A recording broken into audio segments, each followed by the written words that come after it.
Değerli katılımcılarımız, Anadolu Dil Dear ve participants, we would like to welcome to our meeting that focuses on places of worship and faith in Anatolia and transformations of these places. We have simultaneous interpreting available. Please click on the globe button down below and choose your selected language. And now, regarding the conference, we are going to hear from Gutenberg University, Dr. Vanessa R, who is going to welcome us with her opening remarks, and then head of the Alevi Heart Foundation, Doğan Bermek, will address us for his opening remarks. You have the floor. Distinguished guests, esteemed colleagues, and dear friends, on behalf of ADİP Anatolian Religions and Beliefs platform, it gives me the honor to welcome you to our international conference titled The Conversion of Spaces and Places of Worship. Our two-day conference intends to be used as a platform for the discussion of the conversion of religious spaces and places of worship over many centuries, covering the Roman, Byzantine, Seljuk, Ottoman, and Republican eras, and from the multidisciplinary approaches of law, history, politics, anthropology, architecture, as well as heritage and urban studies. This event brings together the expertise of seasoned scholars and young academics from 9 countries, including Turkey, Azerbaijan, Bulgaria, England, France, Germany, Greece, the Netherlands, Romania, and the USA. Through their rich contributions, a variety of important subjects will be discussed in relation to pagan shrines, mosques, dervish lodges, Mevlevihanes, gem houses, and Yazidi cemetery and churches belonging to various denominations, including the Greek Orthodox, Syriac, Armenian, and Latin Catholic. Topics to be presented consist of the conversion of religious spaces and places of worship into religious, secular, and alternate religious spaces as single and multiple conversions and reconversions. The dispossession, destruction, damage, and abandonment of such religious spaces and places of worship. Legal status and the recognition of the validity, invalidity of religious spaces and places of worship, as well as the legal contestations, restrictions, and prohibitions through national legislation versus international agreements for the preservation of such spaces. Transformation within spatial and urban contexts, as well as conversion and reassignment within the context of identity, interpretation, and national memory. Before beginning our first session today, we would like to express our gratitude to our partners, without whom this international encounter would not have been possible. Firstly, we would like to thank the Netherlands MATRA Human Rights Fund and the Etkiniz European Union Programme for their invaluable support. Secondly, we would like to thank the Kubaba Travel and Tourism Agency team for their meticulous organization and their professionalism. We would also like to thank the members of the IDEA Project simultaneous translation team for their valuable efforts. And last but not least, we wish to express our heartfelt thanks to the conference organizing committee and the whole ADİP team for their important contributions and tireless efforts in the organization of this conference. Thank you for your attention. I now leave the floor to the founding director of ADİP and ADO, Mr. Doğan Bermek.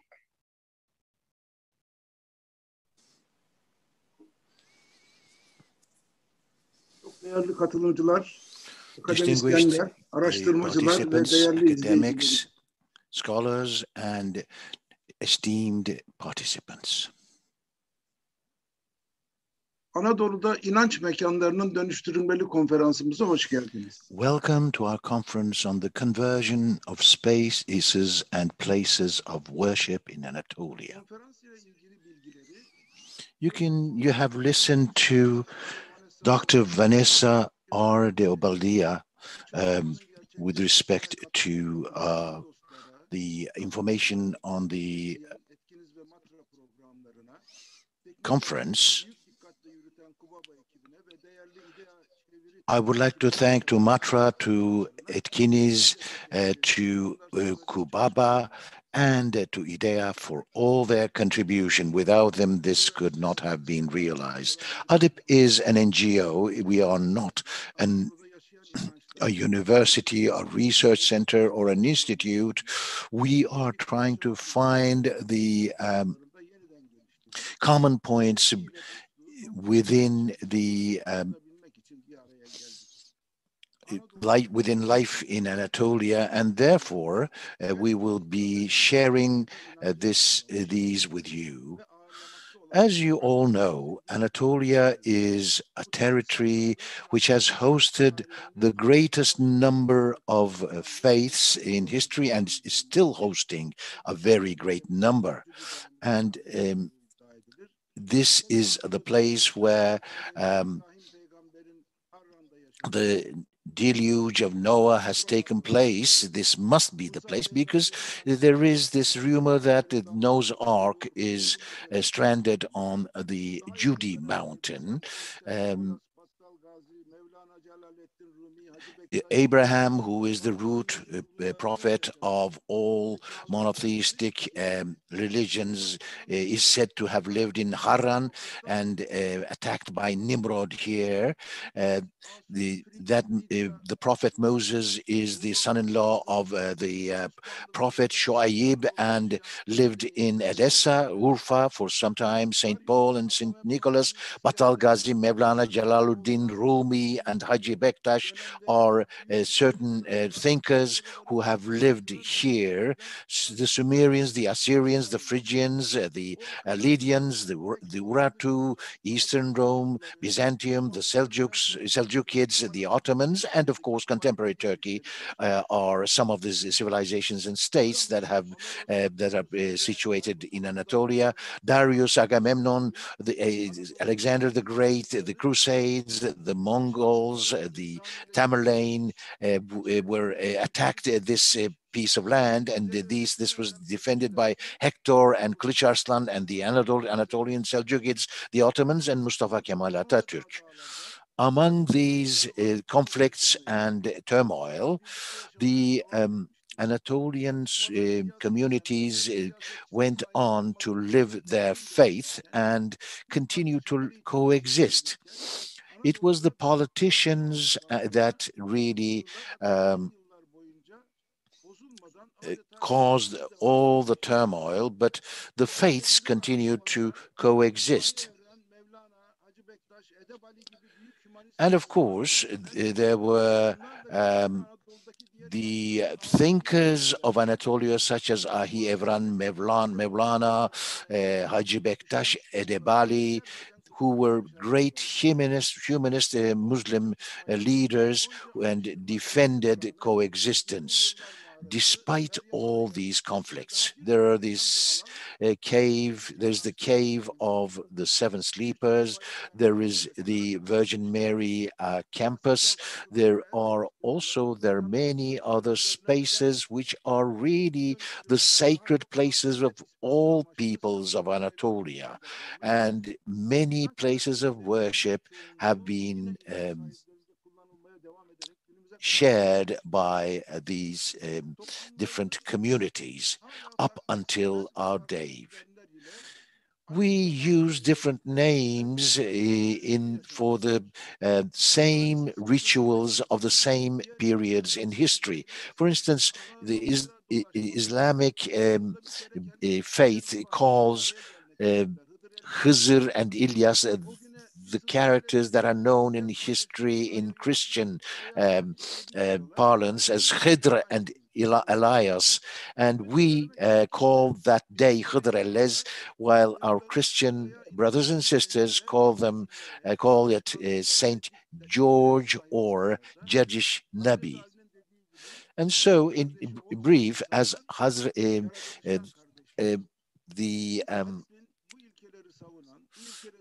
As Ali said, those people who are not brothers and sisters in religion are brothers and sisters from creation. I'm talking about the Caliph Ali, of course. So the territory that is called Anatolia has succeeded to establish very important and different civilizations over history. Today, there are certain movements in the world which are discriminatory, which are radical, which are fundamentalist, populist, and oppress women and children, and that are pro-violence. But we take sides together with fundamental rights, women's rights, children's and animals and ecological rights. These are very important, it's so important that this has not been the case at all in past history. So we have very good reasons to think that the problems that I have mentioned earlier will be overcome.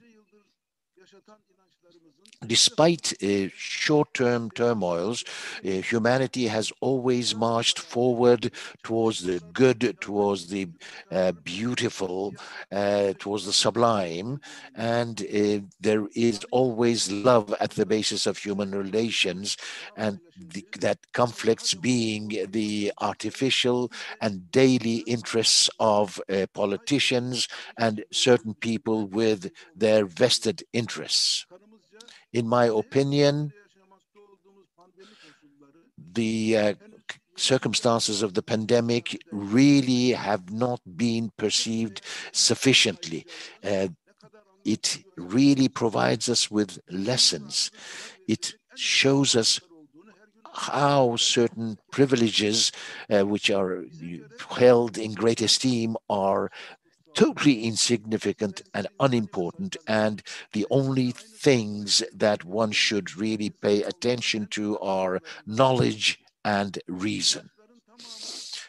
For us, all books, all faiths are sacred, and they give humanity similar messages. I don't want to say women's rights. I would like to say women's equality with men.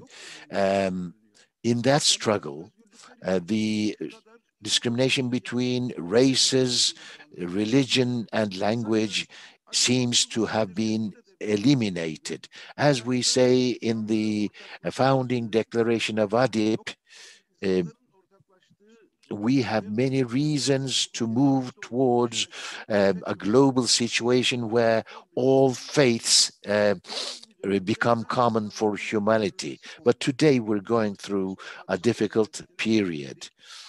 We found the courage to start this kind of work in such a period. We would, with your support, I think this will make a contribution to the history of Anatolia in a pluralist and sharing manner as an activity of friendship and science. I believe that this will be very auspicious.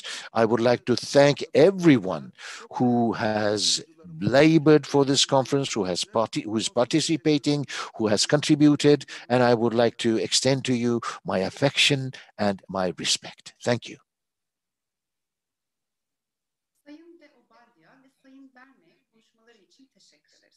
We would like to thank Ms. Obaldía and Mr. Bermek. Now let us start our conference. The title here, the Hagia Sophia, Interpretations and National Memory. I would like to invite the Dr. İştar Gözaydın, who is a law and politics professor, who will be moderating this session. Thank you very much. We will be starting now our international conference on the conversion of spaces and places of faith in Anatolia. This is the first session of our two-day conference. We have very valuable speakers. The first speaker is Professor Markus DRESSLER from Leipzig University. He did his PhD at Erfurt University on religious research. He gained his title of associate professor in Turkey. We worked together at the same university with him, and in his post doctoral work was carried out at Bayreuth University. He is still he's professor at Leipzig University and does research on the Alevi civilization. He has published many articles and books on the question. There is a project, well, as a part of an important project,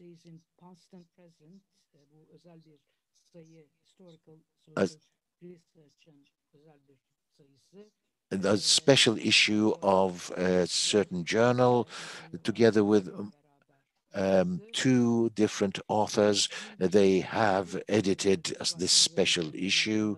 Writing Religion, the Making of Turkish Alevis was published in New York in 2013, Secularism and Religion in 2011.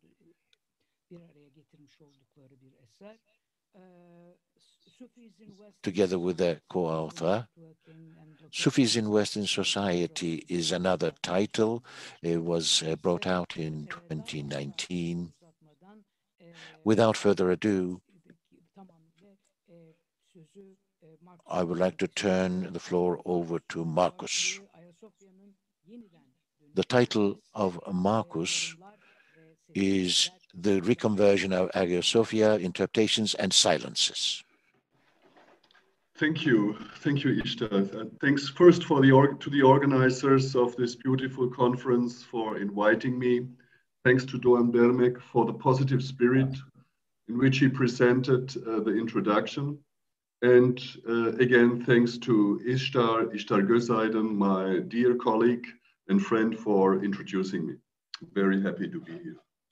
So I'll try to start my PowerPoint presentation, and I hope that will work without us getting a headache.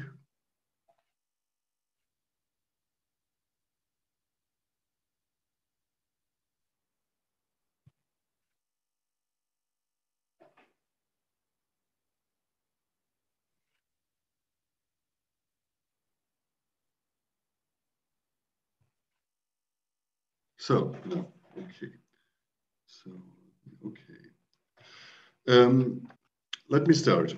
I assume that most of the listeners are aware of the history of the Hagia Sophia, as well as the process of its reconversion in July 2020 and the debates that it sparked.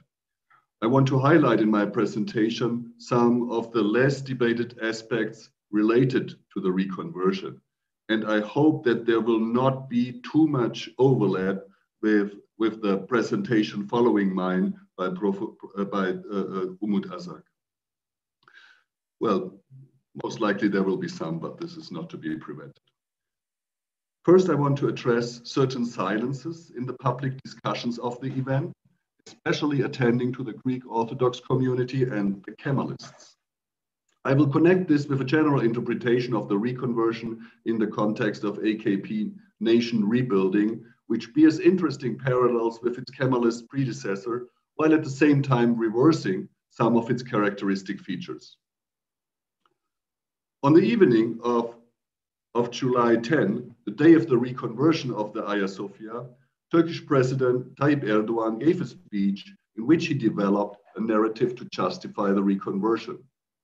The narrative was full of neo-Ottoman imagination, including the somewhat romanticized notion that the protection and tolerance of non-Muslims had been a constitutive element of Muslim and Ottoman rule.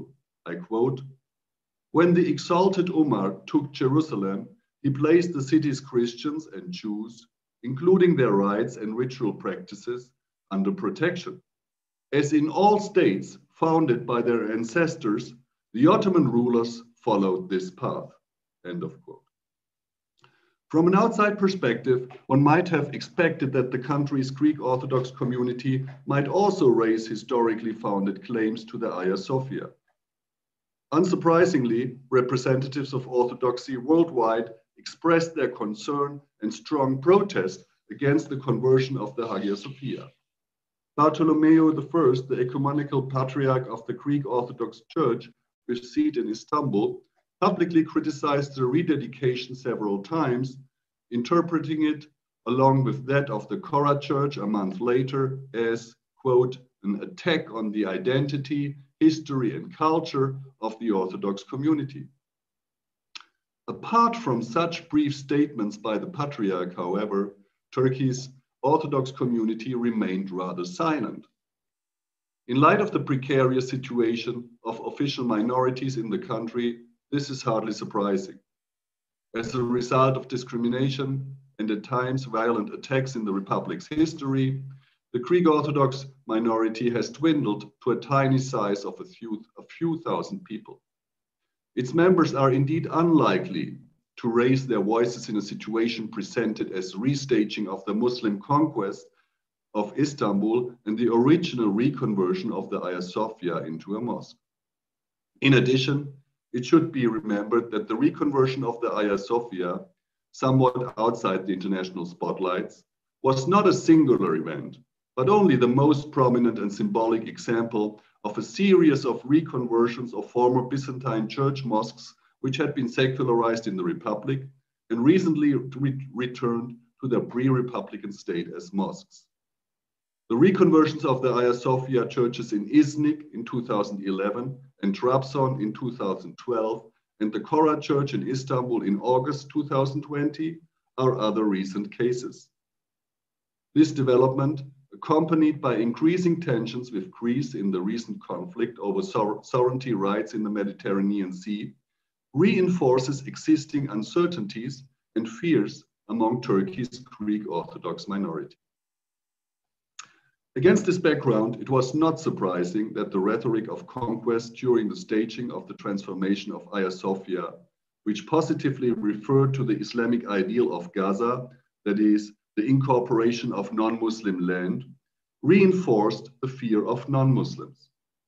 The Gaza pathos reached its symbolic peak when Ali Erbash, who heads the Presidency of Religious Affairs and thus represents the state's highest official academic authority, delivered the sermon at the first Friday prayer at Hagia Sophia with a sword in his hand. It is worthwhile to stay for a moment with Erbash and his sermon. Erbash described the reconversion as, quote, the end of a longing that had become a deep wound at the heart of the religious nation, he led. Presented as an event predicted by the Prophet Muhammad, the sermon mythologized the conquest of Istanbul and transfigured it in terms of salvation history. According to the sermon, the conquest, quote, had God's permission and blessing, end of quote, and proceeded without harming a single stone. The principle underlying it was, quote, not attack, but revival, and not destruction, but reconstruction, end quote. As a salvific event, the reconversion of the Hagia Sophia as presented by Erbash addresses the global Muslim community. The reconversion stood as an example of resistance to Islamophobia that would be widespread around the world as a sign by Muslims and for Muslims. At the same time, it is presented as a sign of peace. Clearly, the sermon of Erbash addresses not the members of the Greek Orthodox community in Istanbul and Christians in general only to a secondary degree. As in the before mentioned speech of Erdogan, it is addressed to Turkish Muslims first and the worldwide community of Islam second, connecting religious nation building with neo-Ottoman aspirations of Turkish leadership over Muslims. In the religious nationalist discourse surrounding the reconversion of the Hagia Sophia, the Greek Orthodox community of Istanbul, as the pre-conquest owner of the building, played no important role.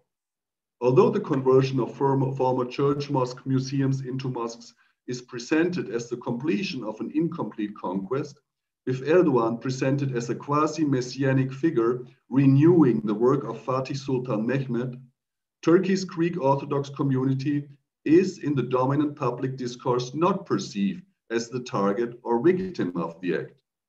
It is therefore hardly surprising that the silence of Istanbul's Greek Orthodox community in the face of the transformation of the Hagia Sophia went unnoticed.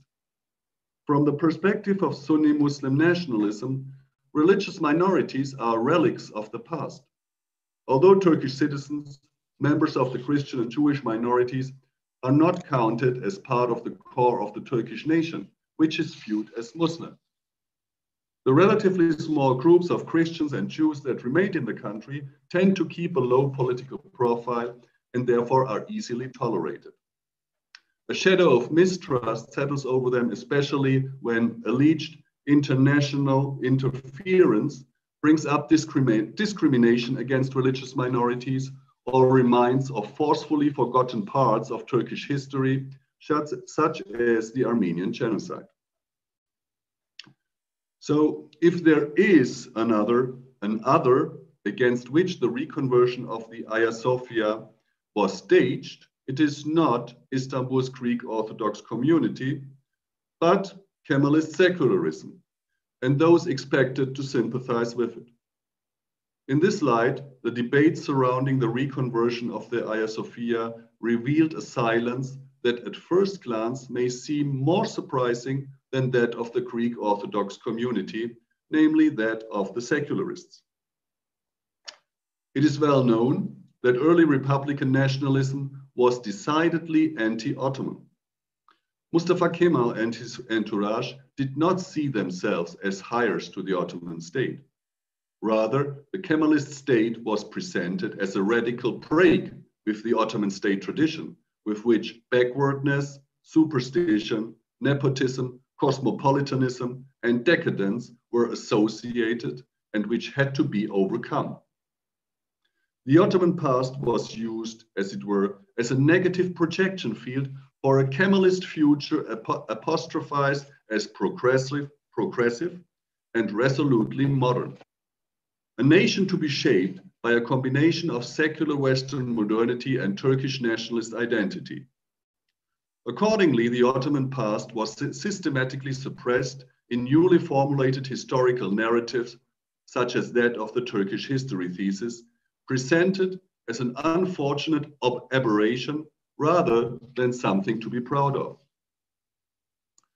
While the anti-Ottoman fervor of early Kemalism had begun to lose momentum and persuasiveness by the mid-20th century, secularism has remained part of the Kemalist identity and has been revived time and again, most recently when political Islam became a decisive political factor in the 1990s.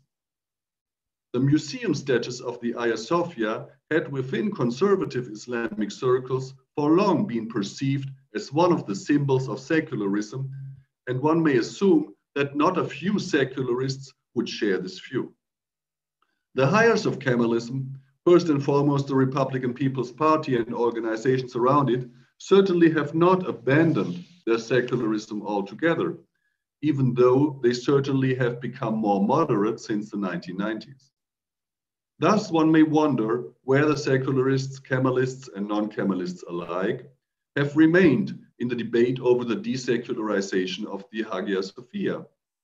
How should one interpret their relative silence?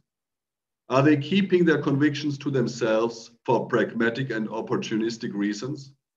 Have they become too weak and too fearful to dare articulate their own position offensively in the public?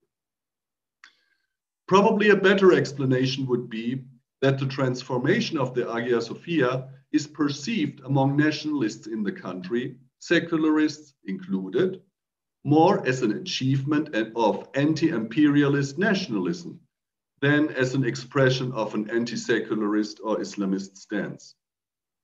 It is important to understand that Turkish nationalism influences a wide spectrum of the political field and can at times unite secularists and Islamists. In other words, hitting the right nationalist tone can be a strong means for making oneself heard to a solid majority and to unite right-wing nationalist and Muslim traditionalist constituencies. The nationalist staging of the reconversion of the Hagia Sophia was just one of the last examples of these tactics, although I doubt that the reconversion of the Hagia Sophia can be well explained as merely a move to improve the government standing among the electorate. This leaves us with the question as to what was the major motivation behind the reconversion. Different explanations have been put forward, explanations that stress religious, cultural, and secular political motives or the impact on national and international audiences. Acknowledging that many things came together in the decision to advance this step at that moment, I would suggest interpreting the act firstly as a further step towards Erdogan and his coalition's ambitious aim to rebuild the nation. Istanbul's public space serves Erdogan as a stage for presenting Turkey as a neo-Ottoman superpower. The reconversion of the Hagia Sophia is a highly symbolic element within this aim. As self-proclaimed architect of the new Turkey, Erdogan inscribes his rule in the space of the metropolis of Istanbul in the form of large-scale infrastructural projects. The third Bosphorus Bridge, Istanbul Airport, and currently the Istanbul Canal. These projects stand for the modern, future-oriented vision of New Turkey. However, it would not be New Turkey if it would not connect this futurism with an anchoring in Ottoman past and Islamic tradition. The remaking of public squares of symbolic importance, such as Taksim Square and the adjacent Gezi Park, are to be mentioned here, as well as an emphasis on grand mosques as visible symbols of New Turkey architecture. The opening of the gigantic Çamlıca Mosque complex in classical Ottoman style on a prominent hill of Üsküdar in March 2019, the new mosque on Taksim Square, one of the landmarks of Kemalist and secular Turkey under construction since 2017, and Hagia Sophia form a spatial triangle with a high symbolic significance. It links the Byzantine to Muslim Old Istanbul, Hagia Sophia, with the historically Christian and then secularly modernized Beyoğlu, Taksim Mosque, and the Anatolian side of Istanbul, east of the Bosphorus, Çamlıca Mosque. The public space of Istanbul serves in this architecture and landscaping project as an arena for the enactment of a neo-imperial and Islamic historical imagination. I think it is correct to interpret this architecture with Bülent Batuman as part of a conservative Islamic nation rebuilding project. It is characterized by a paternalistic and authoritarian style of politics that puts the AKP and Erdogan in continuity with Mustafa Kemal Atatürk, the father of the Turks and chief teacher of the nation. Kemal Atatürk was the model of the paternalistic leader who protects and educates his nation with the aim of creating modern, secular spaces and citizens. By desecularizing spaces once secularized by Atatürk, and by trying to foster a new pious generation, Erdogan seeks to place his own politics above those of the nation's founding father. Moreover, by linking the act of reconversion of the Hagia Sophia to the original act of conversion by Fatih Sultan Mehmed, Erdogan inscribes himself directly into Ottoman history. Presenting Erdogan as the worthy hire of the conqueror sultan, neo-Ottoman nationalist discourse sees Ottoman history as perpetuated in today's Turkey. In this view of history, which describes a longue durée of Turkish Islamic greatness, the Kemalist era is largely omitted. This is similar to the way in which the Kemalists once marginalized the Ottoman period for their new Turkish historical project, albeit with contrary semantics. The Turkish debate on the reconversion of Hagia Sophia in July 2020 gained its effective power from the cultural religious symbolism used in the staging of its reconversion. In hegemonic Muslim nationalist discourse, the act was celebrated as a legally, historically, and religiously appropriate restoration, a reaffirmation of the country's sovereignty in the face of a Western public hostile to Turkey. In foreign policy terms, the staging functioned as a sign of Turkey's claim to leadership over post-Ottoman space. This claim is increasingly enriched with pan-Turkist fantasies connecting the Turkic peoples from the Balkans to the Central Asian region. The increasing influence of the nationalist MHP within the AKP-MHP governing alliance is evident here. While from the Turkish Islamic perspective, the reconversion of Hagia Sophia appears as a salutary or even salvific act, it is experienced by other Turkish citizens, especially the religious minorities, as a violation and reminder of a latent threat. From the perspective of Turkey's non-Muslims, the reconversion and its staging seem to once again underscore the exclusiveness of the Turkish nation and society, which at best tolerates the non-Muslims, but doesn't accept them as equals. While neo-Ottoman nostalgia sometimes reminisces the tolerant coexistence of religions in Ottoman times, non-Muslims hardly play a role in the current neo-imperial imagination of Turkish Muslim nationalism. So, and now I thank you for listening to me, and we'll give the word first to Iştar, I think. Okay. Okay. So I stop my PowerPoint and my voice.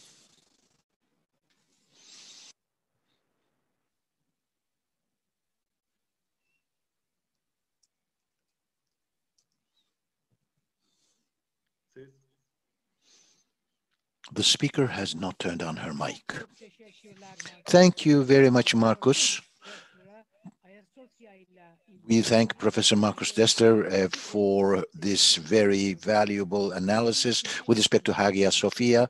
Now we will turn to our next speaker. I will introduce her to you, Dr. Umut AZAK, who's Associate Professor at Istanbul Okan University. Umut AZAK has been a lecturer in the International Relations Department at Istanbul Okan University since 2010. She graduated in 1997 from the Department of Political Science and International Relations at Boğaziçi University. She completed her master's degree at the SOAS University of London and her doctoral studies at the Department of the Turkish Studies at the University of Leiden in the Netherlands. AZAK taught undergraduate and graduate courses at Utrecht and Leiden universities in 2005, between 2005 and 2008, and was a visiting researcher at the Free University of Berlin in 2008-2009 academic year within the scope of the Europe in the Middle East in Europe program. AZAK has published research on the subjects of secularism in Turkey, Islamism, conservatism, and the history of the women's movement. Her published books include Islam and Secularism in Turkey, Kemalism, Religion, and the Nation State, dated 2010. IB Torres in London published this. In Türkiye'de Laiklik ve İslam, that is to say, Secularism and Islam in Turkey, was published by İletişim Publishing House in 2019 in Istanbul. AZAK worked as a research in the area, carried out research in the area of memory studies, worked as a trainer and facilitator at the Black Box Association, and has given lectures in areas such as Turkey's political history, the history of political thought, and gender politics. Yes, Umut, it's your turn now. Hello, everyone. I would like to thank you, Professor GÖZAYDIN, for introducing me so kindly. It is a great honor for me to be at this conference, which is full of wonderful presentations. I don't have a PowerPoint presentation, but within 20 minutes, I would like to add something on top of the wonderful presentation that was given previously by Professor Markus DRESSLER. And I will be taking up the question of Hagia Sophia within the context of national memory wars. The Hagia Sophia extends in history 15 centuries. It is a unique work of art. It's not only a memory of faith, but also a memory of space. As soon as I say this, of course, the question comes to mind, whose memory?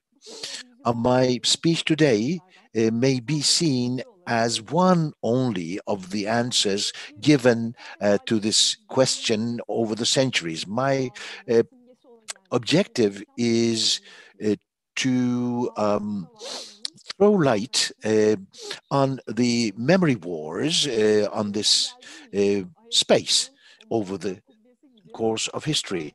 Well, I will try to look at it from a distance as that splendid dome of the Hagia Sophia.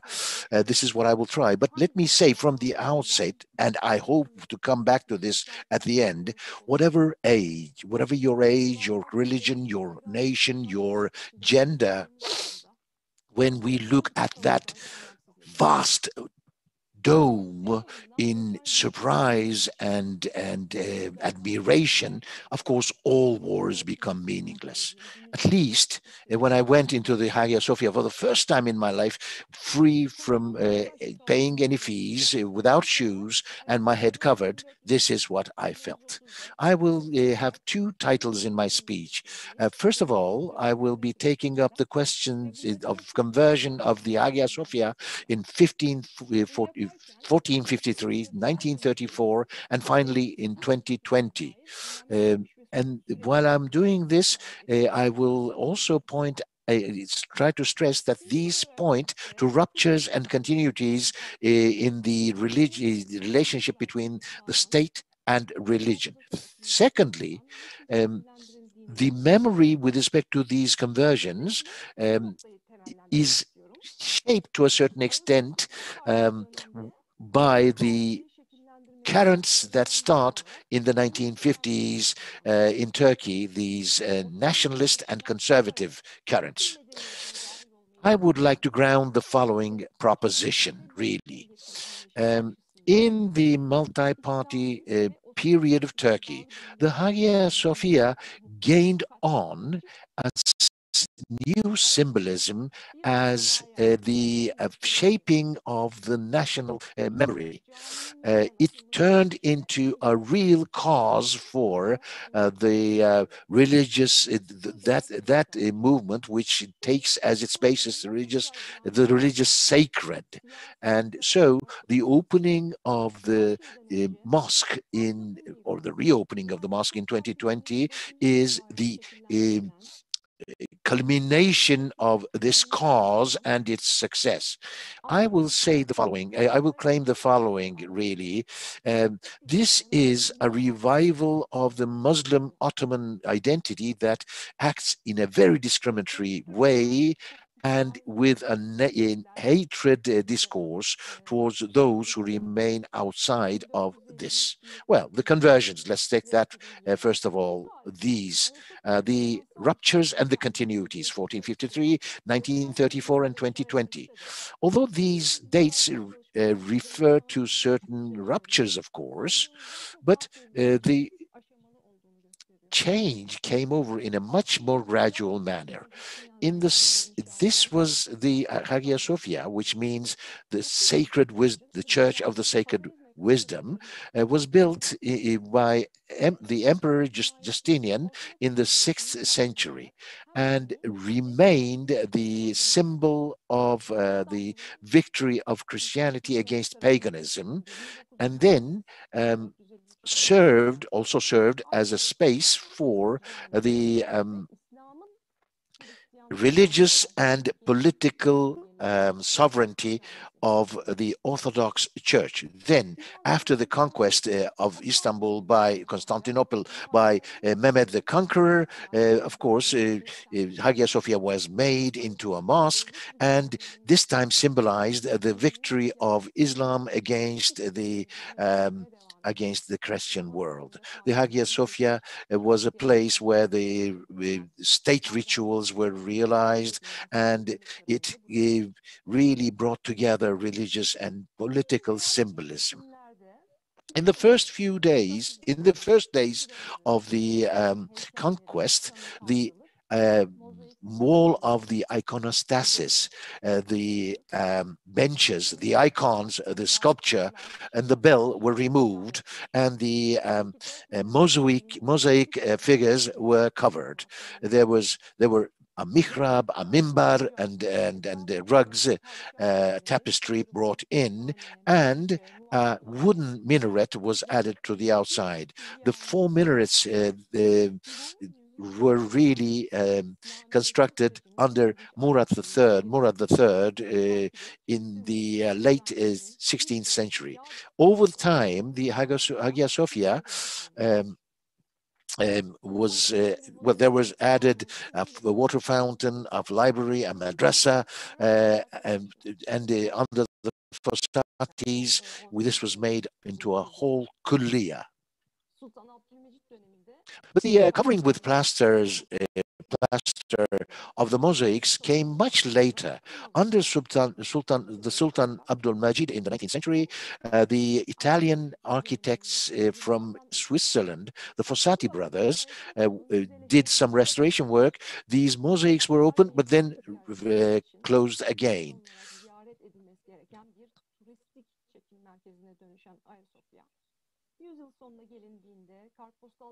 This became later really the process of becoming a museum started in the 19th century, and tourists, this was a tourist attraction already towards the end of the 19th century. In the same period,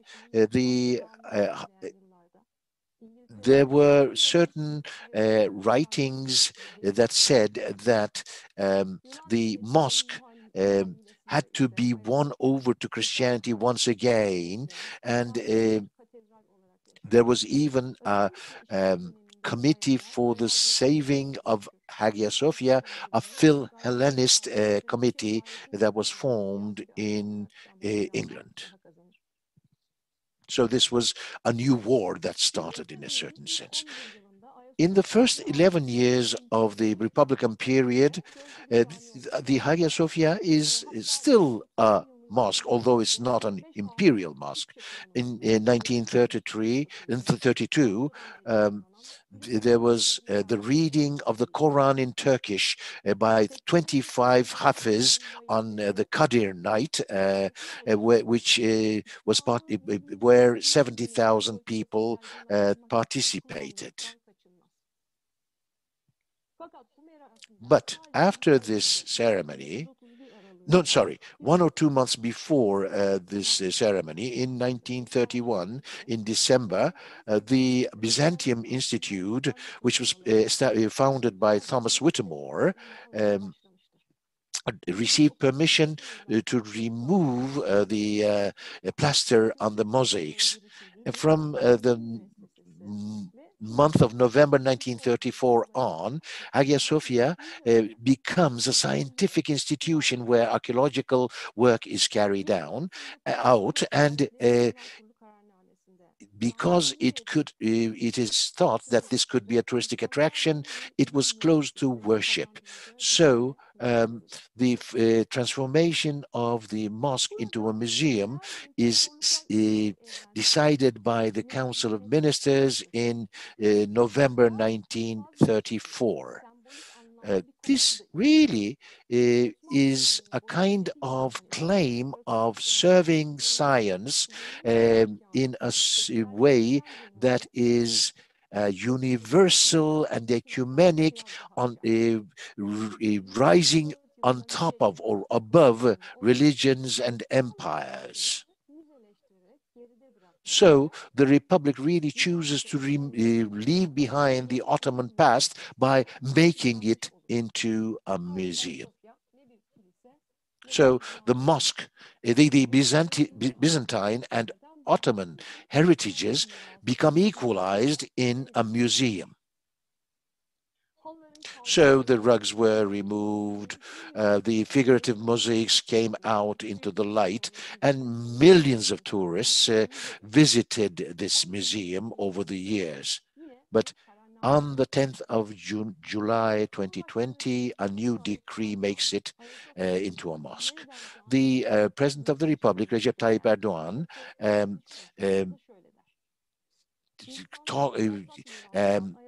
addressed the nation and said the following: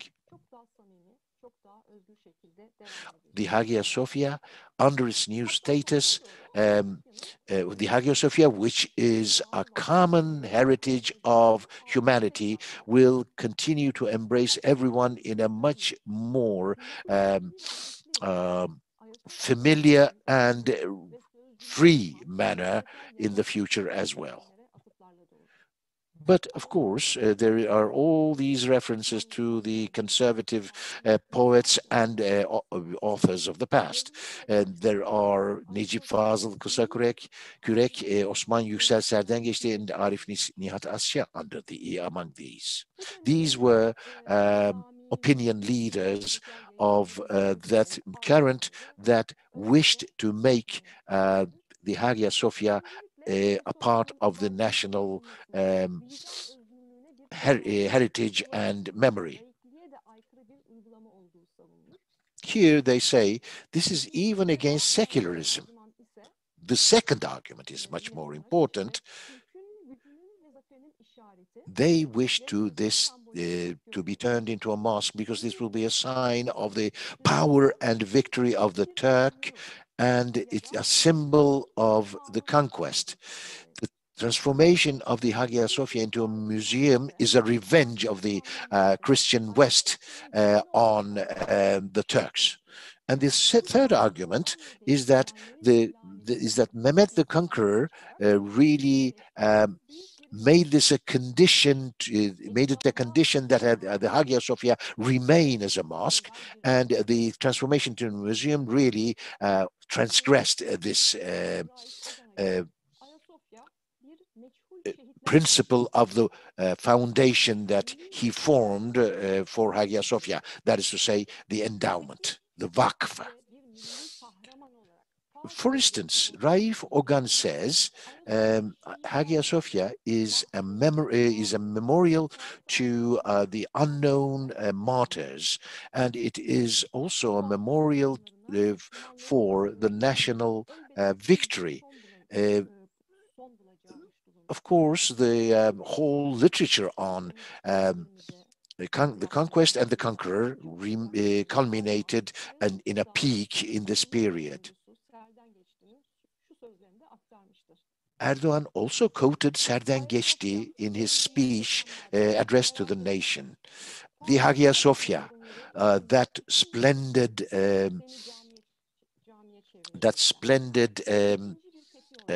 place of worship. Don't worry, the grandchildren of the conqueror will break all the symbols of the past and will transform you into a mosque. Perhaps tomorrow, perhaps the day after tomorrow. After that, Erdogan says the following after this quotation. Well, we are now in those tomorrows.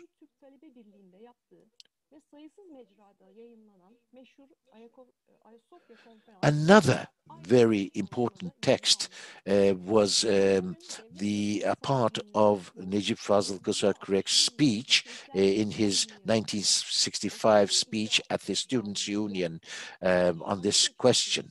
So this really makes the national memory into a source of pride with respect to the glorious past and the glorious forefathers. So this approach, of course, instrumentalizes the Hagia Sophia for a national Islamic revival and the spirit of conquest. There are many different enemies: the West, Byzantium, Christianity, the Greeks, cosmopolitanism, Freemasons, at times the Jews, or sometimes the internal extensions of these different groups. I will quote Necip Fazıl Kısakürek from that conference. At a point where the audience was very excited, Kısakürek says the following. I'm sorry, I will read it without censoring it. During 126 years, the Western imperialism from the outside and their loyal agents from inside, that is to say the cosmopolitans, the Jews, the Dunmas, the Freemasons, and the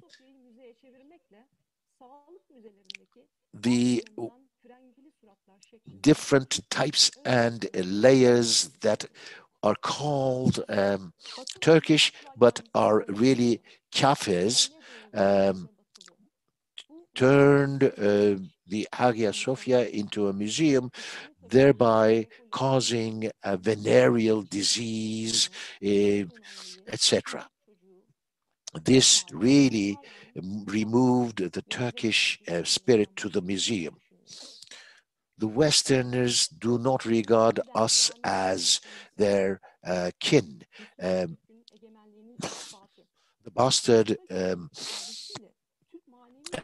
bastardized organs of the Western Greco-Latin civilization puts forth the Greek as its spoiled child and prefers him to us.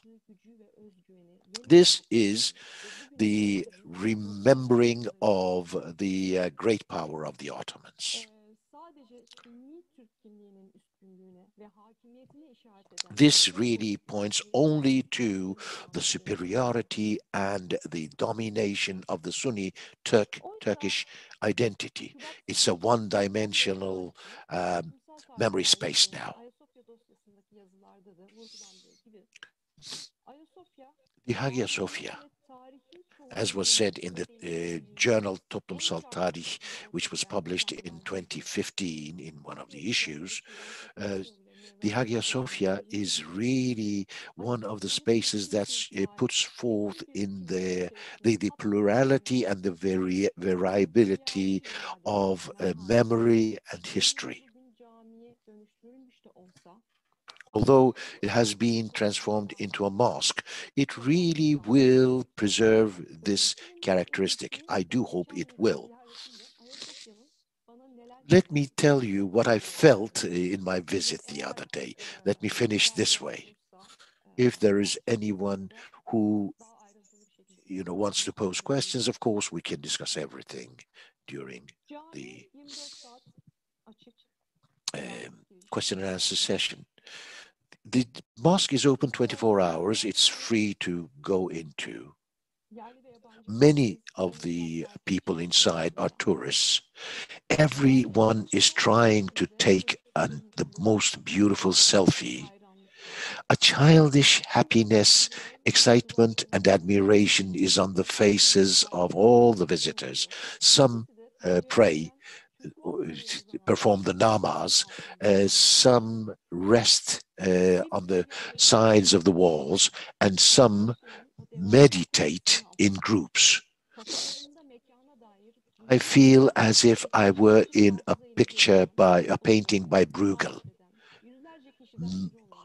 As one of the hundreds there, I feel and think that there is place for all of us there, that there has to be place for all of us. Thank you very much.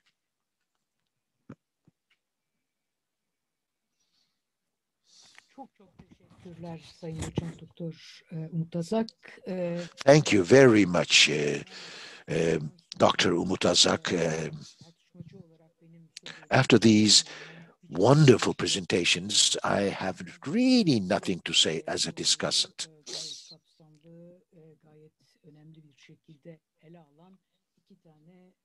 We listened to two very important presentations. As Umut said in her presentation,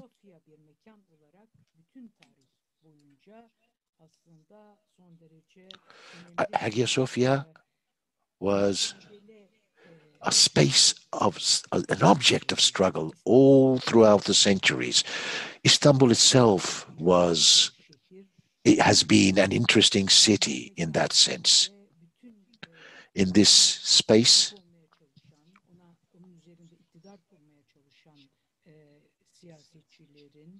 politicians wanted to establish domination, and of course they cannot remain without struggling.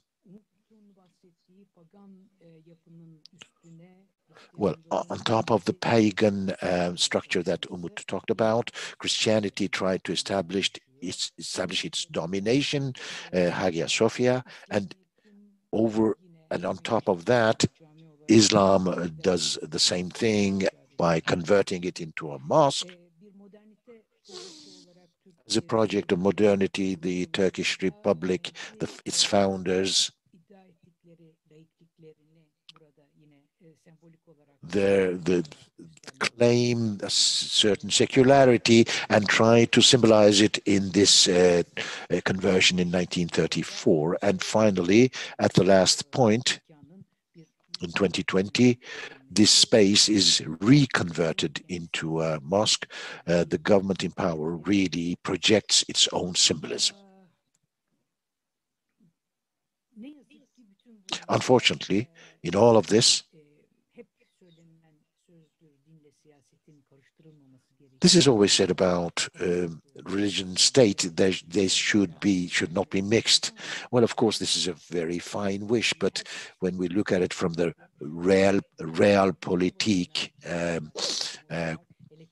point of view, institutionalized religion really has never remained outside of politics. Hence, unfortunately, a wonderful concept such as the common heritage of humanity is really pushed aside here. The common heritage of humanity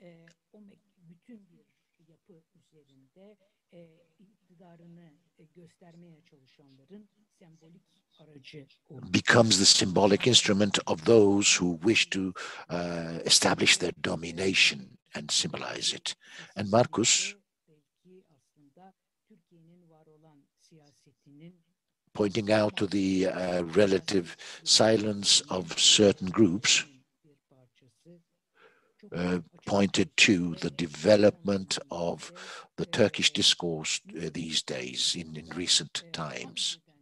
Unfortunately, as was pointed out as an example, this is an effort of social engineering, and this space really could not remain outside of this whole process of social engineering. This restructuring of politics and society chose this as a symbolic instrument. Hence, the competition, the contest over that space,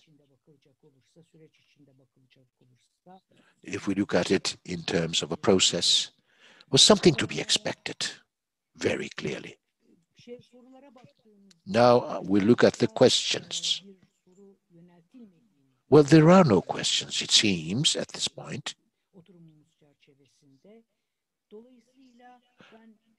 So, I would like to turn to Umut AZAK once again.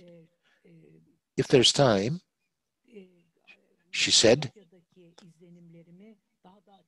I can elaborate on my impressions, she said. Umut, can you elaborate a bit more with respect to your impressions?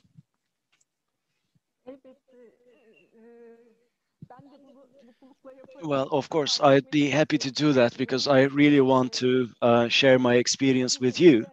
And these days, it's difficult to find people to talk to and share experiences with. So yes, I did go to Hagia Sophia, and it was a great experience. I was quite amazed. Let me try and tell you what it was like.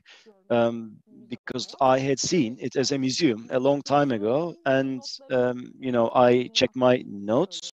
Let me check my notes and tell me what has really changed. Now, starting with July, you know, it has been a mosque, and all around it, you see police barricades, and it's cordoned off, and special forces are also there on the ground. In order to get into Hagia Sophia, you go to the square, but you actually go through security checks, and you go in increments. You go through checkpoints several times. You get searched, and that's how you get in as visitors. First, you get into the square, and then you get into the complex. But like I said, there are so many police officers and so many barricades and so on and so forth.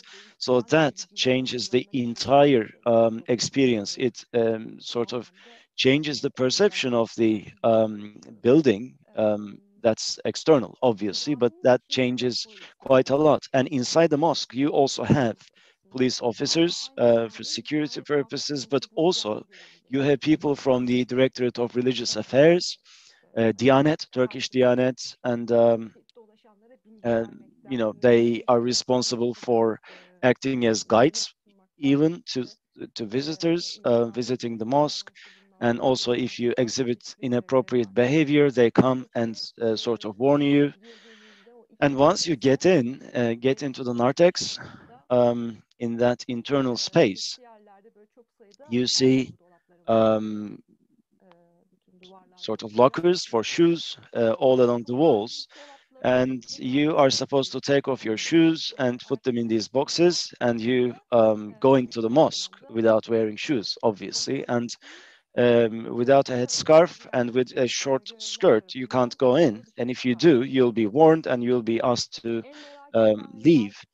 And maybe many people are wondering the abscess, that rolling curtain mechanism. Let me explain it to you as much as I could understand what it was like. During the namaz, it was supposed to be, the curtains were supposed to be drawn and undrawn. But, and also let me say that apart from those places, no mosaic has been obstructed. It's just the abscess. Virgin Mary and Jesus icons have been covered with curtains, and you can see them actually from certain angles. But the curtains outside namaz hours are also closed because there are people praying. So you know, it's not like they draw up and down the curtains. And also the upper galleries are locked, and we don't know when they're going to be open to visitors. The entire space has been carpeted with a turquoise carpet. So the marbles that would remind you of sea waves are no more. And carpets warm up the entire building, you know, the sense of infiniteness. achieved by the marble floor is no more. So it's more delineated, but more vibrant, more lively as a space. That's what I would say about the new Hagia Sophia. And the Omphalion flooring, where Byzantine emperors will be crowned. That Omphalion circle is not covered, but other than that, it's all covered with carpet, like I said. And one more thing that's really interesting, the mahfil of the muezzin, on top of that, you have, it was actually turned into a TV studio. There's broadcasting there, you know, cameras and so on and so forth. There are 3 imams of the mosque, and they are responsible for directing the visitors who would like to pray the namaz. Everyone can go through the main gate. There's actually 2 gates, one for men, one for women, but everyone goes through the main door. But at the time of the namaz, women cannot go through the main gate. Ushers sort of warn women, and they ask them to go to the secluded women's area, which is covered with a screen, a wooden screen. So basically, this is how it is, the concrete transformation. And I took many pictures, obviously, but I haven't classified them yet. But this is off the top of my head. This was my experience. Thank you. Çok teşekkürler. Bir dakika. Çok Thank you very much. Thank you very much, Umut. And by the way, we have 2 questions on the system. The first actually pertains to what Umut has just explained, but let me ask the question once again. From Mariette Verhoeven, here's the question. The galleries, and can you see the mosaics there? Galeriler ziyaret edilebilir mi ve oradaki mozaikler görülebilir mi diye soruluyor. Umut, isterseniz bir kere daha size söz vereyim. So let's hear you again, Umut, once again, to answer this question. Yes, like I said, the apsis section, apart from the curtaining there is no intervention. And the upper gallery mosaics cannot be seen because the upper gallery is closed off. And there are different answers as to what that gallery is going to function as. There is no definite answer.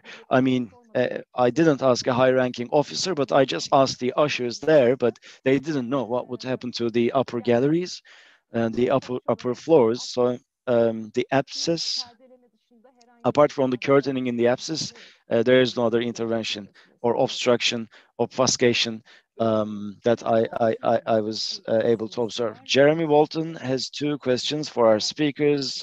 They send their regards and thanks. I'd like to hear more about the delicate relationship between anti-imperialism and neo-imperialism in current neo-Ottoman discourse vis-à-vis Hagia Sophia. How is this balance maintained in your opinion? Markus, soruyu tekrarlayayım mı? Should I repeat the question, Markus? Belki kendisi biraz açıklayabilir mi daha? Perhaps he could explain what he meant with this question, or is that not possible? I think because the question was submitted in written form, that might not be possible. I'm sure that he would I'm sure he has an idea about this as to what the answer to this question should be. And actually, I would like to return the question to him, for I assume he has more interesting things to say about it than me, since it's his angle. So, but tekrar edebilir misin İştar Bey? Tabii. Soruyu tekrar edeyim. Let me repeat the question.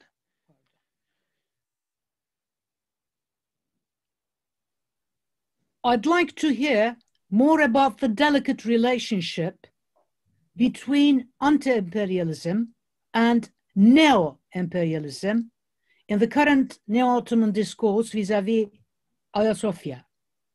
How is this balance maintained, in your opinion?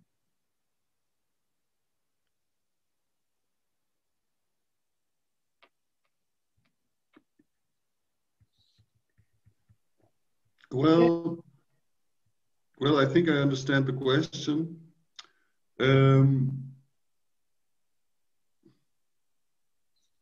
I don't think, I would say that I don't think that this conservative Turkish Muslim discourse that we describe as a discourse of which has like neo-imperialist features and which is based very strongly on an anti-imperialist rhetoric also, sees itself as an imperialism, right?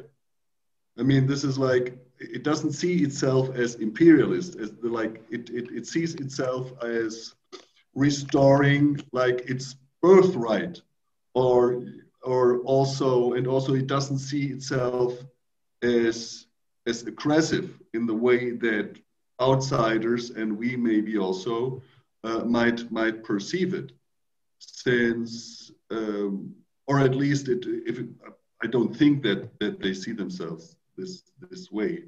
So I think that this tension between, on the one side, this anti-imperialist rhetoric, which is directed against the West and its local supporters, you know, reminding ourselves of this speech of Kısakürek that Umut has referred to. So, I mean, we see what kind of a long trajectory these kinds of ideas have and how they still play out. I think that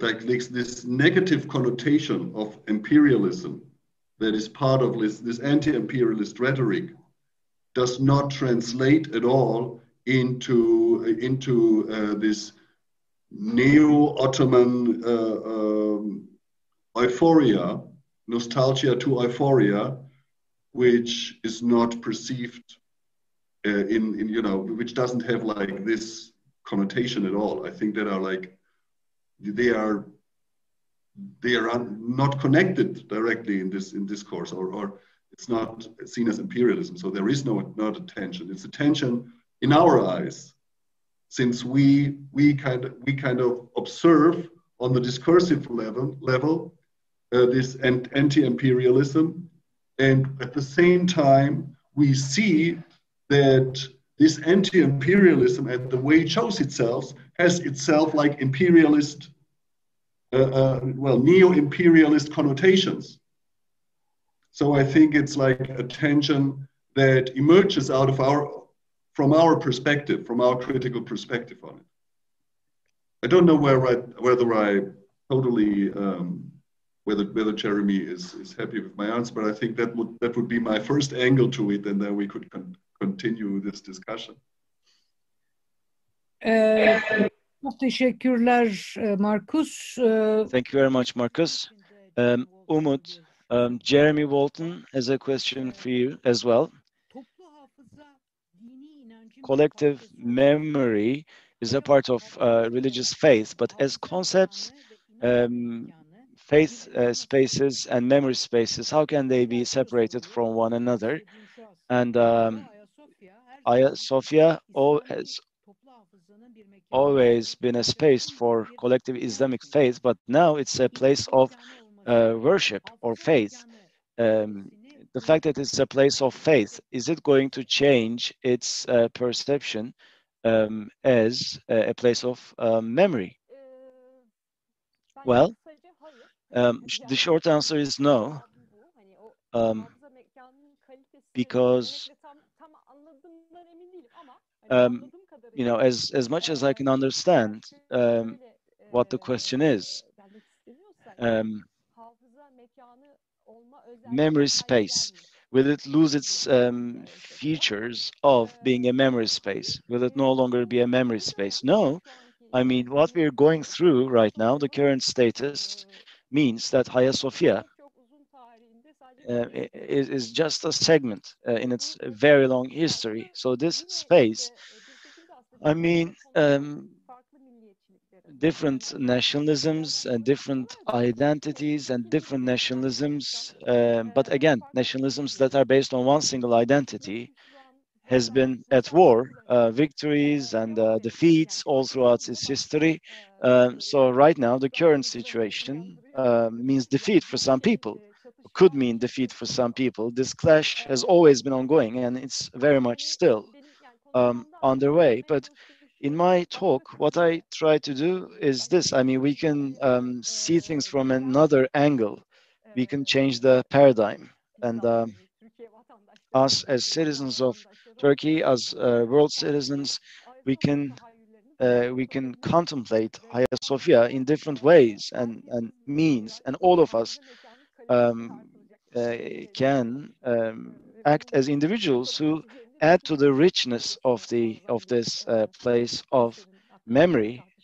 So this discussion and this perception will continue forever and ever, I think.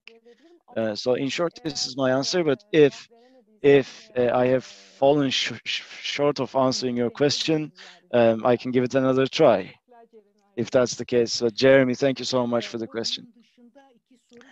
We have two more questions and one contribution. Let me share the contribution with you first. Barış Altan sent a note saying, in the galleries, restoration work has been underway for some time. If restoration is still underway, maybe that's why the galleries are closed. He says, moving on to the questions, we have one question to both our academics, participants. Joseph Nasser is asking this question. Transformation of Hagia Sophia, when we bear in mind the globalization process of 21st century, is it like a resistance from the East who did not go through enlightenment? I don't know who would like to begin, but please feel free.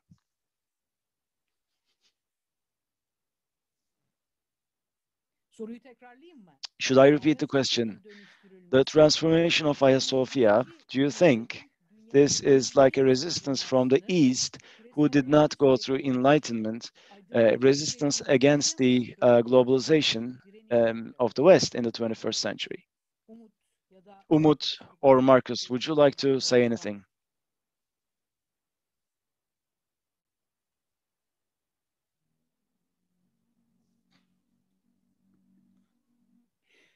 Bir cevap alamadığıma göre siz o No answers thus far. How about you, Ishtar? Let's also hear you out. You might have some valuable contributions to this question. You read the question first, so you had more time to think about the answer. How about that? Let me then convey another. May you repeat who thought Ali Erbaş was holding? Bu kılıçla ilgili ne söyleyeceksiniz? Ali, the sword. Well, Ali Erbaş'ın tuttuğu kılıç. What does it mean? That was a symbol of conquest. This was performed as a symbol of conquest, but there's another detail that I'd like to share with you. If it's held in the right hand, it means it has a more belligerent meaning. If it's in the left hand, that means, it symbolizes a period of peace. That's what people say, but that's the embodiment of the spirit of conquest. Definitely, that was used as a symbol. So that's how he went up to the minber, and that was a performance as well. I mean, I don't know what Markus would like to say. By the way, another contribution that I'd like to share with you, Asnu Bilban Yalçın sent this to us. Associate Professor Umut Azrak, about your observations, some corrections. I'd like to offer some corrections. They say police officers are outside the building only. Inside, in the narthex, you have security officers, not police officers. So police officers are not inside the building, and the gallery restorations are about to be completed, and the decision will be made afterwards as to how they will function. Let me also share this with you. Evet, Bununla ilgili ben belki bu yoruma bir cevap değil de hani... Well, let me not answer, but say something about this comment. Of course, I can only talk about what I have seen. Of course, other people may have other observations, but I did see policemen inside, police officers inside. And of course, it's very, very a very good thing to hear that the restoration is being carried out on the galleries, and I wasn't informed on that, so thank you for everything you said. Well, have you found any answers to the question whether the conversion of Hagia Sophia is a resistance of the East to globalization? Well, if I were to answer in my own name, I would not really characterize this as a kind of resistance, but a struggle for power. I would like to repeat what I said, really. I had said this before. Because politics does everything in its own manner, the struggle over spaces are very, very passionate, feverish, and this is a struggle for power, and it's a symbol, really. I do not regard it as, and I would not characterize it as resistance. Do we have any different comment from our panelists? Markus? Thinking about this question, and well, adding to Ishtar, what you just said, I think that this notion of this being a resistance, an act of resistance against globalization is of course also related to the fact that this is, I mean, it is in a way partially at least presented as such. Not as an act against globalization, but as an act against an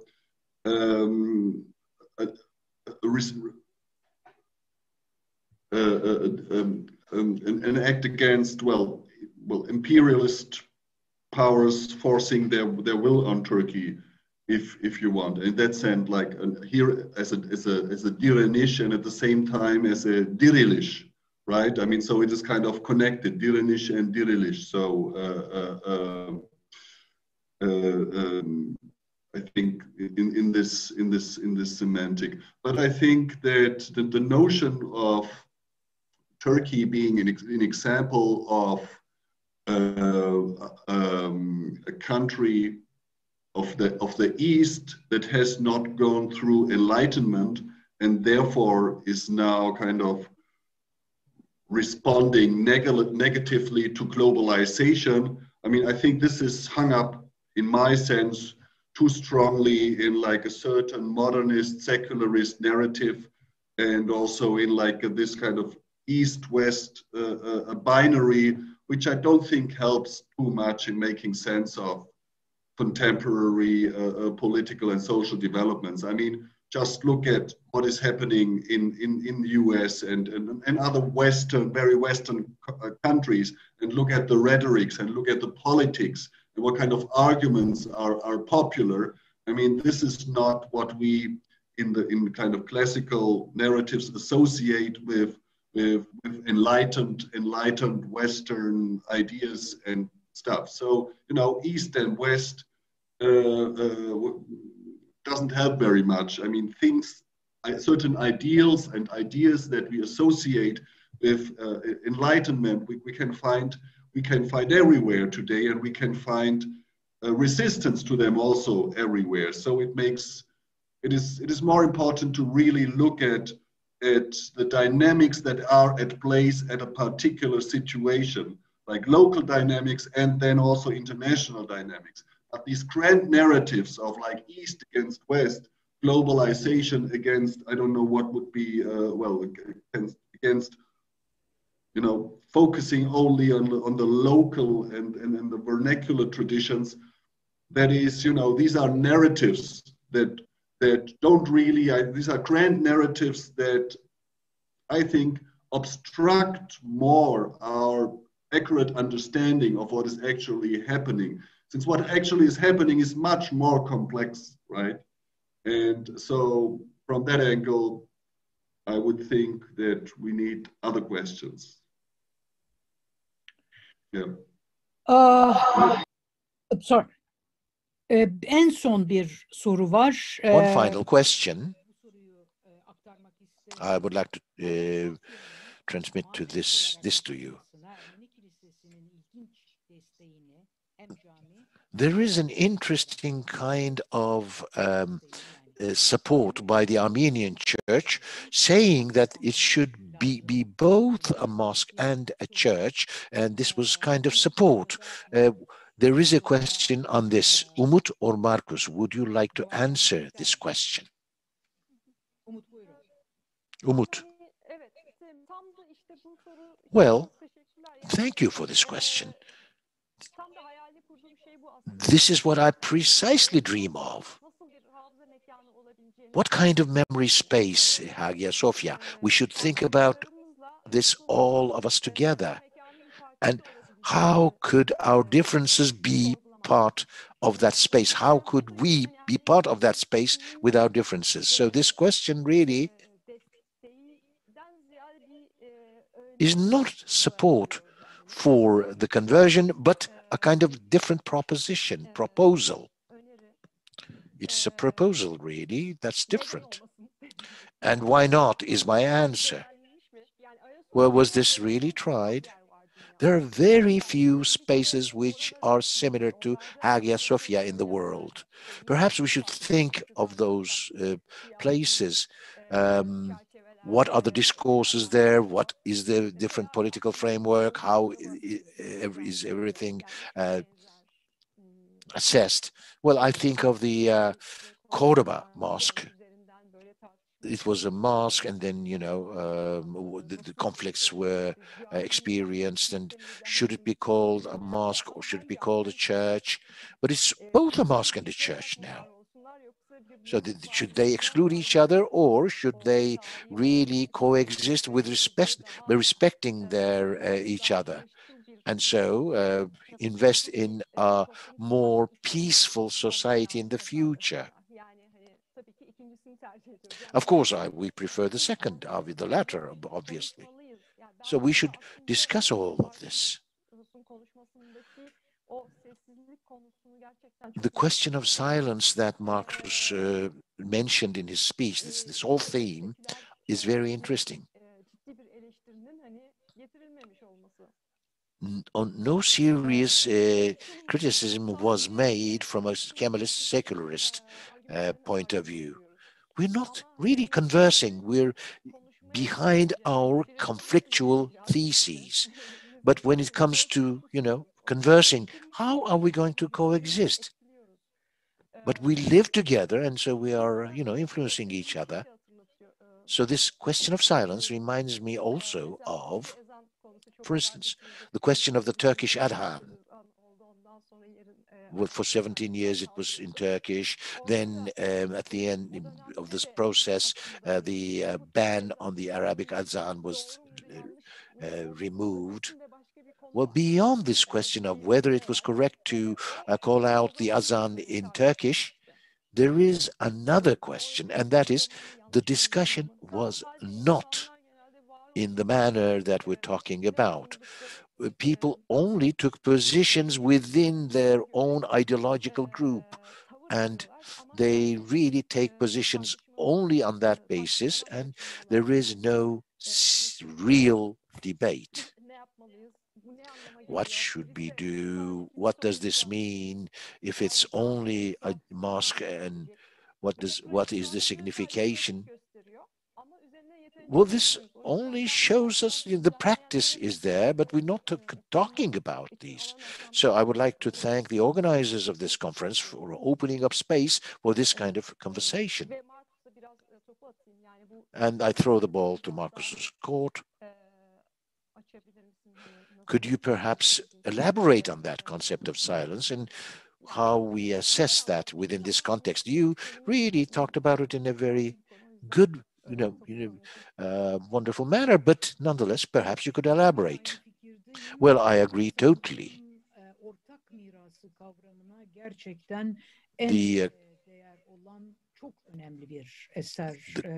This is, Hagia Sophia is a wonderful work which is precisely symbolic of the common heritage of humanity. That's why it is a very important space.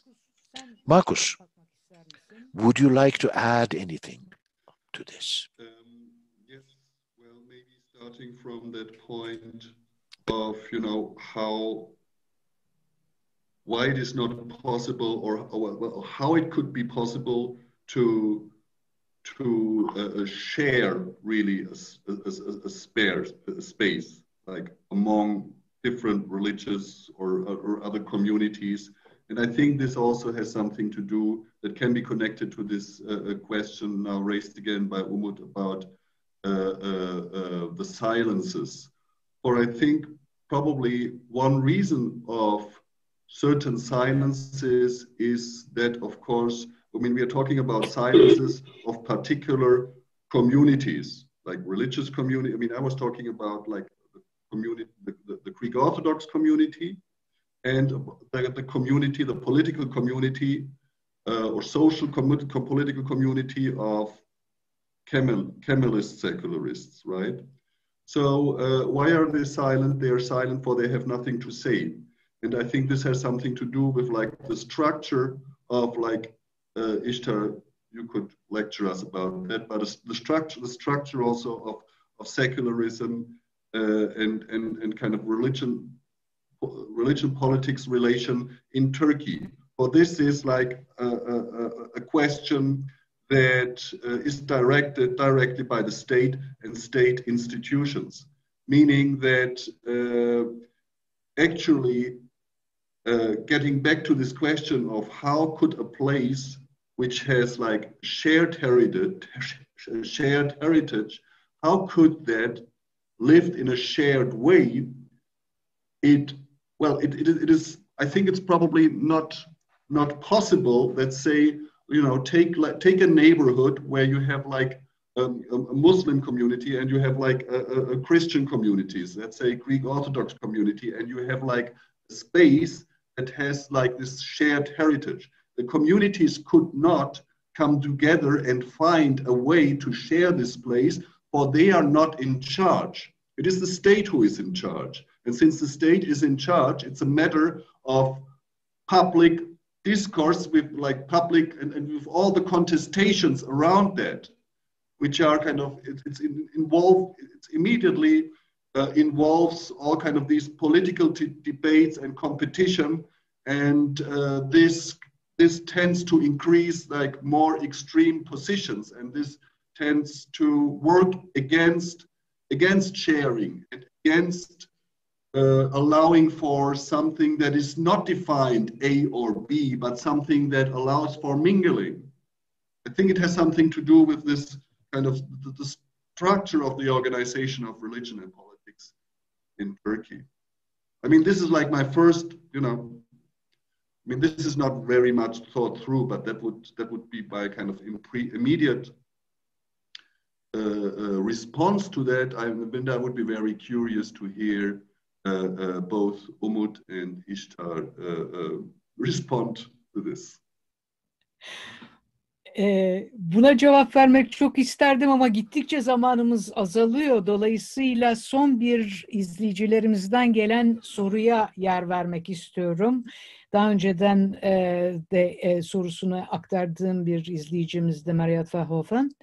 How many devout Muslims do use Hagia Sophia as the preferred mosque? or do they still prefer to go to Sultanahmet Camii or Fatih Camii? İsterseniz bu soruya cevap vererek yavaş yavaş. Well, if you could answer this question, perhaps we could end here. An announcement, by the way. As you know, we have a possibility of using ADİP Forum, the forum of religion and faith platform. You can go on adip.org on the internet, and you can use that forum for all kinds of debates. Unfortunately, we have limited time here. We need much more detailed discussions. So for all kinds of discussions and debates, adipanadolu.org is the internet site. Now we go to the last question once again. How many people, how many devout Muslims go to Hagia Sophia, or do they still prefer to go to the Sultanahmet, the Blue Mosque, or the Fatih Mosque? Would you like to answer that question? Of course. There is no clear answer. I don't have it because I haven't had this possibility of making such an observation or access that kind of statistics. But here, this mosque is the preferred mosque of the President of the Republic, Erdogan, and many Friday namazes are performed there. And that is why there is this security, set of security measures taken there. The police is there all the time. Well, so this is a revival of the Ottoman rituals, or a reinvention, one would say, under the Republic. Simply for this reason, perhaps our, common people may have greater interest to go there.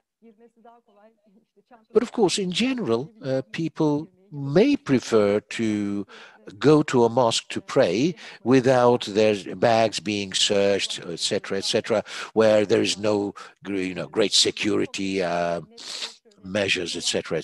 But I can't say anything clear, really. What is clear is that it's the favorite of the state.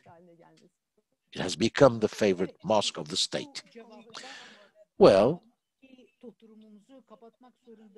with this answer, I have to adjourn this session. We have come to the end of our time. Both speakers made wonderful presentations, Dr. Markus DRESSLER and Dr. Umut AZAK. I would like to thank you for that. Thank you for the presentations. And thus, we have come to the end of the first session of the international conference, the conversion of spaces and places of faith, of worship in Anatolia. We will come back in 10 minutes. We would like to thank our speakers. This is the end of our first session. Now we will have a 10-minute break, and then we'll come together for the second session. Thank you.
Aradan sonra tekrardan birlikteyiz. After the break, we're together again. In order to begin our second session, I would like to invite Dr. Hakan Yüce, Associate Professor, Galatasaray University. Thank you. Today, we will be listening to presentations on space, identity, and context. The first speaker will be Zeynep Aktüre. She received her degrees of bachelor's degree from the Middle East Technical University and her PhD from the same university in 2005. She currently teaches undergraduate and graduate courses on architectural design, architectural conversation in archaeological sites, and management of heritage sites. She participated in Erasmus teaching exchange programs, and she's a member of of many the UNESCO World Heritage Program. Erhan Kurtarır is teaches at the urbanism and planning in METÜ. He worked on the Istanbul Cemevi inventory. Our third speaker will be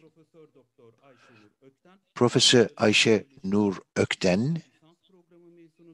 She is a graduate of Boğaziçi University. She received her PhD from the Sociology Department of Istanbul University.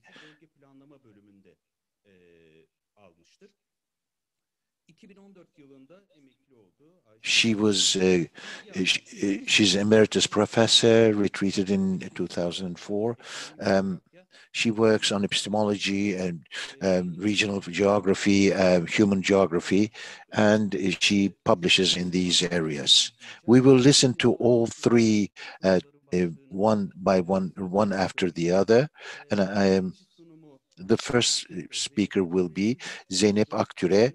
Her title is the transformation functional or ideological. Observations on the religious distribution of spaces that were refunctionalized.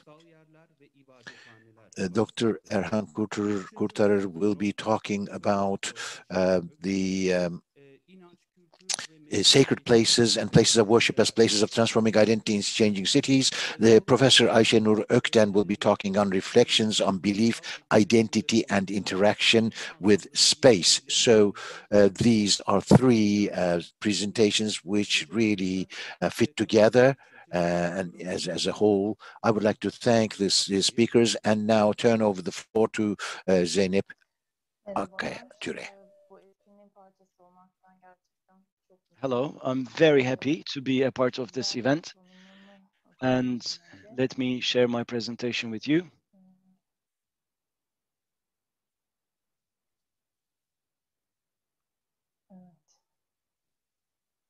Hakan hocamın da bahsettiği. Now, as Hakan also indicated previously, actually, what I'm going to be talking about today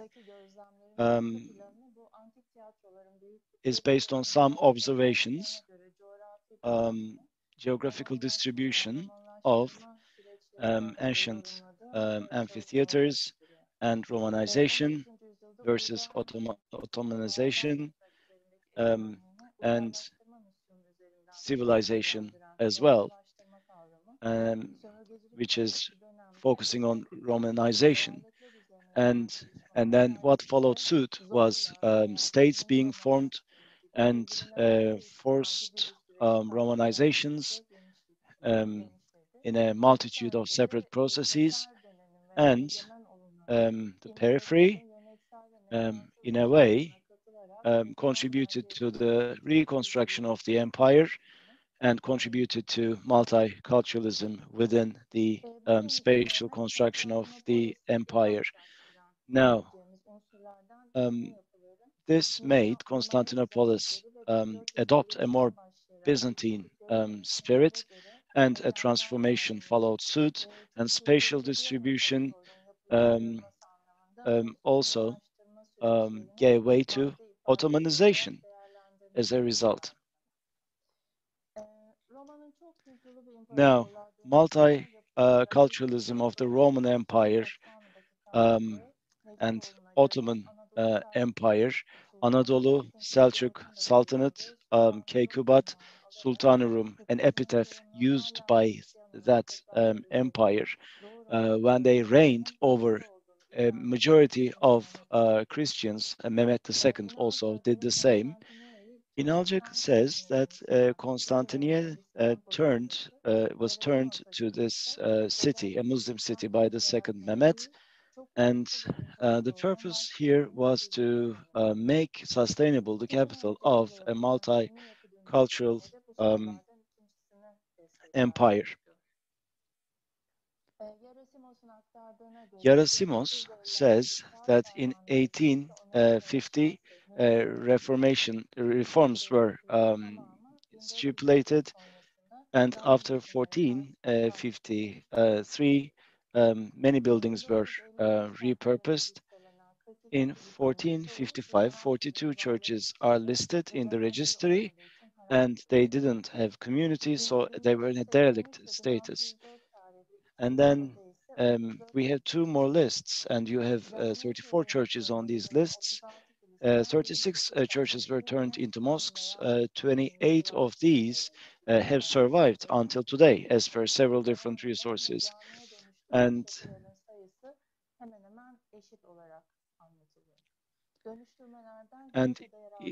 in Galata, the Arab Jami is still present, but we're not going to be talking about that. The second Mehmet transformed 6 of the churches that I previously cited, and we will be looking at how these came to be. And in the time of the second Mehmet, transformations in religious buildings are fewer, and demolitions and repurposing other than mosques, and when we focus on the different parts of the city, the picture that we will see will be a bit different. Now, as for, like I said, ancient theaters, I worked on these quite extensively. Hagia Sophia and Kora were two focal points for me as part of that study. Austerlitz, after the 2nd century, in many Eastern Roman churches, starting from the palace, many rites took place in Hagia Sophia, but small communities had their own churches, chapels, and many other places of worship. The Zerek church mosque, the Pantokrator, is a great example of such a building, a monastery slash church repurposed for the Muslim community. Wide-reaching transformations took place. And we have a lack of research on these buildings, but at the time of second Mehmet, certain Byzantine religious buildings were transformed, like I said previously, and their function before 1453, their size, their ayazmas, existence of ayazmas, and how they played a part in the transformation decision of these places is what I'm going to be talking about here today. And Magdaleno, and also refer to Magdaleno, and remember some of his writings. Now, second Mehmet in Constantinople, the first monumental building, is actually at the center of the old peninsula, the palace. The old palace, Janissaries knocked the monastery down, and the second Mehmet stayed here. Most probably this was the Franciscan monastery. At the time, Necipoğlu in 1460 says that Topkapı Sarayı construction was initiated in a bid to build a symbol for the civilization that would reign over the Mediterranean. Byzantion's Acropolis Hill was here. The palace was built on that, and the courtyard was walled off. And before that, this was the Enderun, the courtyard, and then Birun, the outer courtyard versus the inner courtyard. The representatives of foreign states would get through this gateway. This is called Frengi, à la Franc. Once the main buildings were completed, Mehmet II, in the garden that also had a few churches, built certain Ale Greca, Ale Versiana, and Ale Turquesa, and only one, the tiled pavilion, survived until today. So 3 pavilions were actually built. When we look at written resources, we see that in this transformation, in the garden of the palace, the San Paulo's church was present, and this was a place of higher education, and then it was turned into a pavilion, Alla Greca, most probably. And in Sarayburnu, Hagia Sophia priests would stay in a monastery. The second Mehmet turned this into his summer residence. So, from a practical and aesthetic point of view, these transformations are quite substantial, and they tell us how the Byzantine buildings became a part of the Ottoman culture. And when we look at other practical implementations, for instance, the second courtyard, let's take a look at the second courtyard in the 5th century. A 3-naved church was present, but that was knocked down as well.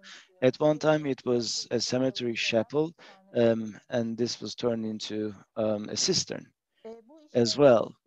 Now, these functional changes meant that the religious functionality on top of the Byzantium hill ended with the construction of Topkapı. After Hagia Sophia, a second Byzantine church, Hagia Irini, was turned into a storage area where ammunition was stored. Storage buildings and service buildings in the external garden symbolize the strength of the previous empire. And this was an ideological message to the visitors of the newly established palace. Before the Ottomans, there was the Great Palace of the Byzantines and the Hippodrome, previously known as Hippodrome, and there were some functionality changes in the religious buildings there as well. Now, in the basement, wild animals of the palace would be kept, and also Halke church was known as Aslan Hane, and once it became lost its function, a small temple was built. On the 10th century, it was enlarged into a church on Halke. On the 8th century, there was an icon which was taken down, and that was the start of the iconoclasm movement. And Hagia Euphemia Church was turned into a storage area for powder kegs, and then the dome fell down. In the 6th century, Orthodox teachings were the basis of the church, and it's dated back to the 5th century, repurposed from a part of a previous palace. And around the At Meydanı, there are other small churches that were transformed, and in the time of the second Mehmet, some of these buildings were still intact. All of these actually are linked to the Great Palace and the palace that was built afterwards. And these changes in function are not observed in other parts of the city. These are highly symbolic buildings, and these transformations are also efforts to take away the divine features of these buildings. Around the shoreline of Haliç, the Theodosius Mosque was turned into a storage area, and then later the Gül Mosque The most clear ideological message is probably on the most monumental religious buildings of the city. Let's now take a look at those. Changing of functionality, let's now take a look at Hagia Sophia, both a church and a mosque at the same time, a transitional image. Hagia Sophia is a monument of conquest, and when you look at the Great Palace, around the building that was in derelict state, and other buildings were used as storage areas after they were repurposed. Bu dönüştürmelerden 10 yıl These kadar transformations, 10 years before Havarian Church, the Church of the Apostles, was the office of the Patriarch. The second largest church was a holy site. It was the highest hill of the city.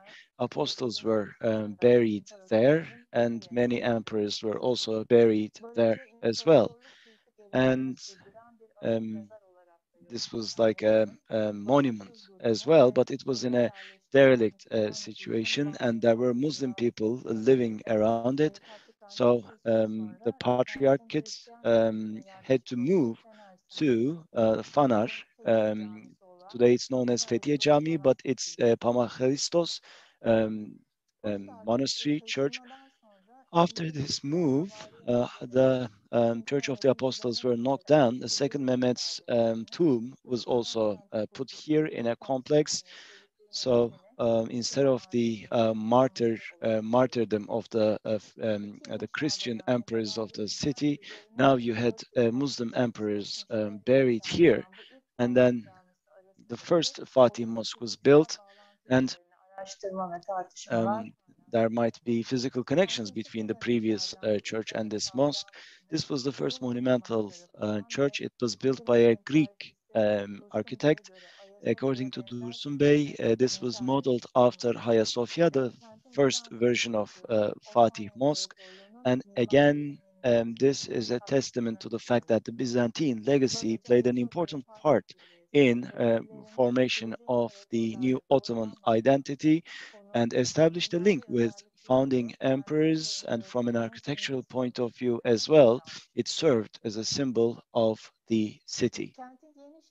Now, new cemetery in 1458, the first mosque in Eyüp was built actually during the conquest. Ebu Ayyub el-Ansari's tomb or shrine was the starting point for Eyüp Mosque. And on the hill, Cosmas and Damian brothers' shrines were present. A monastery was also present there. From the 6th century till 11th century, this was a place of healing.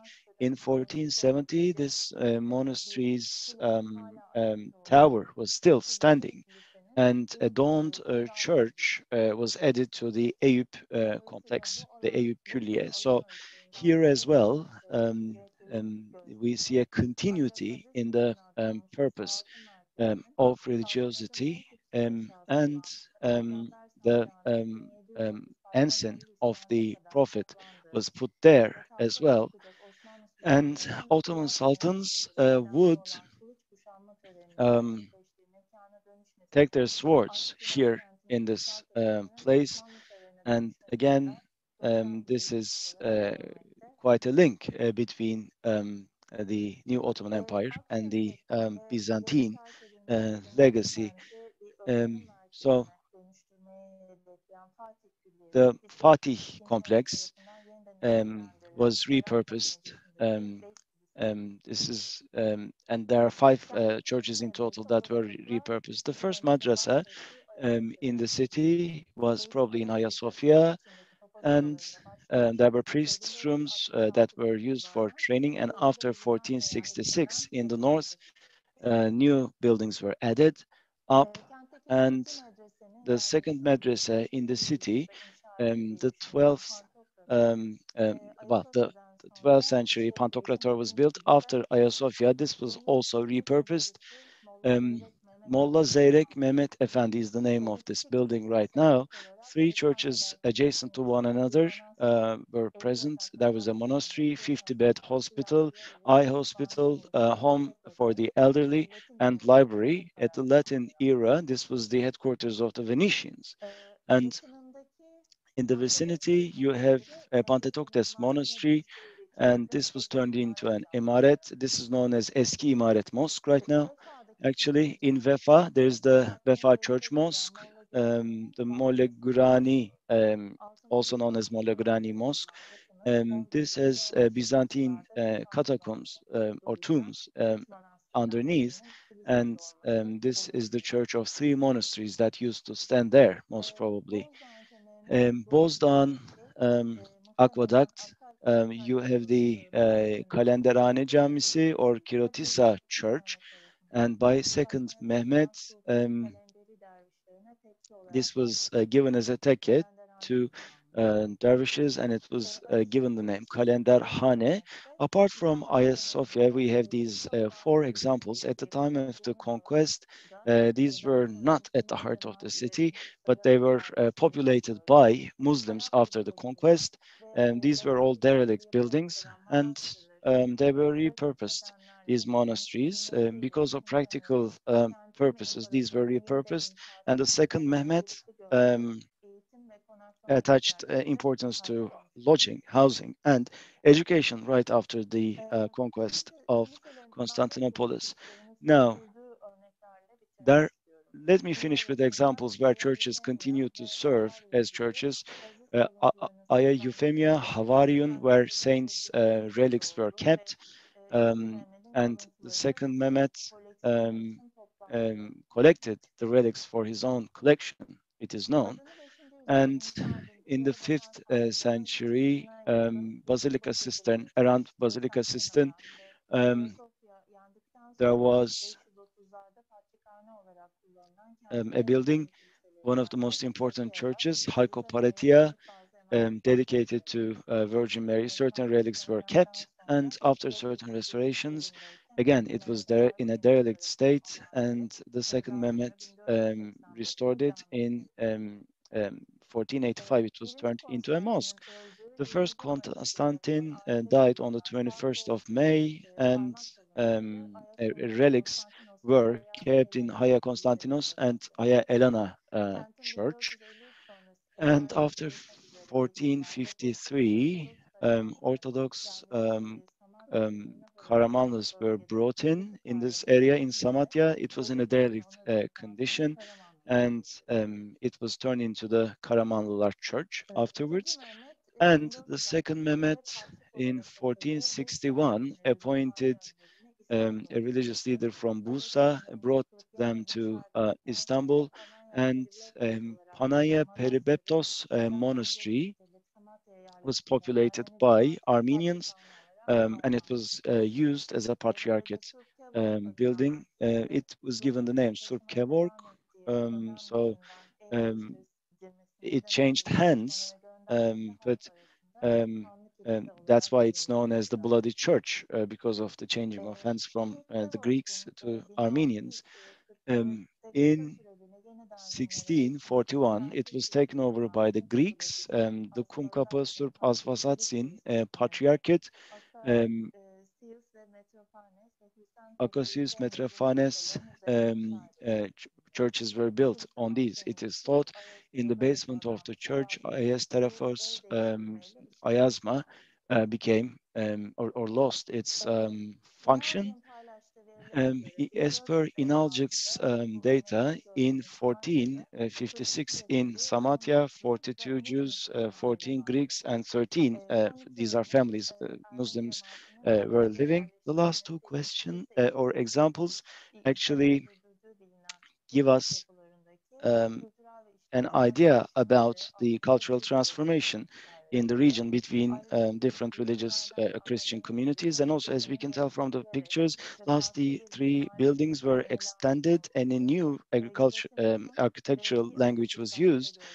Yerasemos in the previous examples, we saw buildings that were turned into mosques, and these were churches that were used by different communities. So we have quite a lot of these, and these were quite important in the restructuring of the capital of the Ottoman Empire. Now, these transformations also give us ideas about the process of Ottomanization, the diversity of them, and the relationship between buildings and the dominant culture. Thank you. Çok teşekkür ederiz. Şimdi hemen ikinci sunuma geçebiliriz. Doktor Erhan Kurtarır, buyurun lütfen. Thank you very much. We now go over to Dr. Erhan Kurtarır.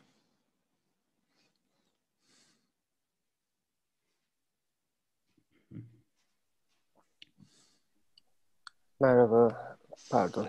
Bağlantıyı yapmak biraz zaman aldı. Well, the link took some time to establish.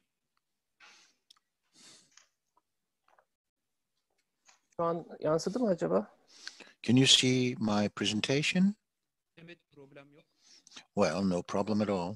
Hocam teşekkürler. Thank you, sir. Merhaba herkese.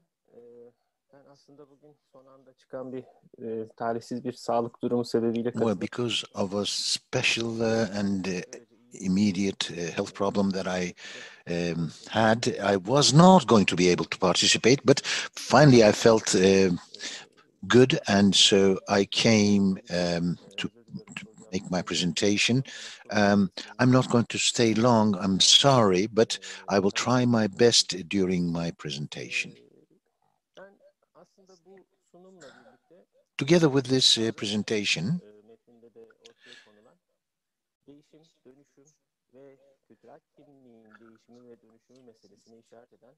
I would like to pose some question marks from my own professional point of view on the question of the transformation of identity and space that was also taken up, that were also taken up in the invitation that was sent to us. So this is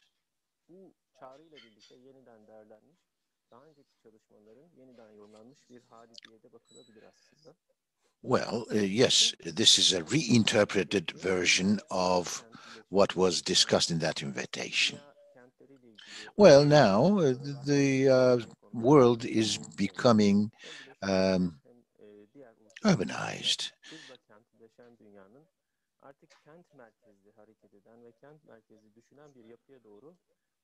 Now we think in urban-centric form. All institutions refer to this. So international meetings, when they take up the questions of urban space, try to assess what happens when the urban space changes. Well, now 75% of the world lives, over 75% of the world lives in urban spaces. Of course, in such a world, this is a world that's fast urbanizing, and so cultural diversity is increasing, of course. Certain fundamental questions have to be posed. As an urban planner, I would share with you these three questions in my presentation. In such a culturally diverse environment, how does one provide for the continuity of the cultural identity? This is both for the dominant groups or for the subaltern groups. Every group has to march with the times and so change in its identity, but in the effort to continue one's cultural identity, what is the role of space? This is not very much discussed because our particular question in this case, for those who work on space, usually may abstract from identity, may ignore the question. So there has to be a kind of parallel established on the question of space and identities, those people who work on space and those people who work on identity. And finally,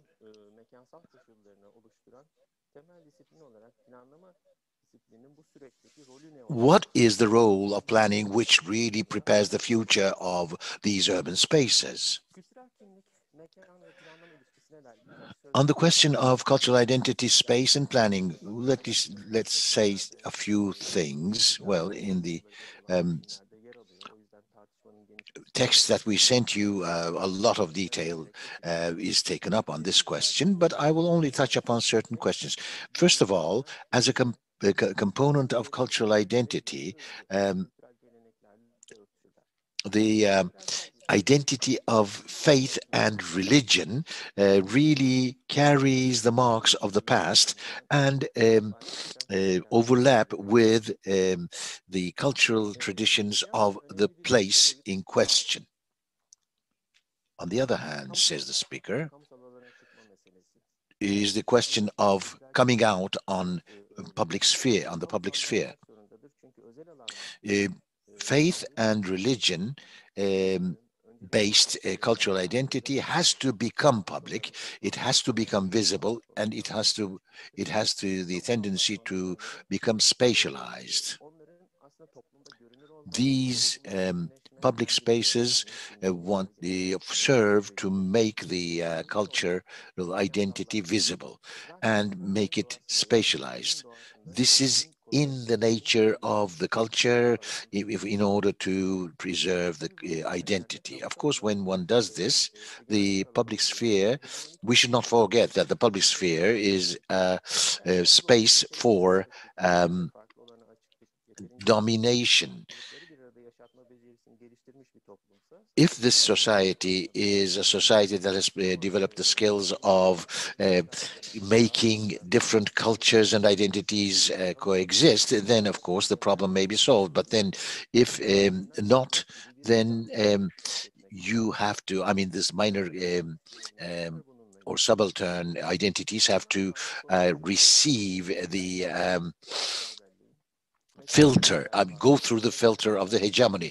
Assmann says the memory has a need of a space. This is what I would like to put forth as well. In order to discuss what we call space, well, I always try to give this as a message in my work as an urban planner. In the urban planning discipline, which is a child of modernism, looks at space from a secular point of view and does not really stress the question of the sacred, but societies don't, communities don't, cultures don't, etc. And so we have to understand the sacred space as well. In order to attribute meaning to this, we have to look at the question in depth. And this is one, it seems that this will become important in our discipline. When we talk about the sacred, what is this? This could be a corner in the middle of the nature. It could be a mountain like the Ararat. It could be a tree or a rock, but it could also be the human environment, like the memorial, temple, or even a corner for praying. Then there is the question of the places of worship. Well, we have to say this frankly. In our legislation, up until very recently, there was no clear definition for this. And in the development plans, this was taken up very recently. The place of worship is not defined clearly in Turkey. There are negative aspects to this, but then sometimes this facilitates our business because every institution has been asked, is this a place of worship on concrete situations? So in order to progress in this area, we need a clear vision and attitude that is respectful for human rights. And I tried to make a general assessment from on the basis of my work. A place of worship is a social center of organization that has cultural, national, even ethnic significations. When we look at the definition, this is a place for assembly. Well, the root of the word, well, from the question of the cem evi, cem means assembling, to the mosque, to the kilise, mosque in Turkish is, or Arabic is jami. This is, you know, what these words mean. During my research in England, I worked with the diaspora. The places of worship there turn into a kind of communal center, and people come together, you know, to be together, and they reproduce their relations there.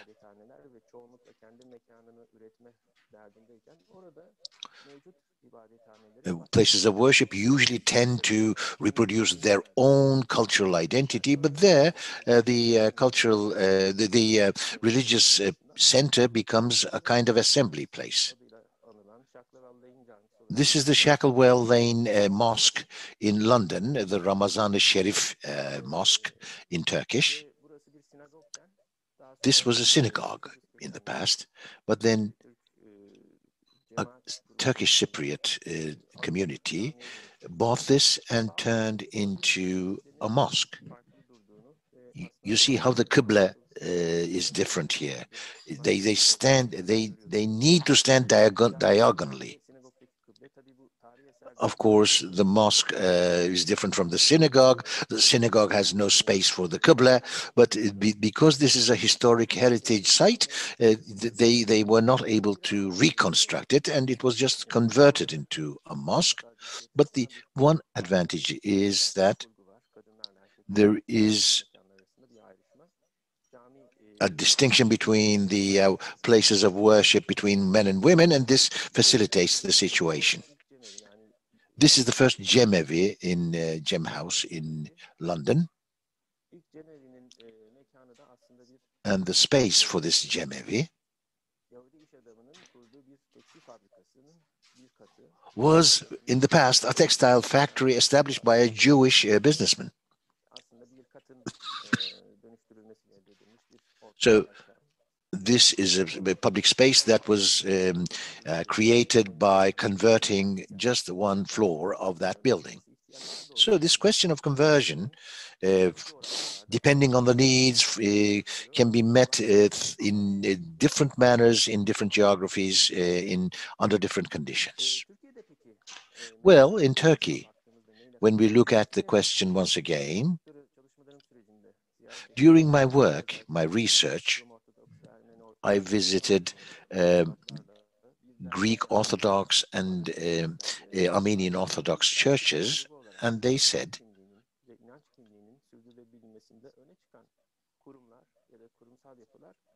institutional structures that reproduce cultural identity on a faith-based direction follow the method. These places of worship are very important for the community. It's not a matter of only worshiping. Schools then are very important, especially in transmitting the culture to the younger generations. Endowments or foundations are very important with respect to the protection or the preservation of real estate and assets. Associations are very important. The media, of course, is important for the survival of the language, and cemeteries are there as spaces of cultural memory, and it's very important with respect to the belonging to the group. So we now have hints as to how cultural identity can be preserved. The same goes for both during my doctoral work for my doctoral dissertation and field work later. I looked at how sacred spaces are organized in the among the Alevi community. Well, there are fewer, there is less diversity in the Alevi environment. There are dergahs. These are very important with respect to the common memory and the cultural heritage spaces. These are the only ones within certain cities. New ones cannot be established in the centers of cities. You can only see these on the periphery of the urban area. There are isolated cases, but in general, this is not possible. You can find dergahs in the centers and in historic centers. Cem houses are both places of worship and cultural spaces, and they're multifunctional. These are very original spaces. I will be trying to come back to these. With respect to rituals, there are certain spaces. The question of visiting these spaces are very important. There are spaces of visit, and here nature has very important aspects, certain components of nature as well. Well, because the schools, etc., do not differentiate from the general structures, there is no such thing as an Alevi school. Those institutions we don't see. There are, of course, associations. With respect to the media, well, there are no community medias, but there are certain organs of media that continue, that sustain an Alevi kind of discourse. Now, the question of dergahs is important from the following point of view. Dergahs are in the center of the city. They serve as places which are demanded by the Alevis. There may be spaces that are destroyed or have changed their owners or changed their function, etc., etc. There are very few of these left. It is possible to increase the number, perhaps, but I have in Istanbul 25 of these dergahs and tekkes. Well, usually they're in Üsküdar, Kadıköy, Sarıyer. These are in the historic places of Istanbul.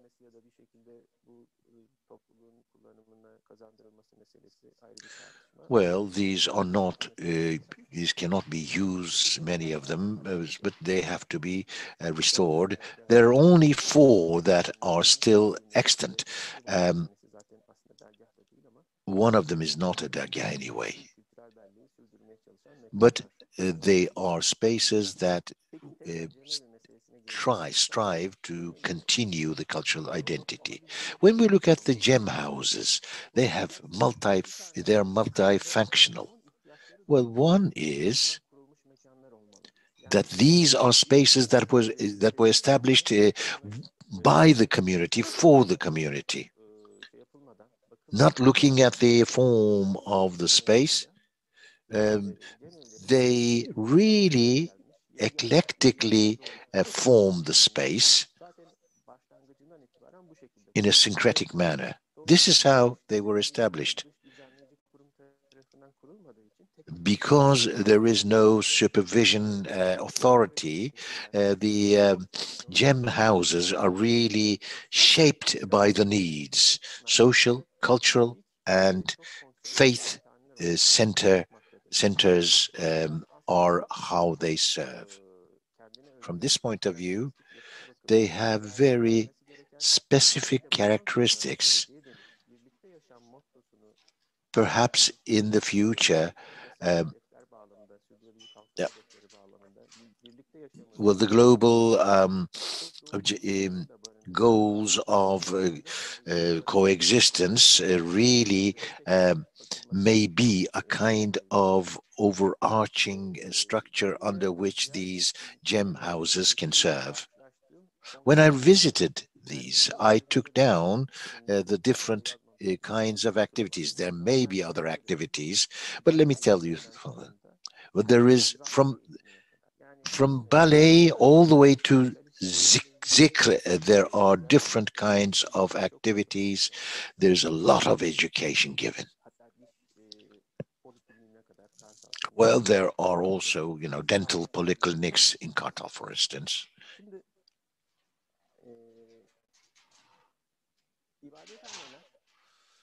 Places of worship are, in effect, have such original structures, such differences in culture and identity that they cannot be uniform. So one cannot say the discourse of there's only one place of worship for Islam, because then that is the mosque. But even that is not possible.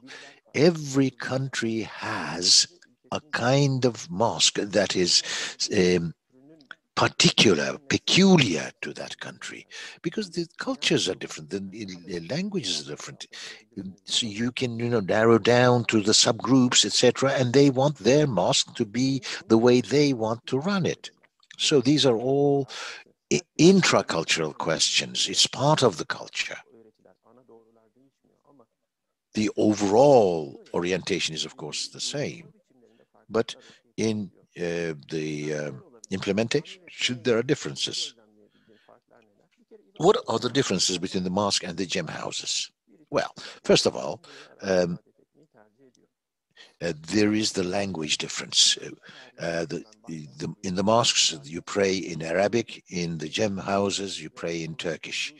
With respect to the memory, the figures in the history of the faith are different, or perceived as different. The Qibla is different because in the gem house, the Qibla is the human being. The symbolic language and the symbolic narrative in the space are different. There is a difference in the outlook on gender, and the feeling of belonging and owning up are different, because in one there is the belonging to the state in the case of the mosque, but the other one belongs to us, so to speak. The relationship to the common identity, and then of course there is the unity of origin. Well, from now on,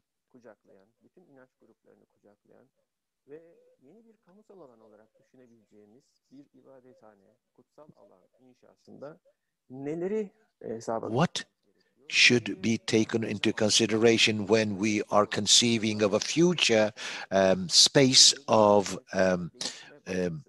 place of worship? We should talk about the different dangers. What are the dangers here? First of all, standardization and uniformization. This is the biggest danger because it leads to the loss of original values. This may create a lot of problems because all the richness and the diversity may go by the side.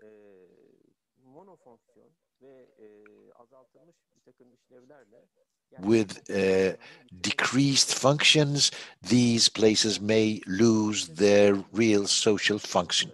The second has to do with sustainability. In order for these places to be economically and socially sustainable, they need to be supported on the basis of different activities, not necessarily commercial. Please don't understand it that way. These may be places where in the garden you can rest and you can use some certain spaces for other activities, etc., etc. It may serve other kinds of human relations. Of course, the question of the existence of an outward source of repression that could lead to a transformation and destruction. Well, of course, one always talks about a transformation, but the need for transformation can be done, carried out from the inside, or there could be destructive forces from the outside.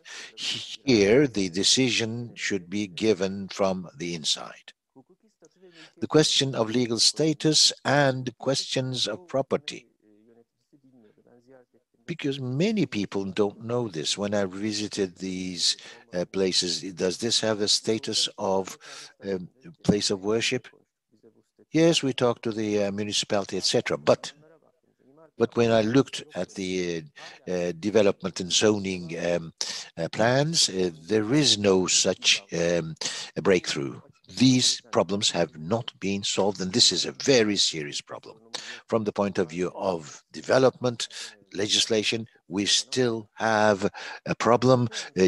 Gem houses have not gained the status of place of worship. Let's say this is done in the future. Then this will become a public place. Well, many of the gem houses are under private property, and because they're under private property, they can do anything they like. But now, in the future, if this becomes the case, then the whole thing may change. The whole setup may change. Let me not go on and on, but among other threats or dangers, or at least the areas where we have to prepare, first of all,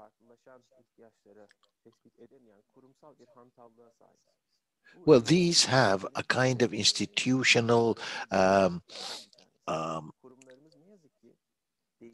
heaviness and slowness in adapting to the growing diversity of the city. They need to recognize the phenomenon. From the point of view of city planners, we need a professional kind of attitude. What is the signification of that space? This question of signification should be inserted into the toolbox of the city planner. Finally, what can we talk about in terms of solutions? Well, we need a form of planning that is respectful for human rights and that regulates not space but places. Not only institutions, but also the planner should be part of the community and should update the instruments that they have, and in a dynamic and proactive manner in order to answer the needs of the community. Well, the question, of course, the local, the flexibility, etc., etc. What is right and what is wrong? In the concept of planning, a new attitude of trying to understand and one has to reach a kind of understanding that looks for the implicit knowledge or information. And of course, we need planning in a comprehensive manner and that do not contradict the principles of human rights. This last slide. Well, my presentation is over. I asked about this structure in another session. Nobody could answer. There is no one single type. We should not see things uniformly. We need to allow for diversity in cultural structures in every sphere of life of humanity. And this is a mosque. And these mosques come from their cultural traditions. And these are real works of art that are the product of great efforts. If mosques are so diverse, then you cannot reduce gem houses to mosques. Thank you very, very much. Thank you, and I wish you a quick recovery. Now we're going to the next presentation. Yes, ma'am.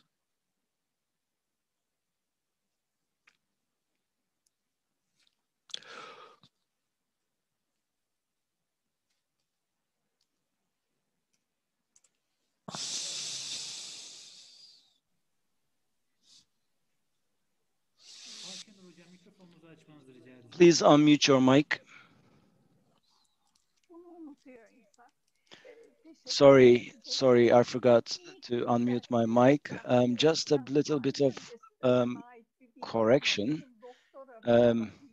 Regarding my PhD, you said something which is not entirely correct. I didn't complete my PhD in sociology, but in economics, but I focused on sociology in economics. So I just wanted to clear that out. And now, let me proceed with my talk. In a way, Erdal, before me, presented us with a great plan, and I will focus more on methodology and organization and try and give you some highlights. How did the planning mindset change, and how did that come into existence, and what our problem really is? And let me try and share my screen with you. Now, in my presentation, I will focus on three topics. One is how the handling of the space changed. Shatsky's site ontology is actually the theory that I will be talking about. How should we view space, and how should we establish the relationship between the space and the human? And this relationship-based approach started in economics and geography. It was developed as a school of thought. Bata's, his articles with Klüpler's articles were quite influential. And afterwards, in the planning area as well, Healy and Graham's articles, and you know, how to put it all into practice was the focal point of discussion. Management, sociology, all of these had reflections on this approach. Now, the ontology had to do with the philosophy, and relationship-based approach is mainly about how people interested in the space, in the site, should adopt their methodologies. The distinction between space and place, well, in geography, in humanitarian geography, you have this distinction. And sociologists also, Gearing in year 2000, had a great article about this. So sociologists are underscoring this distinction and telling us that this is important. I will also focus on that. So is this truly important? We will also get to that. The second topic, after the handling of space changed, one thing that we need to focus on is city policies and how planning responds to this new way of thinking. In urban policy making, in governance, or in public administration, the concept of governance came to the foreground, and the power of power, decentralization, localization, or giving more of a mandate to local authorities, and civil society organizations, their active participation in administration had an impact on planning, on decision-making processes, as well as the overall participatory attributes of the system. So participatory planning, in a way, is the concept that was brought into existence. Of course, there are different levels, and participatory planning, instead of participatory planning, citizen engagement concept is used.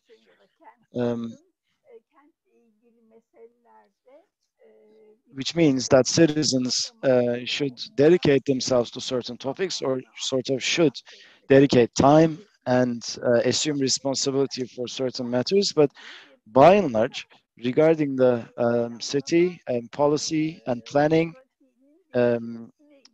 is changing. There are certain expectations and new thoughts. In light of all of these, when I look at our own country and the realities in Turkey, I see that in the planning practice, I think we need to discuss what's going on and what should be done. What are the things that we need to accomplish, and what are the hurdles in front of them? That's what I will try and convey to you during this talk. Now, as I said previously, and Erhan also talked about, the world is changing quite rapidly. On the one hand, we're going through the ramifications of globalization. On the other, the geography of production is changing. Wars, oppression all across the world are wreaking havoc on our communities, and minorities, are fleeing their homeland, and many people are being displaced. So all of these, actually, when it comes to planning, we need a more conceptualization, a richer conceptualization, because planning, yes, in the modern world, it's a modern concept, and as such, there are objective truths in here, and the urban city or space is organized based on that. But now people are saying that we need to adopt a new approach, and a new methodology is emerging, a new epistemology. So what is at the core of this novelty? Actually, there are two concepts. The first is Shatsky's space ontology. Space is a concept, he says, in terms of interpersonal relations. These relations can gain meaning through spaces, and through the wider geography within which they are situated. So location or space are things that create the link between people. And this is one of the main tenets. And another tenet is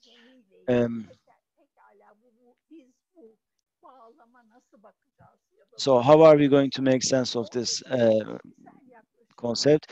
Again, relational approach or adherence of this school of thought say that spatial, economic, and social phenomena require a historic point of view, and things that happened in the past should be taken into account. So these things that happened in the past, when we look at their implications on today, we're also talking about a matter of scale, because when we talk about planning, actually, the point of view of planning on a given scale, on an urban scale, you deal with certain things, you assess them, and again, on an urban scale, there's a two-dimensional map that you try and find solutions on. But they say, relational approach adherents say that we can't just look at the scale of the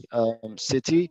I mean, this is a housing area, you say, you delineate a certain area, and how to build houses. The planner tries and define that, how many square meters per person, whether there's going to be a garden or not. So all of this is described. And those who advocate a relational approach say that this is not enough. people coming to the housing unit, what they go through, what they went through before they came there, and how this affects those people's habits. So in a way, you can't just take a look at the scale of the city. On an individual scale, on a psychological scale, you also need to take a look. And also from a sociological point of view, you need to take a look what is going on. That being the case, mekan bir bağlamdır demek daha ağır bir görev yüklüyor mekan. We can say that, I mean, saying space is a context, puts a lot of responsibilities on the space, and saying that the space is a lens is not as strong a statement perhaps, but the space certainly predicates certain phenomena, or certain incidents manifest themselves based on the space that we're situated at. Just like a lens, they go through that lens and they can acquire different colors and hues. And Zimmer is at the basis of this thought. Zimmer, at the end of 19th century, beginning of 20th century, was quite influential as a philosopher and sociologist. And in the 20s, he published certain articles, and he says that the society is like a web based on interactions of individuals. Whatever individuals go throughout their lives, all those experiences and counter relationships are shaped and formed, and all of us shape one another. It's like a web. Everything should be dealt with within the framework of relationship with others. So these relationships, different positions on the space have an impact as well. And Hakan in 2021 published an article, and he says space, different purposes, different organizations, different institutions come to a head at spaces. And this is the trouble for planners. How do you deal with different organizations, different purposes, and different institutions, and how to reconcile them? And how will the planner find solutions to all of that? And Dore Massey has this concept called sense of place, which is quite an important concept. They say, if you're dealing with a space, then sensations about that space should not be discarded. An important example from recent history is actually the Madımak Hotel in Sivas, which is a space that was an ordinary space, maybe a second-grade hotel, but then an atrocity took place there. People were burned to death.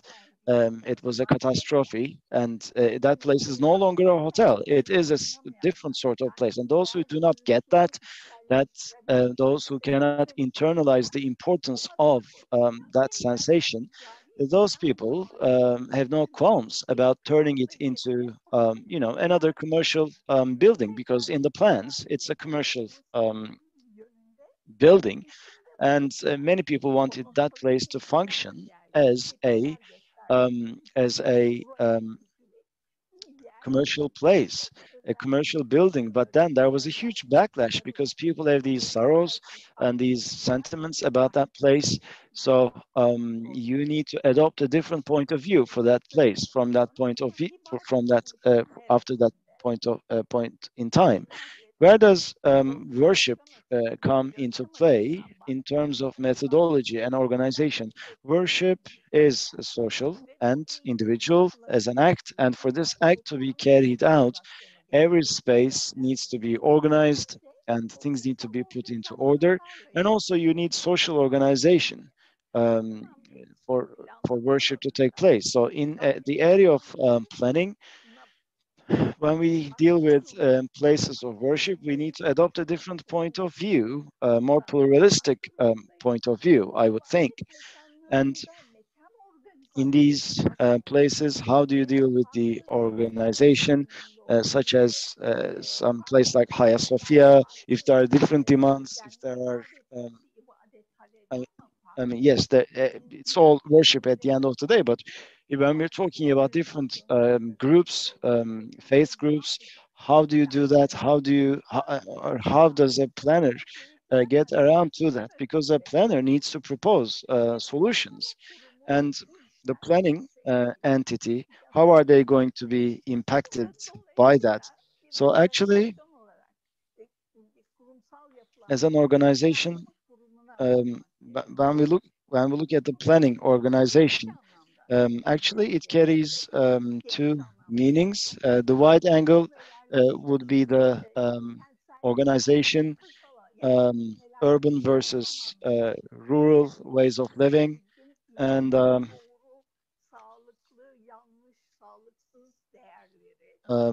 the values to govern those ways of living, acceptable and unacceptable sets of behavior. So in a broad angle, this is all within the same corporate framework, or institutionalized framework, but there's a narrower meaning as well. So that is that organization has a significance when it comes to coexistence, and it has a more practice-related or functional purpose. So functional organizations, how do they organize? Very briefly and very roughly, let me say that every corporate organization or every organization, in a way, is for a purpose, for a joint purpose. That's what you organize for. And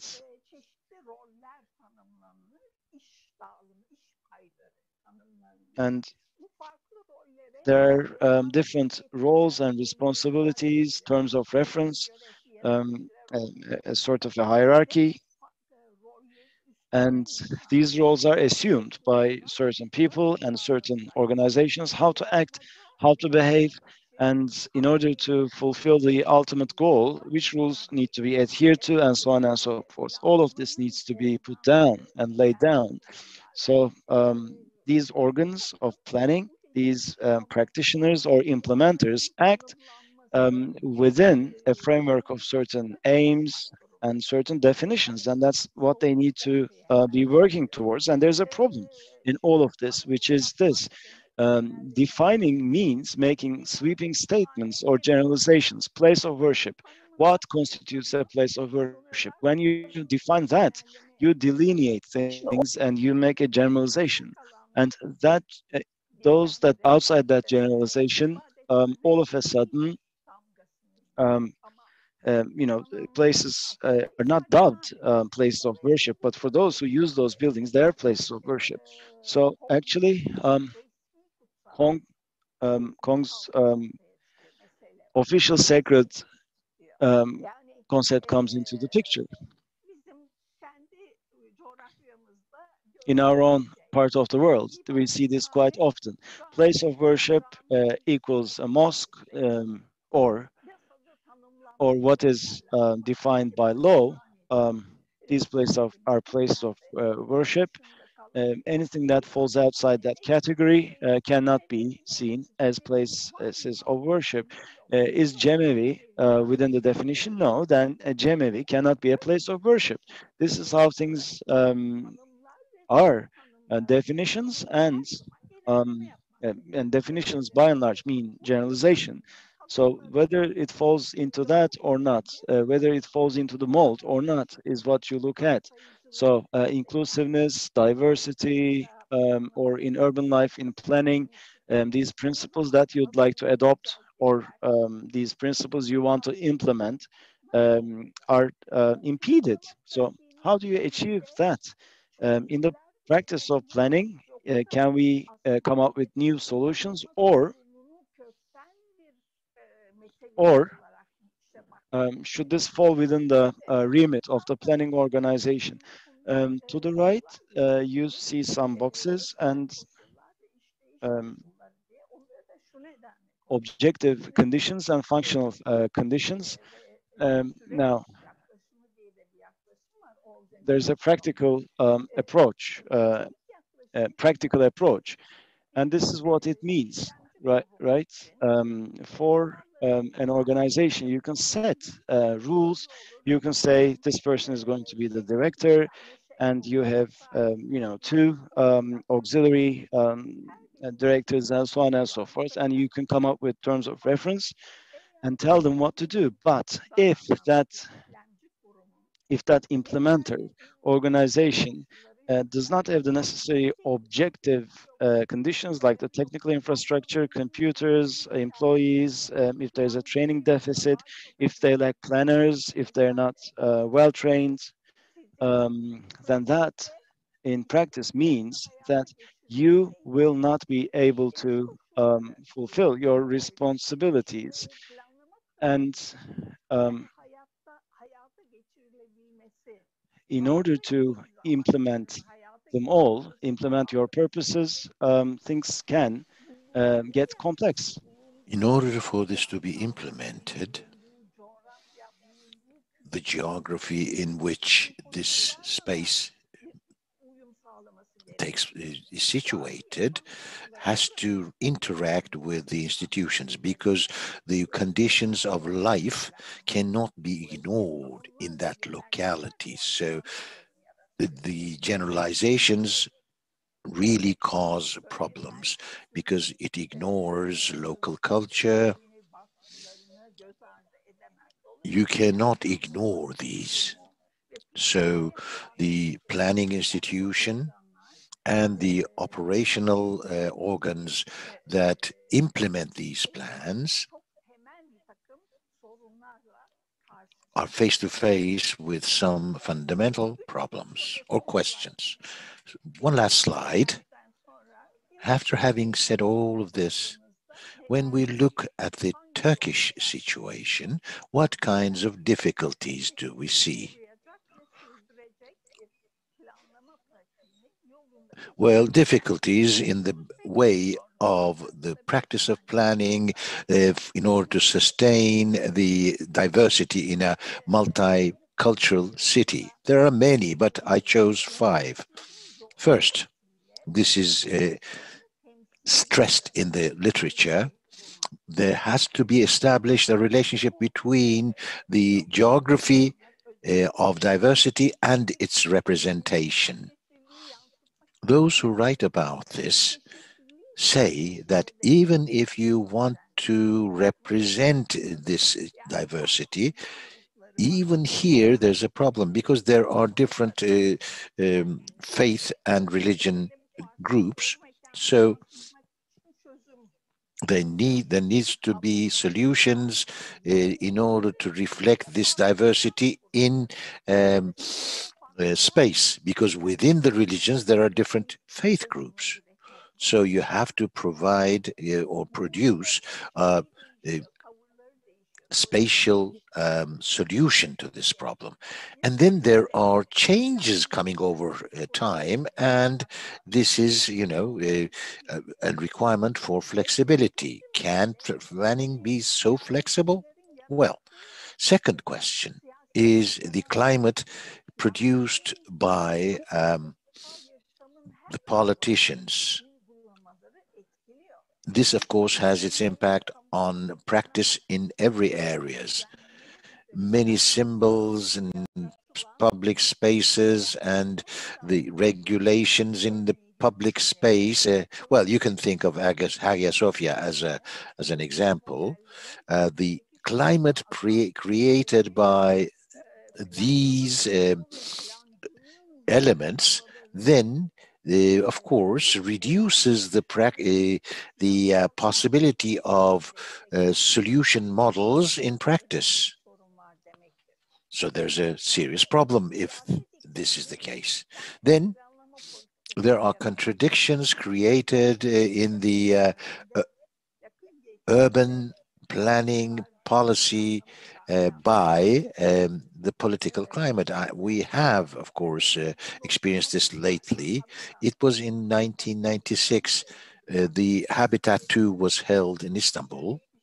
And the question of governance and the participation of civil society, globalization, etc. This discourse was in vogue, and this had its reflections at the beginning of the noughties, the 2000s, and local government municipalities took over some powers from the central government. And thus, while planning, certain decisions were given over to municipalities with respect to the organization of space. But in the last 5 or 6 years, is it too short? Perhaps 7 or 8. Within the last 7 or 8 years, there is a backlash. There are now administrators appointed to the head of municipalities. How can you have decentralization or devolution if you appoint administrators to municipalities even? So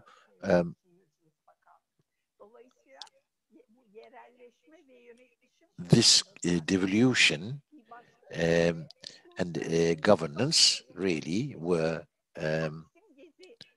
hit hard. Another one is the turning over of the property from the the Metropolitan Municipality of Istanbul and being turned over to an endowment. It was Galata Port, the third bridge, Canal Istanbul, all these projects. These are shown as touristic site, or as if they were a national project. When this happens, local government, in this case, the Istanbul Metropolitan Municipality, finds many black holes, so to speak, in its web of powers.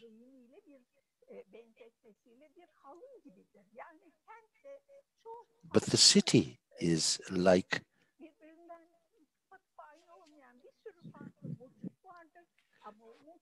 a carpet. That is to say, there are different motives, patterns, in the carpet, which do not look alike. But when you bring them together, this really is a nice composition. So with the taking away of these powers from the municipality, certain vacuums or lakes or seas are formed in the power web of the municipality. Well, finally, the slow change in the characteristics of the planning practice, inherent in the planning practice. This is the Scottish question, as they call it in the literature. The planning is a big organization. I've changed the rules, you cannot say immediately. This is not sufficient in order to implement those rules because there is the human factor within organizations. Each individual, while working within an organization, brings together a cultural baggage. That's how they work. And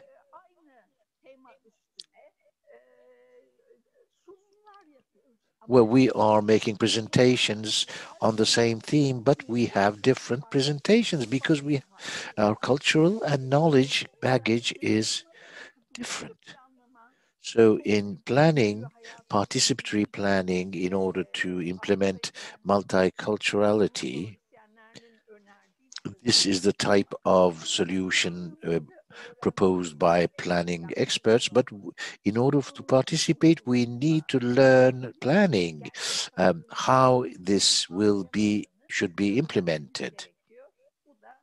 This is one barrier that we have to overcome, but it is possible to overcome it. Thank you for your attention. Thank you, ma'am, Professor. Well, I would like to sum up from my notes briefly. We have very little time left, and then we will look at the questions that were asked. Either I will start or I will ask questions posed by our participants. As someone who works on space and identity, I am very happy to have listened to 3 wonderful presentations. In all presentations, within the context of examples and theories, the space identity relationship was taken up, and then the interventions and the symbolic and functional functions were taken up, and together with the last presentation were situated within a theoretical framework. Here, the fact that faith and worship were taken as the center really deepened the discussion. That was a good choice, and I think in this sense we had a very important, significant kind of session. Let me check if there are any questions that were written here. Well, there are many congratulations. Let me first talk about this. Well, I have a question for each. Well, I have one question for each participant. In order to elaborate on the question in the first presentation, Zeynep Aktüre, in your presentation, you said that the interventions made in Istanbul under Mehmed the Conqueror were both symbolic and functional. But because the inner city inside the walls were partially dilapidated or empty, this was important. Which ones were more dominant? Is it symbolic, or is it the functional ones, or is it the regeneration of the city in the decades following the conquest? I ask this because you said that the 2 churches changed for their function as churches. One church became the Patriarchate Church, and the other one became the Karamanlise Church. So it wasn't the function that changed, but the congregation that changed. So would you talk about this? There are 3 such examples that changed congregation. Well, this is what I tried to understand when I started my work. As far as I can read in the sources, the first priority is the refunctionalization of the city. Seems to be that. As part of that decision of resettlement after the city has changed hands, Mehmed the Conqueror left the city soon afterwards. Then the construction of the first palace started. Halil İnalcık talks about this.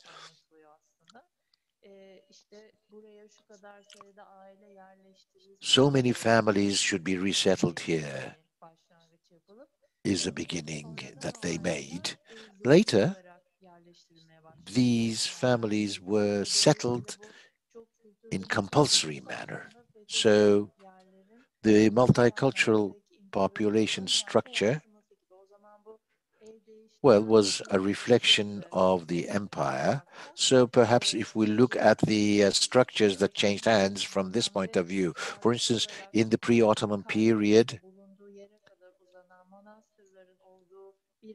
there is a region where there are monasteries all the way to Chora church. There is a Turkish Muslim population that was settled. That's why probably. And to the south, Armenians were settled. Later, Jews were made to settle in another part of the city. But these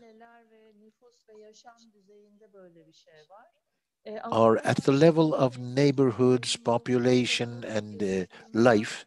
But these symbolic transformations may be only three.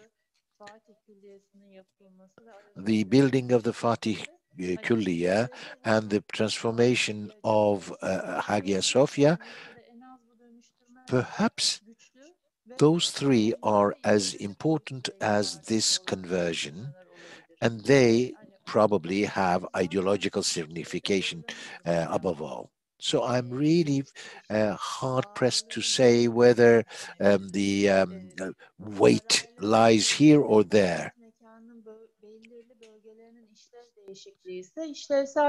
If it's a matter of functional change, then of course it's just the functional changes that are most important.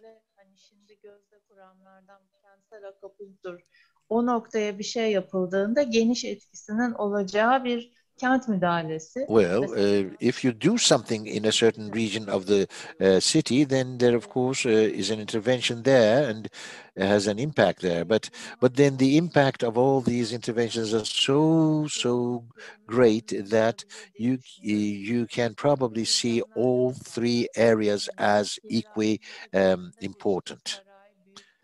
Of course, this palace, the big kulliyes are very important. Then there are sub-regionalizations. There are the commercial areas. Then there are Muslim structures built in those areas, like the Muslim masjids. But when you go into the neighborhoods, then we see a different kind of tissue. So the changing of hands with respect to the, for instance, changing congregation, this is important, but that a third scale. I wonder if this kind of answer would satisfy you. Thank you very much. I have a second question, and that is for Ayşenur Öktem. Dear Professor, with respect to the difficulties in the participation in planning, does that owe to the coming about of the right to the city late? Can we read these together? Can we have a brief answer to this question? Of course, we can only think of this in terms of the right to the city. That's the only solution. Because, as I always say, certain generalizations are made. If you work on the basis of this right to the city, then these limits can be porous.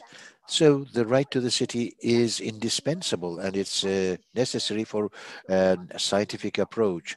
But then it's difficult to adapt for persons and for institutions.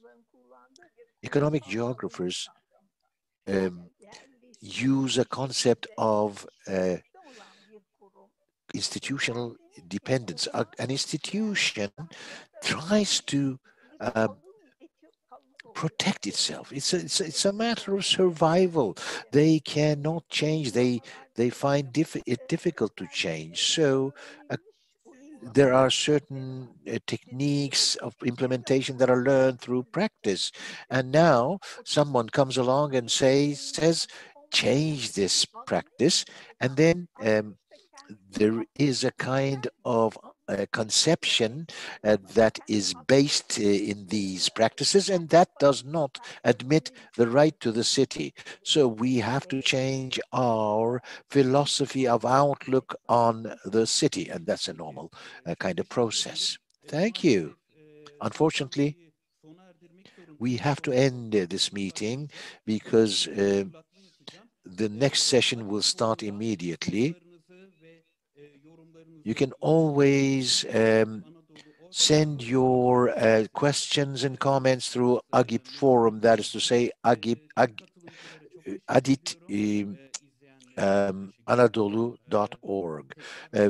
Thank you to the speakers and to the participants, and see you again in future sessions. Thank you very much, says everyone.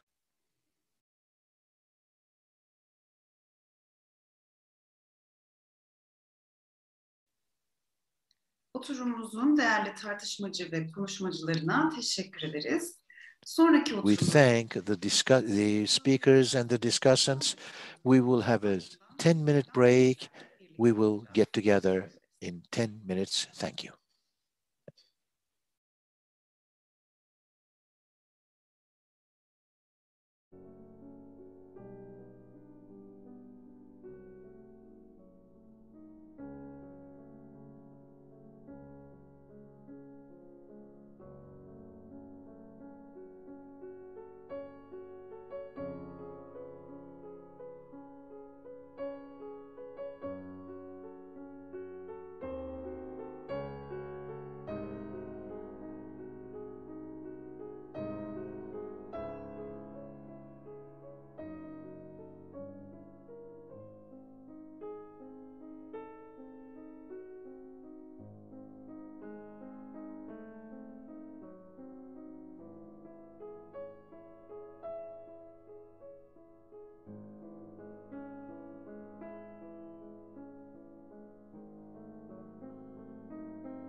Bir moladan sonra After this short break, we will continue with the third panel of the day.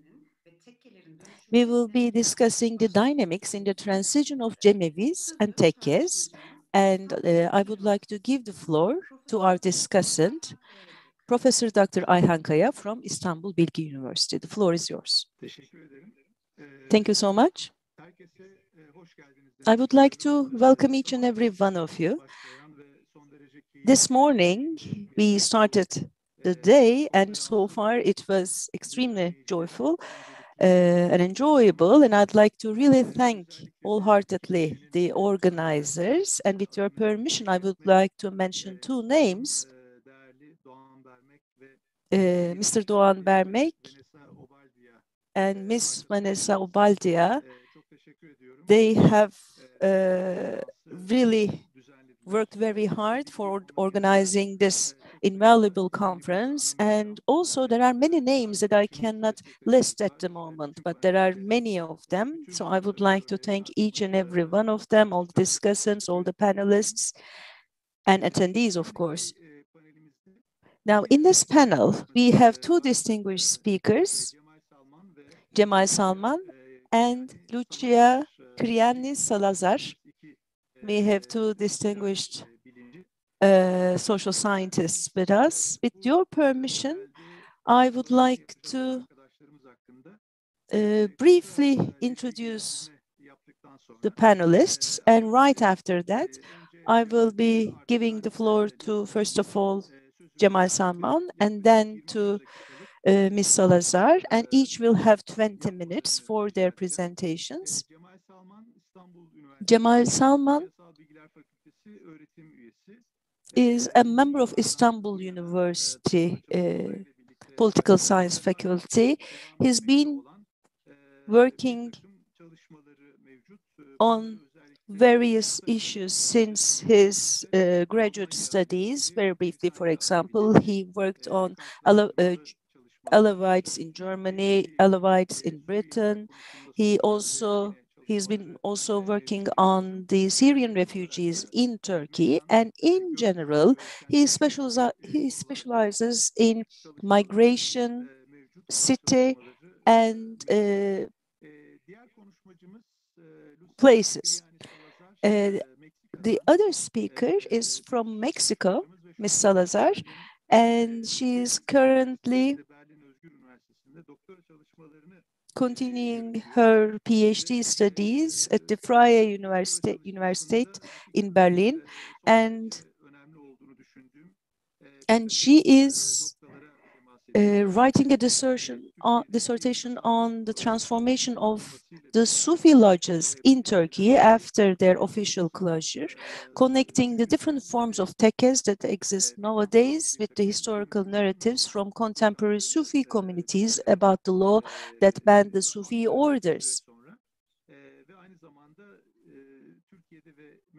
And she is also working on Sufism in Turkey and in Mexico, and that is definitely a very deep topic, and it would, I wish we had time and we had more time to discuss her findings in her PhD dissertation. I hope that when she completes her dissertation, we will have other chances. Now, I would like to give the floor to Cemal Salman. He will be talking about construction, struggle, intervention, the transformation dynamics of Alevite social space. The floor is yours.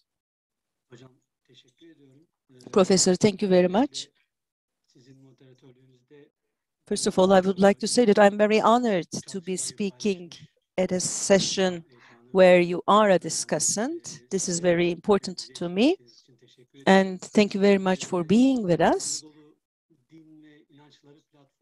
Also, I would like to thank Mr. Bermek and Ms. Obaldía from ADİP. We have been corresponding with, I have been corresponding with them for a while in the organization phase of this conference. And I would also like to thank all those who have worked in the organization of this event. As you have mentioned, for many years, I've been working on issues related to Alevite identity and the transformation of the Alevite identity. And my work is mostly based on field studies. And my presentation will be about the things that I have accumulated throughout these studies. I'll be talking about the social space, and I consider that category as an inseparable part of the places of worship. So first of all, very briefly, I would like to provide a theoretical framework with your permission, and after that, I will continue with the details. Now, I think maybe we should start from Hubvax and Nora, Pierre Nora. When we're talking about the intersections of the social space and the place and the memory spaces. For quite a long time, memory spaces were always considered as indexed to time.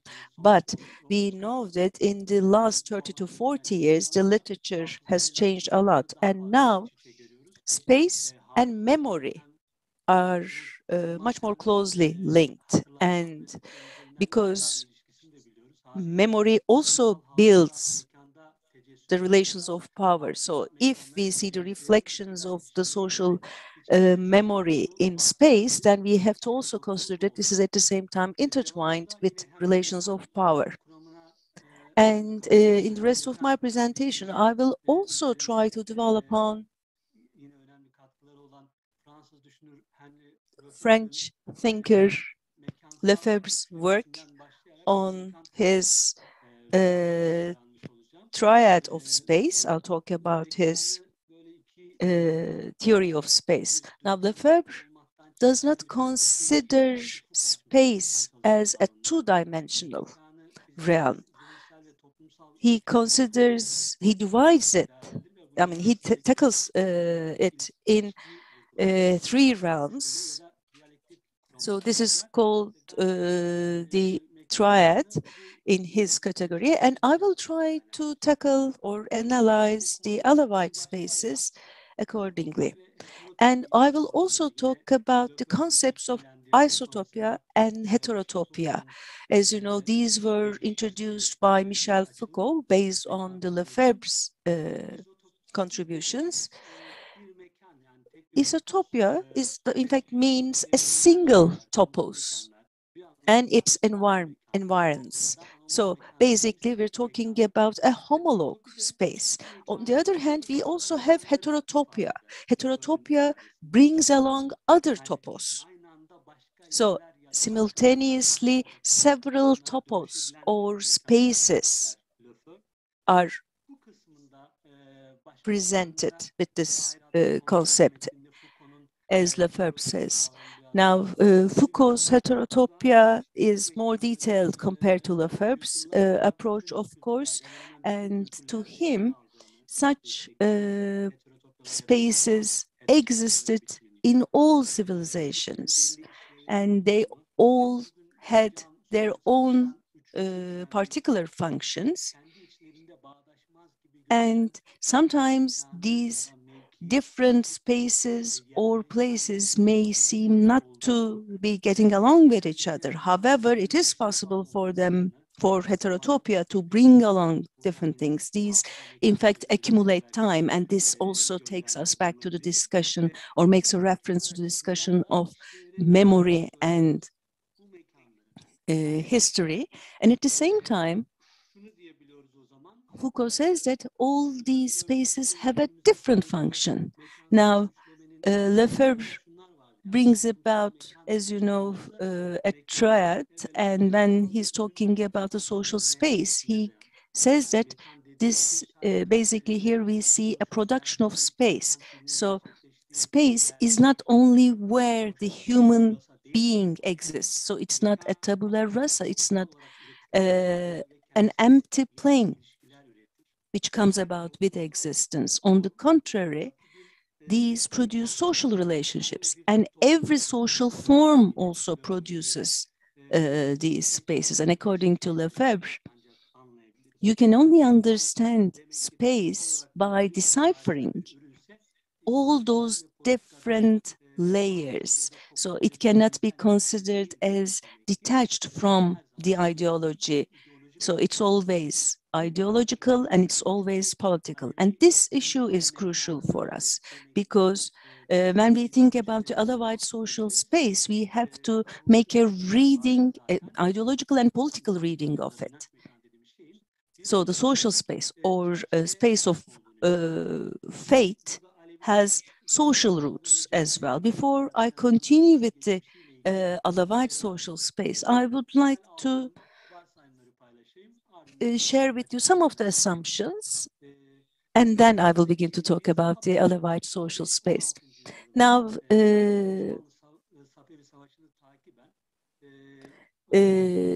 during the 16th or 15th century, we began to clearly see the new position of Alawites. The Kızılbaş or Alawites began to go to remote places, and we can perhaps say that the Alawites who were subjected to long-term slaughter and persecution following the Ottoman-Safavid War continued their existence in the mountainous rural regions of Anatolia from 15th to 16th century until the mid-20th century. And their basic structures, rituals were developed in this kind of an environment.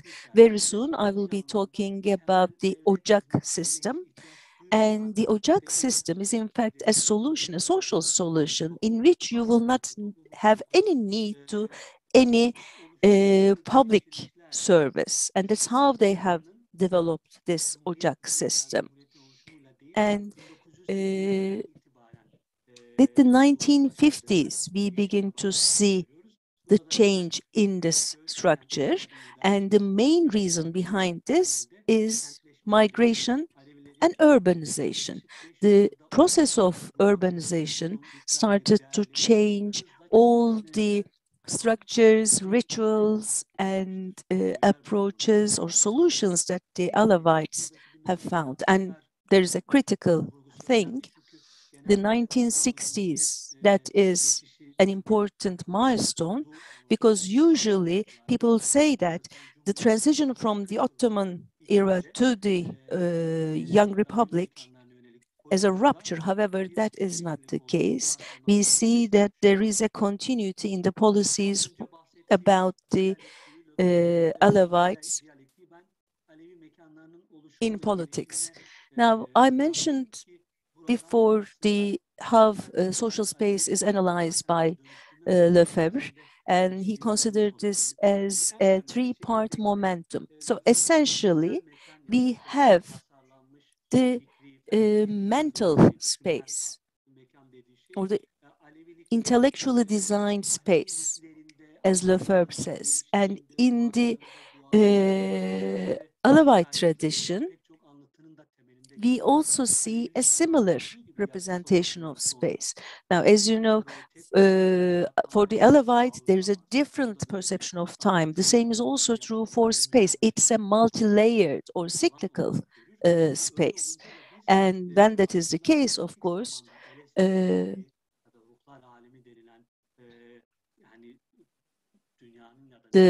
realm of spirits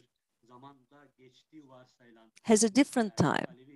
Because, I mean, in all Alawite myths and literature, for example, the Council of Forties or the Miraj, or in the Kerbela parables, or in the stories about Salman-i Farsi, or in the Hacı Bektaş legends, in all of these narratives, which are, in fact, the cornerstones of the Alawite myths, there is a different perception of space. This is called la mekan, and we can consider this as a non-space as well. And philosophically, this is how space is configured in the Alawite tradition. For example, what we call the Council of Forties, this is not something that is experienced in an non-existing time. On the contrary, this is an existence. This is something that comes to being in every GEM meeting. Now, in the Alevi spatial practice, everyday life or everyday places are tried to be transferred into this non-space, this la mekan. And so every moment in life is in fact a moment for worship. And when you have that kind of an understanding, in the Alevite villages, they never needed a specific place of worship.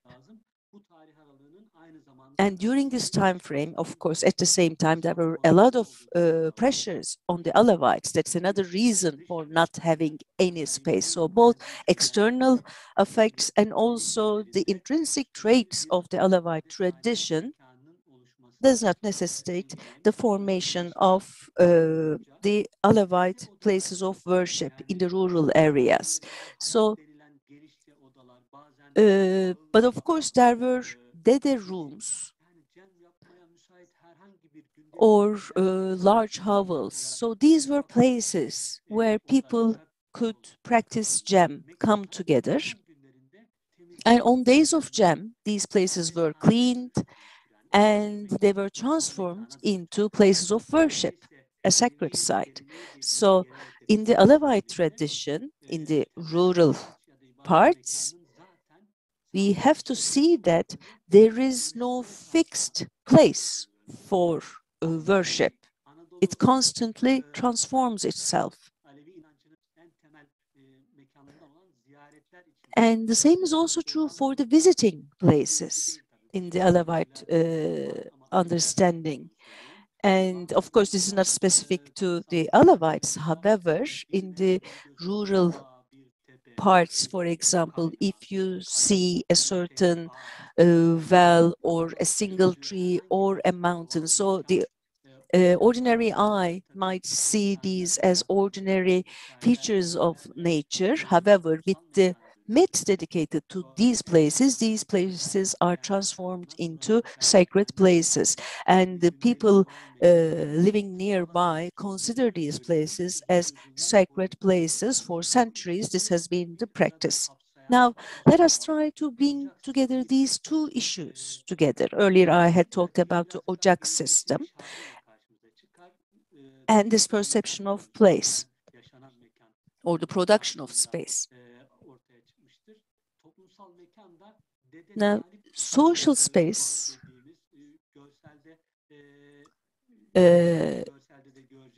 maybe you can see it here as well. Every individual who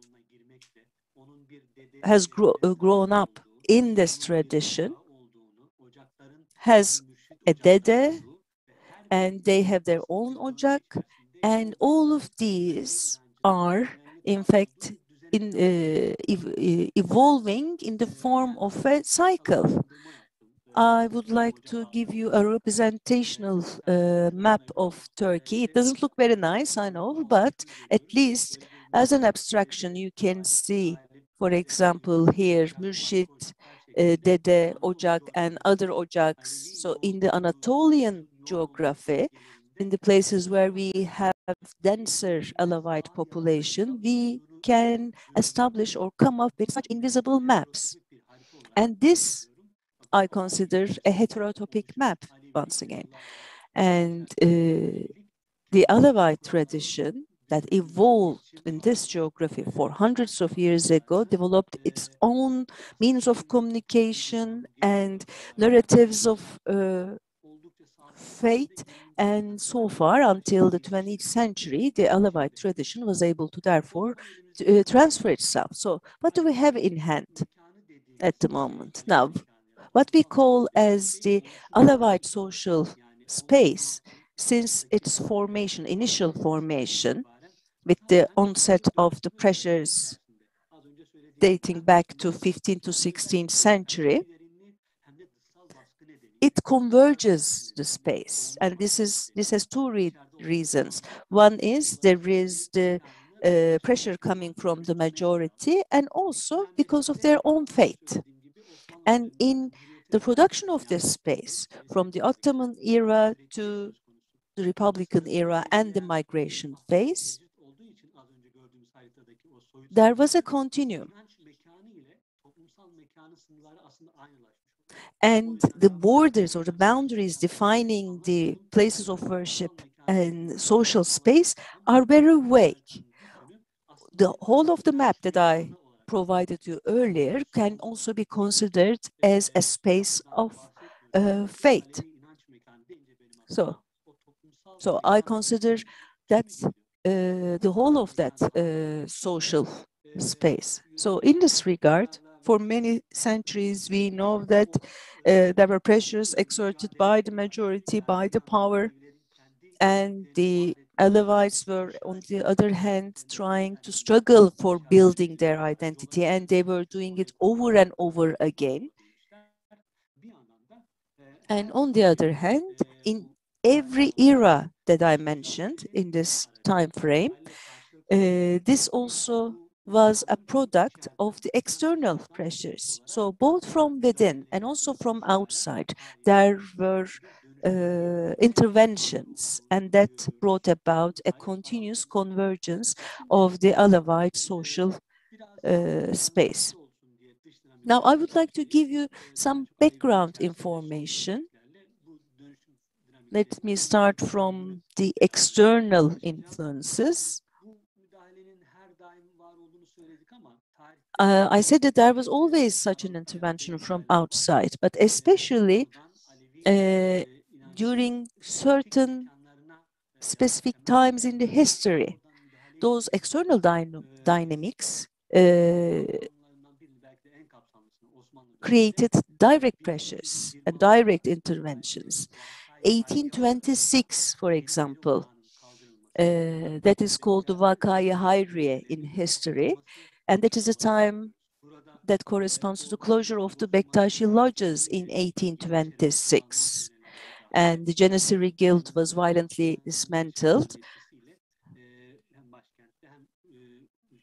with the explanation that they were, in fact, giving harm to the spirit of the army. And during that time, most of the Bektashi lodges were either destroyed or were made dependent to other strong religious orders. And in these tekkes, the Bektashi dedes and babas were either exiled or executed, and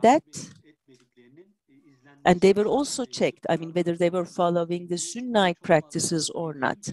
I won't go into the details of this issue, but in the next session, there is an expert, Yılmaz Soyer, and he will be providing an excellent detailed presentation on that. That's why I won't develop on this too much. But what do we see here? The closure of the tekkes was first seen during the Ottoman era, and with that, and with the exile and execution of some Bektashi dedes and babas, there was a very, I mean, most of the Bektashi tradition was destroyed. I'd like to continue with 1925, another milestone. And again, as part of the modernization program of the Young Republic, as you know, all lodges, zaviyas, and tombs, except for those already being used as mosques or masjids, were closed. And with the law number 677. That is one of the most extensive interventions on Alevite faith spaces. But of course, this is not directly targeting the Alevites. If you read the wording of the law, as you can see there, it is said that the places which are not already being used as mosque or masjids will be closed. And some, for example, titles are also mentioned. For example, Dede, Baba, others, Seyyed. So those titles are also abolished. So this had a critical effect for the Alevite already during that time, until that time. Or tekkes were the places where the Alevite tradition was accumulated and where the Alevites would socially meet. And the people who were in charge of these places, the Dedes or Babas, were also fostering the Alevite culture. Now, if you close the tekkes and tombs outside of those that are already being used as mosques or masjids, this means that you are totally eliminating all Alevite faith spaces. Though some researchers say that, I mean, there was equal treatment in terms of these closures. However, the other traditions, faith traditions or orders were not as heavily affected as the Alevites. For example, in Kapukaya village of Bergama, there were some Alevites who were arrested for taking part in a jam, and they were taken to the assize court. And when you take a look at the newspaper archives of the era,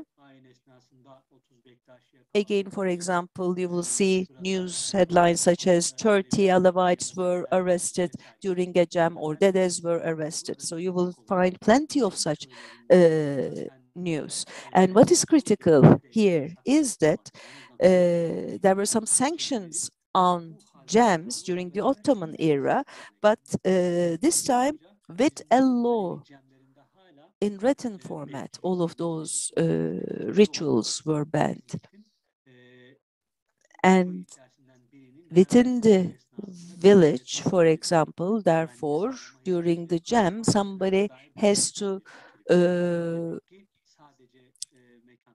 act as the watchdog. So not only the places were closed down, but also the exercise of jam rituals were banned.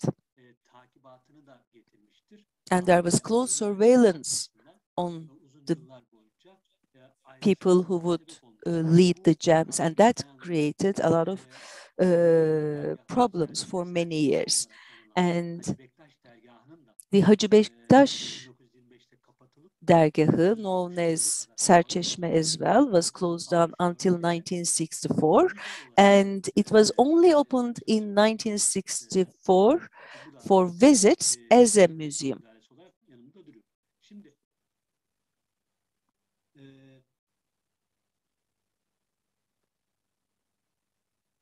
Bu bilindik ve kapsamlı müdahaleler yanında Cumhuriyet tarihi boyunca In addition to these well-known and comprehensive interventions, we see other interventions as well to the Alevite social spaces. I will try to list how these were instrumentalized. First of all, they closed all lodges and zaviyas except for those already being used as mosques and masjids, and mosques and masjids were always under protection.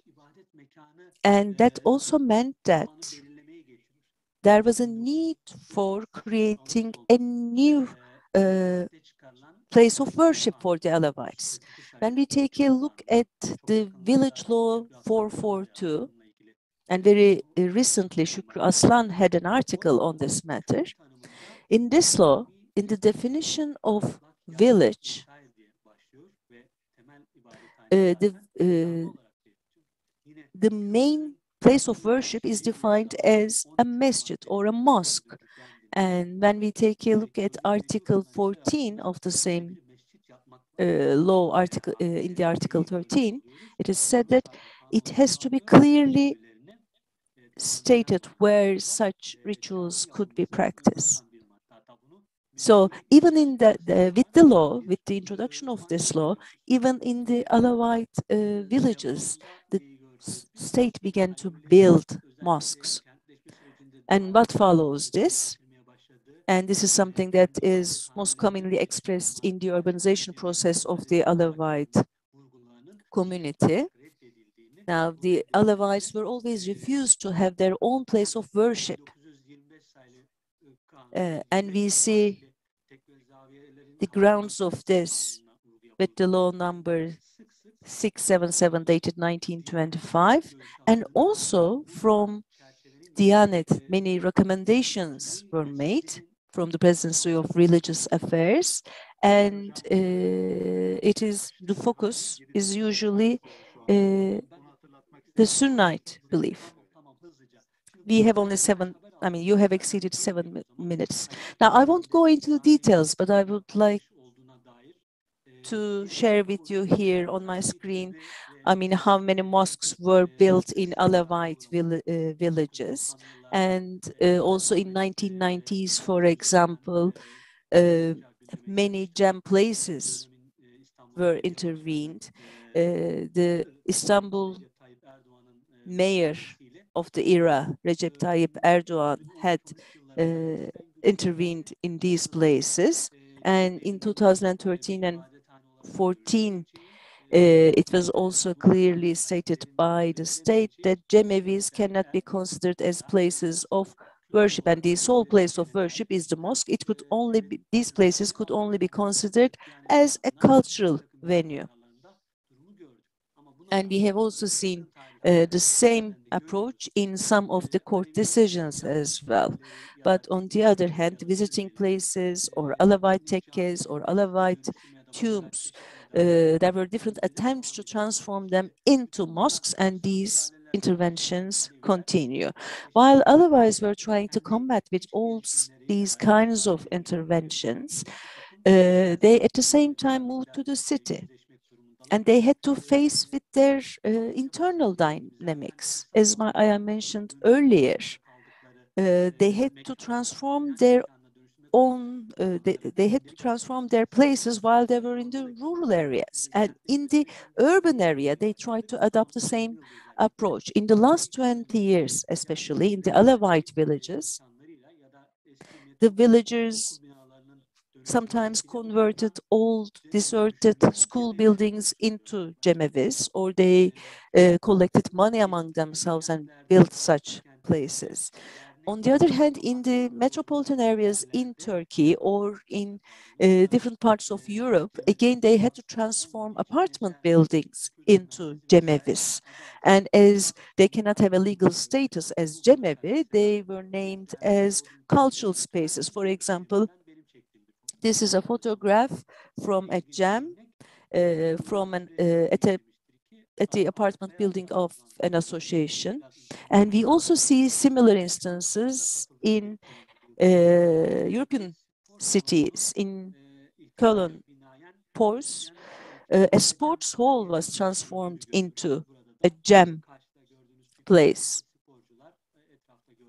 And as you can see, this place has a dual use.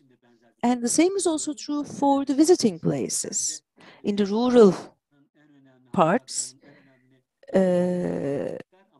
this was an important memory space, but of course, now as the population migrated to the urban areas, people started to forget this. This hill, for example, the hill that you see in the photograph, is a visiting place. And around that tomb, there was an organization, and as you can see, a wall was built, but later on, the state put on a monument of Atatürk made in concrete. So this is not only the transformation, the intrinsic transformation of Alevi places of worship, but also there is an external intervention as well. Last but not least, I'd like to say that for many years, Alevis have been very moderate, but recently we started seeing very posh cemevis, especially in Europe. And all of these tell us the following. Now, both due to the internal issues and also the external issues, the places of worship for the Alevis began to change, and the heterotopic, pluralistic places are now converting into posh places sometimes. And we see that these are now becoming the places of exercise of a certain culture. And thank you so much. And I'd like to apologize for taking so long.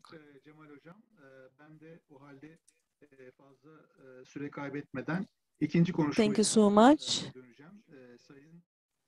I would like to continue with the second speaker, Ms. Salazar.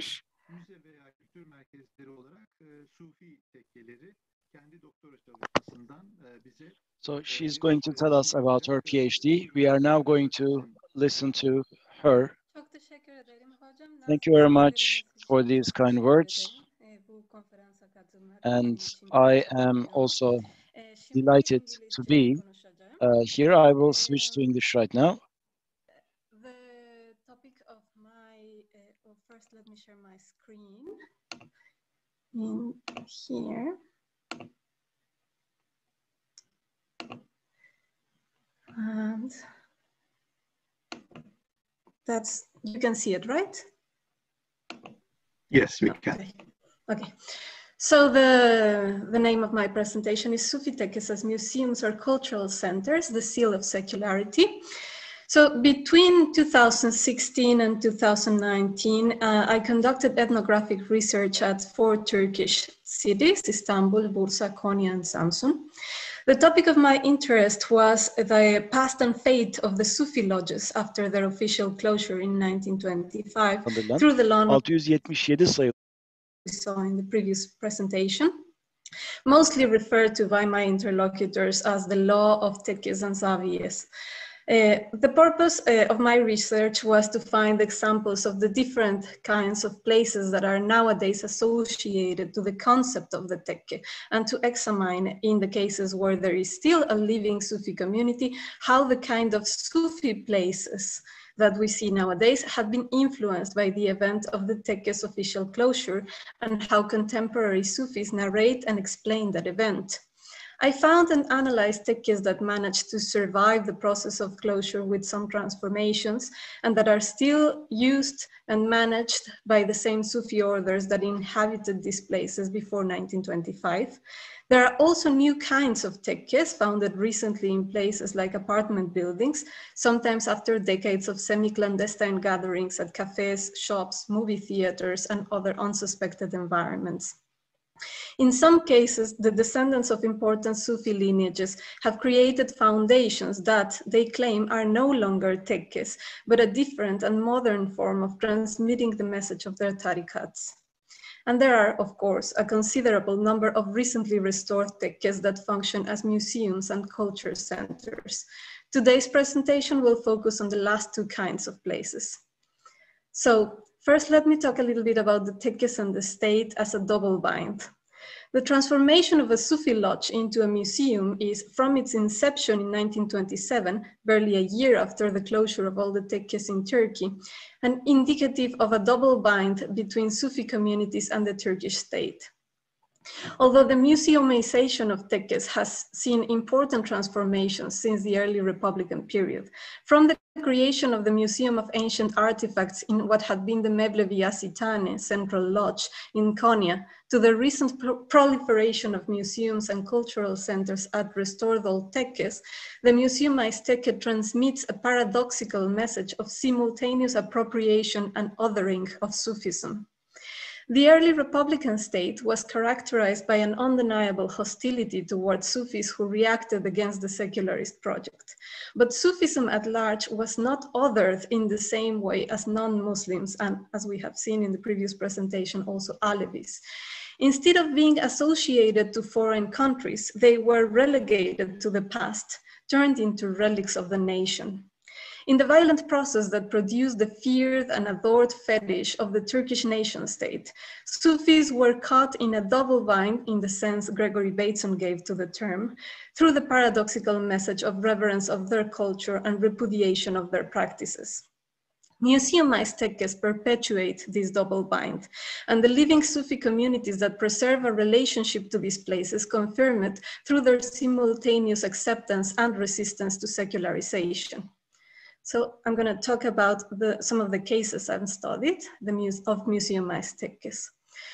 So one of the most interesting cases of my study is that of the International Mevlana Foundation, created in 1997 by a line of descendants of Mevlana Jalaluddin Rumi and their relationship to the museumized Mevlevi Hanes.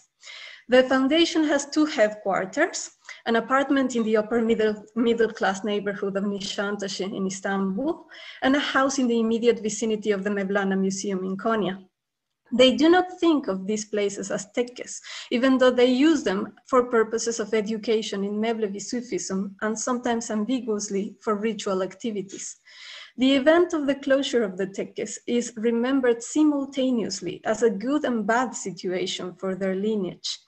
They embrace the official discourse that the measure was necessary to stop reactionary Sufis and lament that no exceptions could be made to protect their control over the Mevlevi tekkes. In fact, they even claimed that this feeling of regret was shared by Atatürk himself, and that the transformation of the tekke in Konya into a museum was his way of making an exception and keeping only that tekke open.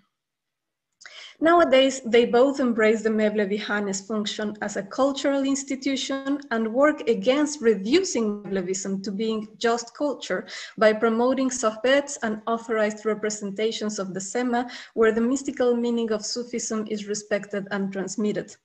Although they do not demand to reconvert the museums into tekkes, they do attempt to use them for ritual purposes as much as possible. The attitude of the Çelevis is not only explained by their continued separation from the space of their old tekkes. A similar approach is to be found in the Cenan Foundation, which was created by the descendants of Kenan Rifai. In this case, even though the family kept possession of the building after the tekke was closed, the choice to turn a part of the building into a museum was their own. Officially, the reconstructed Semahane of the headquarters of the Cenan Foundation functions as a private museum and a concert hall. Yet, the members of the foundation continue to discreetly observe ritual practices in relation to this space, such as not turning their back to the Semahane when they walk out of it, or saluting the tomb of Kenan Rifai's mother when walking in and out of the building, not to mention praying before and after concerts of Sufi music. The blurry boundary between a concert and a sema, a conference and a sohbet also reveal that the museumization of this space does not imply a full secularization of it. These practices, which I consider tactical expressions of resistance to the extinction of the place as a tekke, coincide with the sincere conviction that the place is not a tekke anymore. Unlike the Çelevis, the director of the Cenan Foundation and grandson of Kenan Rifai, does not see the case of this building as an exception to the closure of the tekkes, but rather emphasizes the fact that Kenan Rifai closed it himself as soon as he heard of the new law. His lack of resistance to the measure is congruent with his conviction that tekkes are not a specific form of building, but a place where God is remembered and where Sufi wisdom is transmitted, so the universe itself or the heart of the believer can be understood as tekkes, and the transmission of Sufism is not limited to ritual. These cases are rare examples of situations in which a Sufi lineage preserved a connection to the museumized space of its pre-Republican tekkes. Most of the museumized tekkes, however, have been disconnected from their previous lineages, which further complicates their public presentations as tekkes in the present. Bursa offers two examples of restored and museumized tekkes that have been put under the management of contemporary Sufi foundations that hold no direct relation to the original inhabitants of these places. The Üftade Tekke, founded by the Pir of the Celveti order, is managed by the Aziz Mahmud Hüdayi Foundation. Aziz Mahmud Hudai was the disciple of the 16th century mystic Üftade, and he founded a Celveti Tekke in Üsküdar upon instruction from his master. Hudai's tomb is one of the main sites of pilgrimage in Istanbul. However, the Hudai Foundation is not a Celveti community, but an organization created by members of the Erenköy Cemaat, a Naqshbandi group that was accused of instigating the Menemen revolt in 1930. Their sheikh at the time, Sheikh Esad, and his son were tried and sentenced to death in a legal process whose legitimacy has only been recently questioned by historians. Erasure of social memory of both a stigma and the fate of another Sufi community underlies this colonization of Celveti places and symbols. At the Üftade Tekke, no mention is made of what happened to the Celveti dervishes and that inhabited the place before 1925, as if they had vanished into thin air, which bears an uncanny resemblance to the erasure of the memory of the very existence of some indigenous peoples who were subjected to genocidal processes during the colonization of their lands. Another case where the memory of the original inhabitants of a museumized tekke has been utterly erased is the Karabashiveli tekke. This tekke is managed by the Sufism Foundation since the end of its restoration in 2005. Almost nothing is said at that place about the last generation of Kadiri dervishes that had used the tekke until 1925, and almost no attention is paid to their tombs. The Sufi credentials of the Sufism Foundation are, on top of that erasure of historical memory, ambiguous and doubtful. While the community does have a leader, Mustafa Uzba, who is mostly referred to with the word Ustad rather than more traditional Sufi titles such as Sheikh, Baba, Dede, or Murshid, this foundation does engage in tekke activities such as sohbet, zikr, and sema. But they do so in ways that are found unacceptable by other Sufi communities, especially the International Mevlana Foundation. Particularly the performance of Sema, which is done in a shortened version of circa 15 minutes every day rather than as a long weekly ritual, is explicitly presented as a show in which people who have not been initiated into a tariqa participate as if it were a folkloric dance. According to the Çelevis, no one who has not received permission from the Makam Çelevi should be guiding a Sema, a permission that, as they denounce, Özba does not have. Moreover, rather than claiming to teach the spiritual path of a tariqa, this group claims a vague Sufi identity and affirms to have people from at least 10 tariqats among its members. But what is perhaps more troublesome is the conspicuous political use of Sufi motifs by this foundation, whose ideology is as based on right-wing ultranationalist discourse as on allegedly Sufi practices.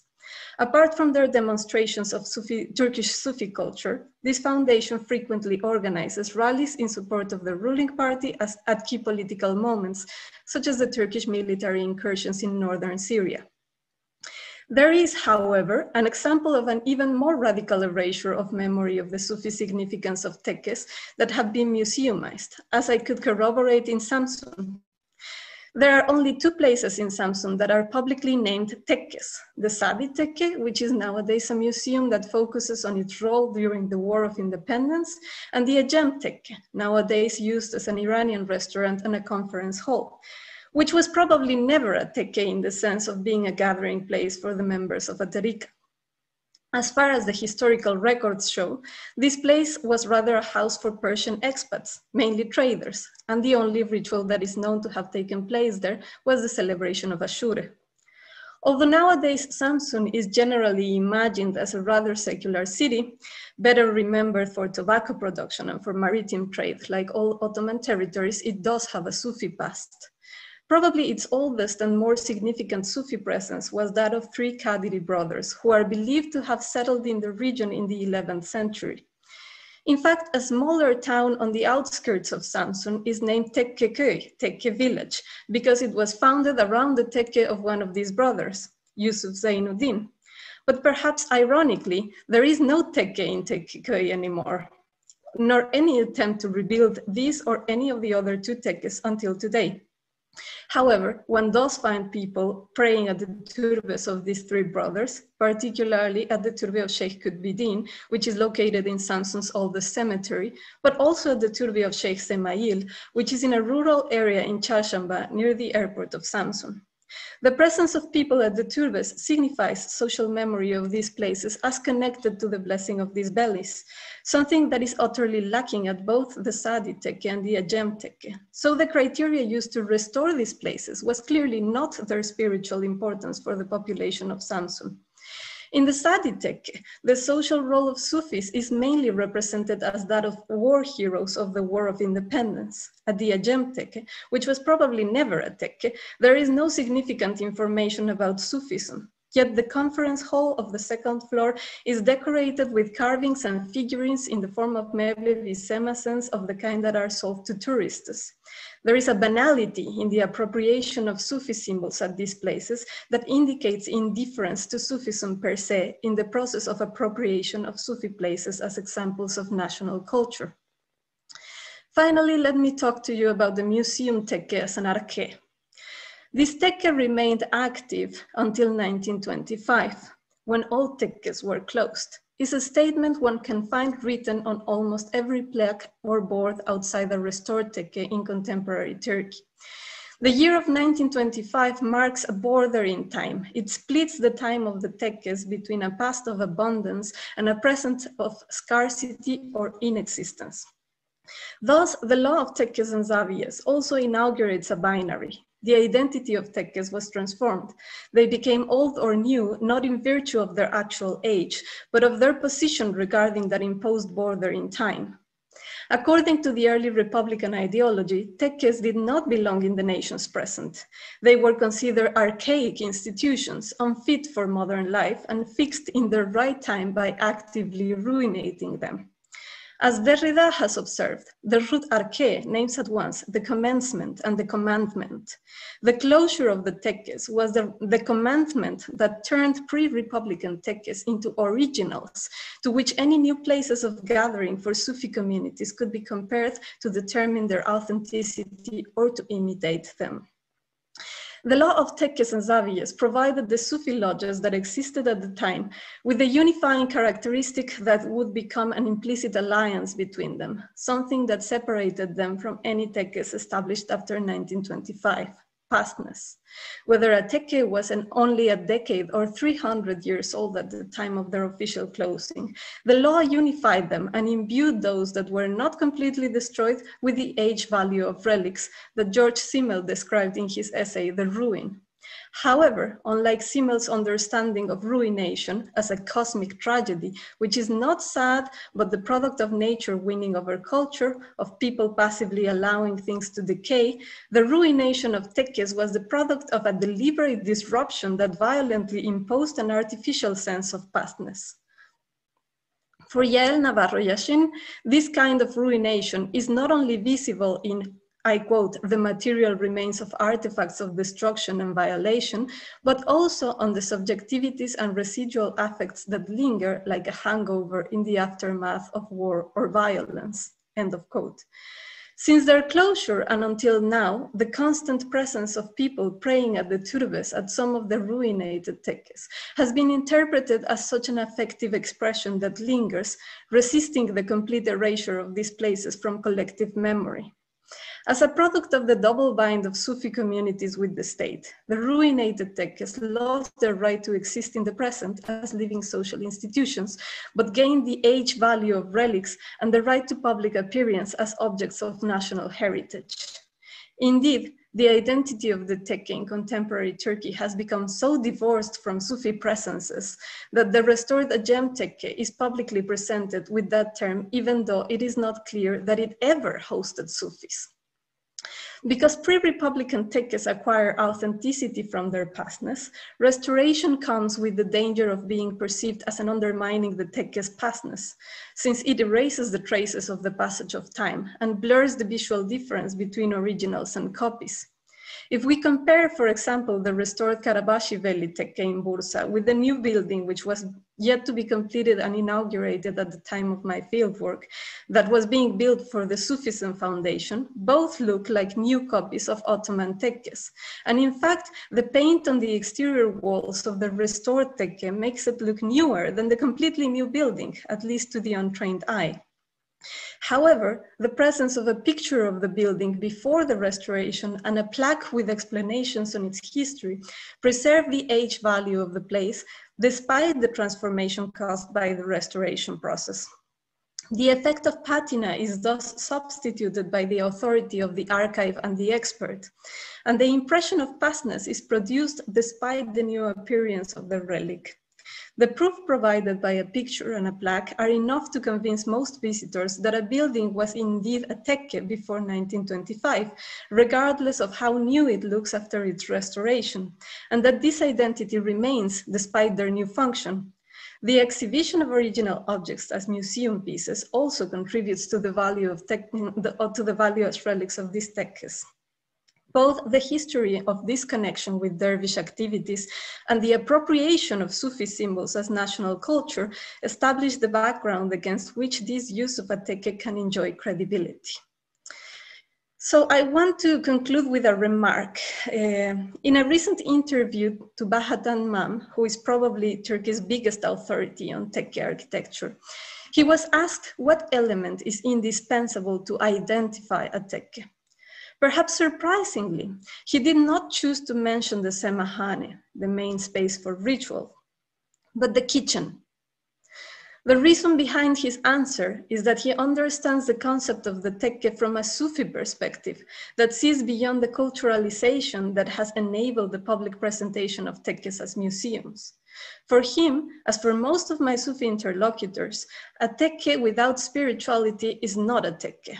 Yet, why is the kitchen an indicator of spirituality? As Tanmam explained, tekkes also had an imaret function. They provided food and shelter to those who requested it. In my own work, I argue that this function should not be confused with the concept of charity, but rather understood as hospitality. Unlike charity, which is based on a differentiation between those who have and those who lack, hospitality is a principle of being for the other that acknowledges universal vulnerability and, as Levinas understands it, an ethical form of transcendence. Hospitality has a crucial role in the spiritual education of Sufis, who put themselves at the service of others to discipline and annihilate their nefs. Museums lack the capacity to be hospitable in the same sense tekkes are. Their representation of Sufism is centered on the particularities of ritual or on the artistic value of objects and of the buildings themselves, but not on practices of transcendence. At best, some Sufi organizations like the Hüdayi Foundation sustain soup kitchens, but these have the characteristics of a charity, since they are specifically addressed to the needy. That is not the case of tekkes that have been founded in places like apartment buildings, which, although lacking the material heritage of a museum, are sustained by a commitment to a mystical tradition for whom hospitality is not just one amongst many functions, but a crucial form of spiritual training. This is also the reason why the few pre-Republican tekkes that remain under the control of their tarikats have resisted the museumization of their buildings. The main form of restoration of tekke buildings throughout Turkey nowadays is far from being a labor of recuperation of Sufi culture. It is rather a seal that completes its secularization. So that's it. Thank you very much. Lucia, çok teşekkür ederiz bu değerli katkı için. Şimdi 15 dakikalık bir süremiz var. Ben yorumlarımı kısaca vermeden önce. Thank you very much for your contributions. Now we have 15 minutes for the Q&A, and I would like to kindly ask the listeners to write their questions in the Q&A box. But let me briefly summarize. Cemal made reference to important scholars such as Lefebvre, Pierre Nora, and others, and he explained how the transformations took place in the Alevite spaces.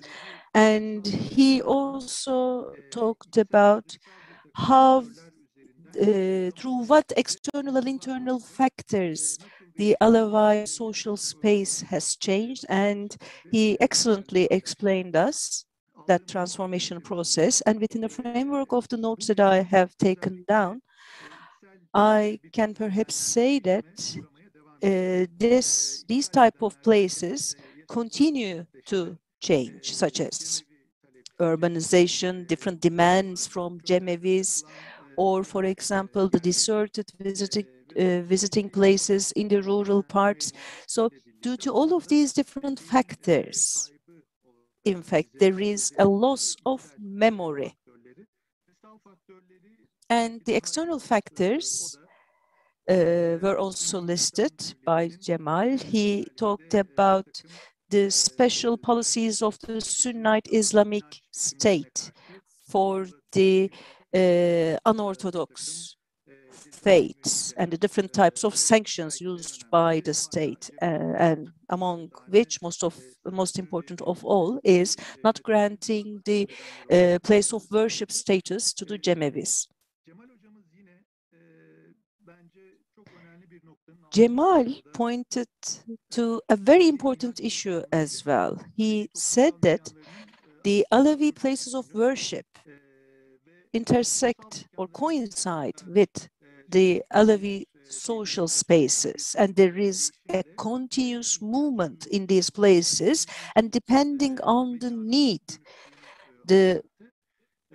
certain places would be transformed into places of worship. But again, due to external factors such as migration, urbanization, and others, especially in the recent times, some places of worship began to change the qualities, and they began to stand out as stand-only places of worship.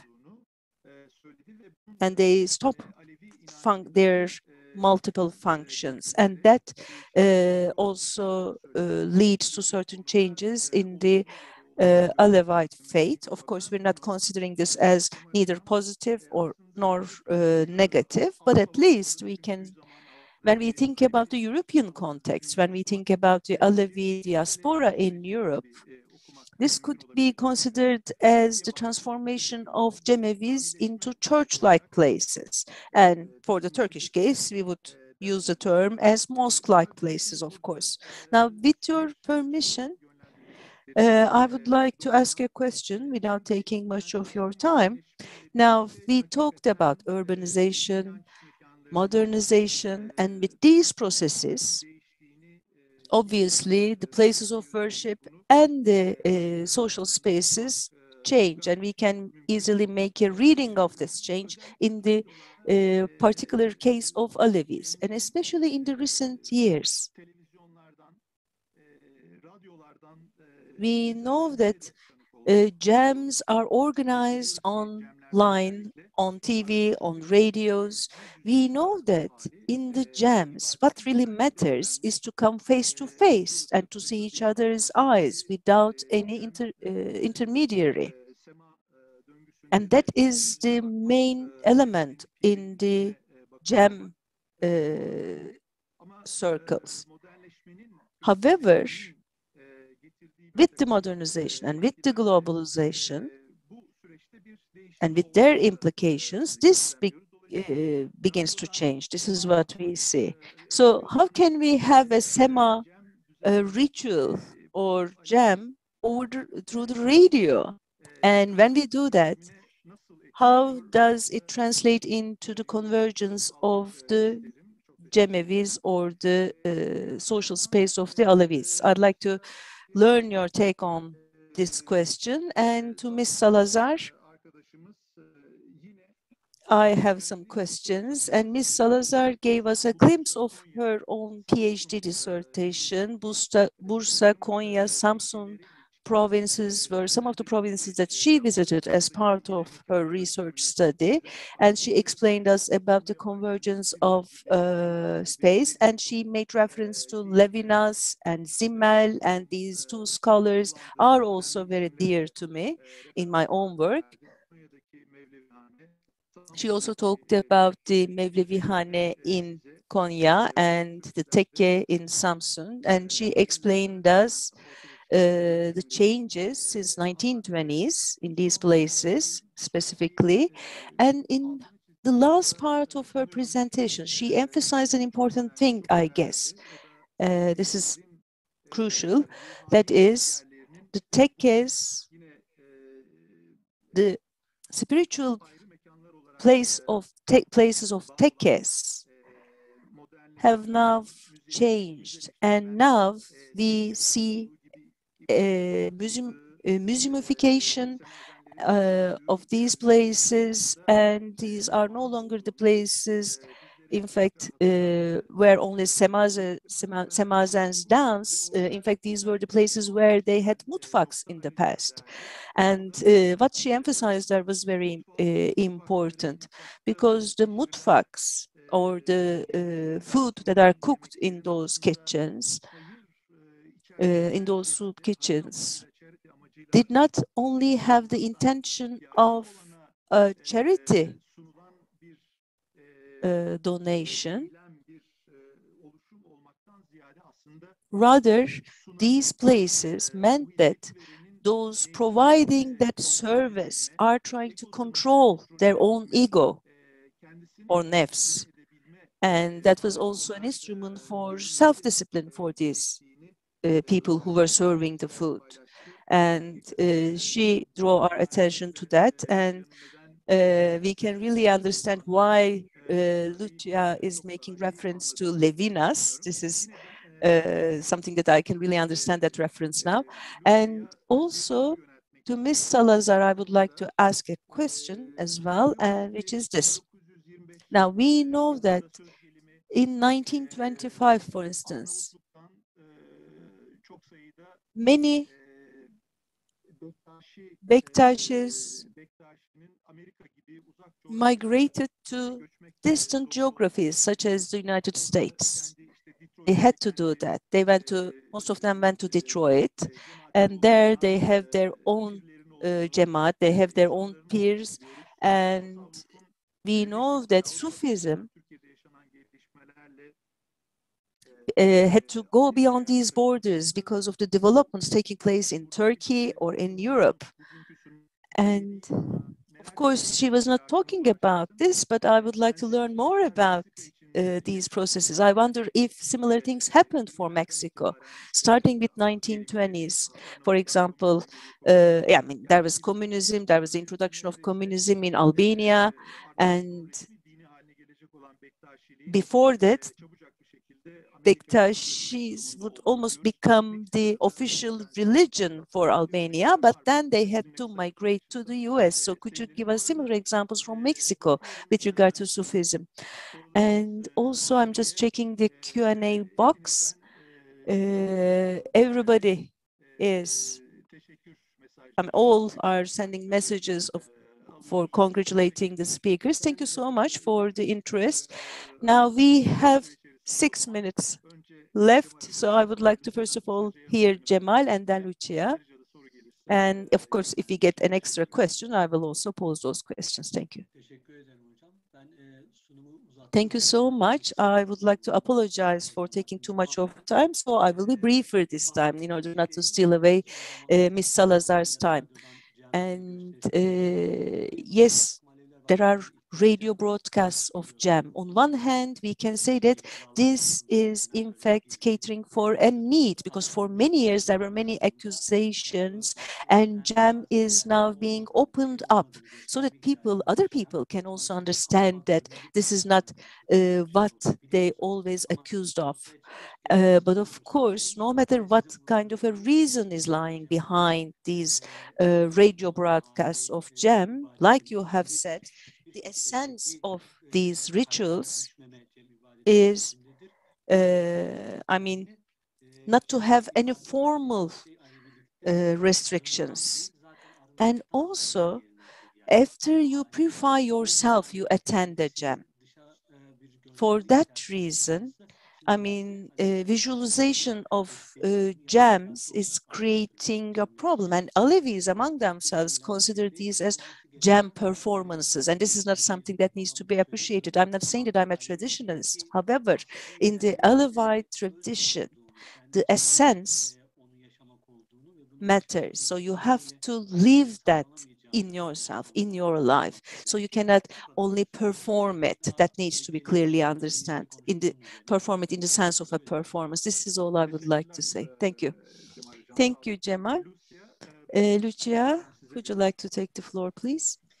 Yes, thank you very much. I will answer in English also, if you don't mind. Thank you for your interesting question. I know about this migration of Bektashis to the West. I find it really fascinating too, but to my knowledge, there are no Bektashi presences in Mexico. The arrival of Sufism to Latin America came about much later in history. So the first large Sufi group that I found in Mexico, and actually this is how I started studying Sufism, because I first came across this Sufi community in Mexico City, and because it was connected to Turkey, that led me to study about Sufism in Turkey. So the first Sufi community that was founded in Mexico was a Halveti Jarrahi community. That was the product of the visits of Musafer Effendi, who was in the 80s the sheikh of the Jarrahi dervishes. He traveled to Europe and to America in the 80s, and he got some new disciples in America. So the first one was the one who invited him. He was from Turkey, but he also got some new American dervishes. So particularly two sheikh who became Sheikh Nur and Sheikh Fariha. Who established Tekke in New York City. So Sheikh Nur traveled in the 80s to Mexico City, and he established a Tekke there. So this is to this day the largest Sufi community in Mexico. Now they have separated somehow from the community in Turkey. Their reasons for this are complex. I have recently published an article about it in case anyone is interested. But now the community in Mexico and in New York have taken the name of the Nur Ashki Jarrahi group, because they take the name from Sheikh Musafer Effendi, who was also named Ashki. There are other Sufi presences in Mexico, particularly the most well-known one is one in the state of Chiapas, and who is made up primarily of indigenous converts. And for this reason, it has called a lot of mediatic attention. But you won't find many references about them in the media as Sufis. You will only find them referred as Muslims. Basically as Mayan Muslims, because this is what calls the attention of the media, right? But actually this group was created by a sheikh of Scottish origin who claims to belong to a Moroccan tariqa. So officially this would also be a Sufi group, which has also split into groups. And there are other kinds of more discreet, let's say, Sufi presences in Mexico nowadays. We have a sheikh who comes from the Kadri Rifai group, that who's like Azitane in Istanbul is the Aini Ali Tekke. So there was a sheikh from there who traveled to America also around the 70s, I think. And he started a group in America. So the sheikh in Mexico, he is connected to that sheikh who is still living in America, but they are also now disconnected from the group in Turkey. You can say that there is this time of approach from Turkey to the West, and then there is this slow disconnection where they go separate ways, these Sufi communities. Particularly in Turkey, Sufis maintained a more I don't like the word orthodox, but a more strict Sunni practice of Islam. Whereas in America that became very difficult, especially with converts who didn't have any Muslim background and who had to acquire all this education from zero. So there's more success of a universalist interpretation of Sufism that grew among these communities and created differences between the groups in Mexico and Latin America and in Turkey.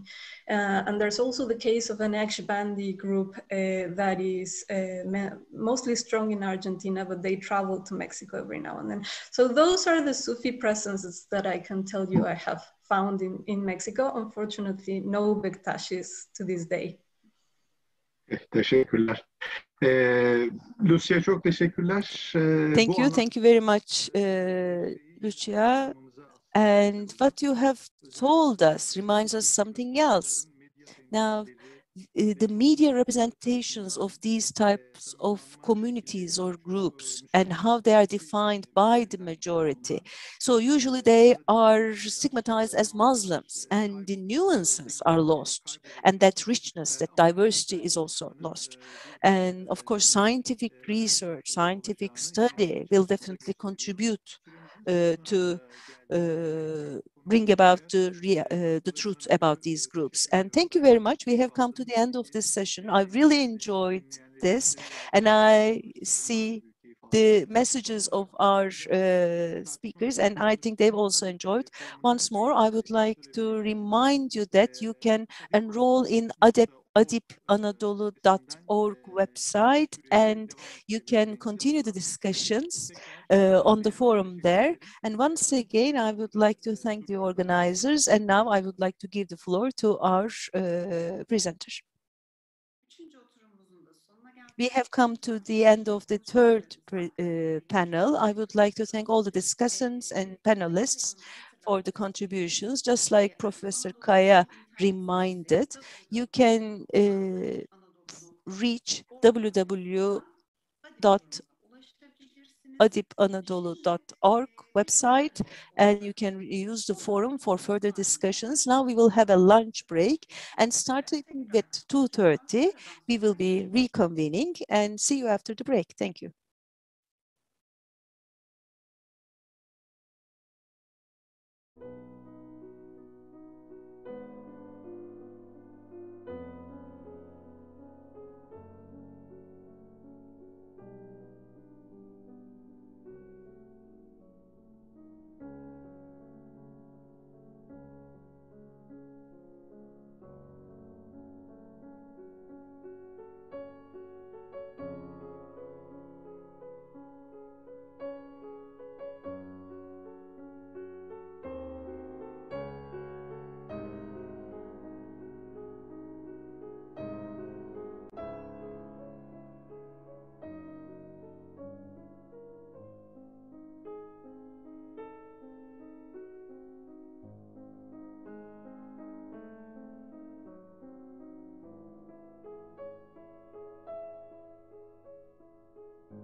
Değerli katılımcılarımız, tekrardan hoş Distinguished participants, welcome once again. After our lunch break, we are starting with our afternoon sessions. Before introducing our discussant, I would like to share a news that is very saddening. In this session, we had a speaker, our distinguished professor, Associate Professor Dilaver Azimli, who passed away recently. In your presence, we would like to convey our condolences to his family. Now, this session will be on the historical conversion of tekkes, zaviyes, and mevlevihanes. And from Mimar Sinan University, I would like to invite Professor Şükrü Aslan as the discussant of this session. Thank you very much, Birgül. Thank you indeed. As all my colleagues here, and I have been listening to all the sessions since 9 a.m. in the morning, I would like to thank the founders of ADİP and the organizers of this conference who have contributed to the process. This is really a very useful academic activity, and I hope it will go and continue like this. As you have said, one of the most saddening dimensions of this session is the passing away of Professor Azimli. Associate Professor Azimli's absence is very sad. Normally, he had a presentation to share with us, and the program was to start with his presentation. However, in his absence, we will be talking about his memory, his works, and in my academic life, this is an event that is a first for me. That's why I find it hard to talk about him.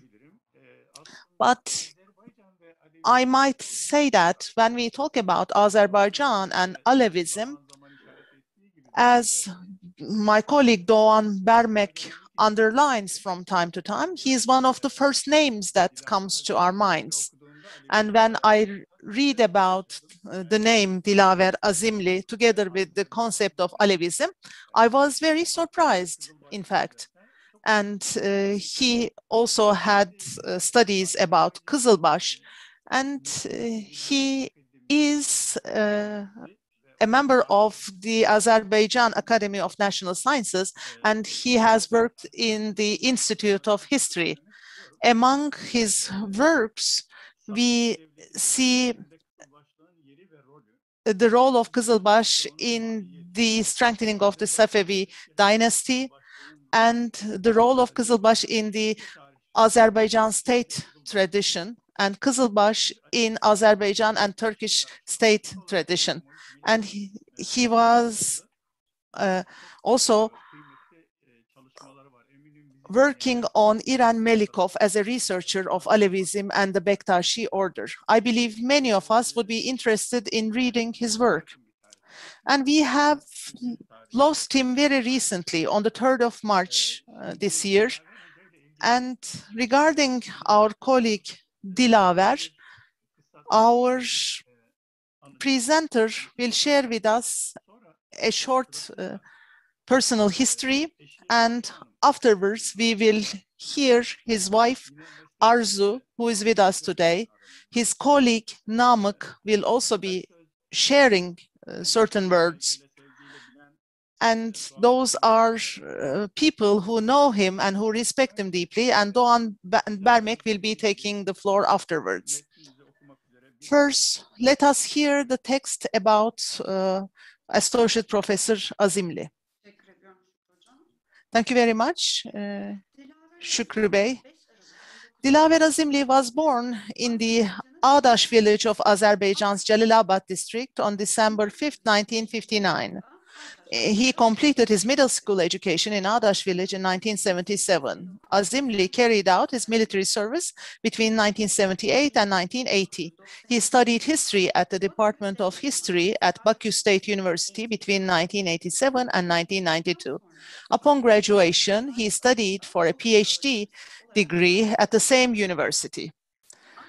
Meanwhile, he worked at the Ministry of Foreign Economic Affairs of the Republic of Azerbaijan between 1992 and 1994. Azimli worked as a journalist at various media organizations between 1994 and 2004.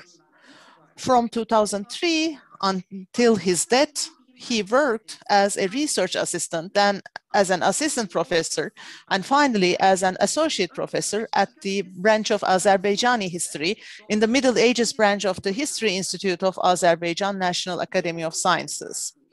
During this period, he gave lectures on the history of Azerbaijan and history of Turkic peoples at Baku State University, Baku Islamic University, and Azerbaijan State Pedagogical University.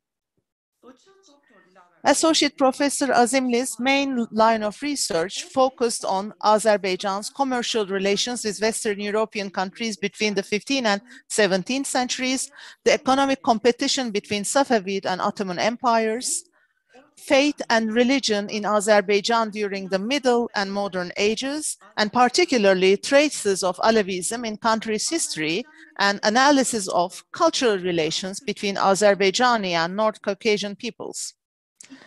Professor Azimli authored 2 books and dozens of articles and papers and attended a wide range of international and national scientific conferences as a speaker. His articles and papers were published in Azerbaijan, Turkey, Iran, Georgia, Uzbekistan, and Russia. Prominent among Azimli's articles and papers on Alevism are the place and status of the Kızılbaş on the consolidation of the Safavid Empire, the Kızılbaş and their character, the role of the Kızılbaş in the state tradition of Azerbaijan, the Kızılbaş in the historiography of Azerbaijan and Turkey, and Irene Melikov as a researcher of Alevism and the Bektashi order. Associate Professor Dr. Dilaver Azimli died after a 2-month battle against coronavirus in Baku on March 3rd, 2021, and he was interred in his native village of Adaş. Thank you very much indeed. Thank you very much, Birgül. And now, we will hear those who knew Professor Azimli. From Kastamonu University, we have Professor Namık Musalı, who will be sharing some words about him. Yes, the floor is yours, sir. Thank you very much, dear Professor. First of all, I would like to greet each and every one of you, and I would like to thank the organizers of the conference. And we are here commemorating Professor Azimli, and thanks to them, this is being possible. Professor Azimli, one of the renowned historians of Azerbaijan, has died last month at the age of 61. And it is very hard for me to talk to you about his death. And that is why I'm getting very emotional.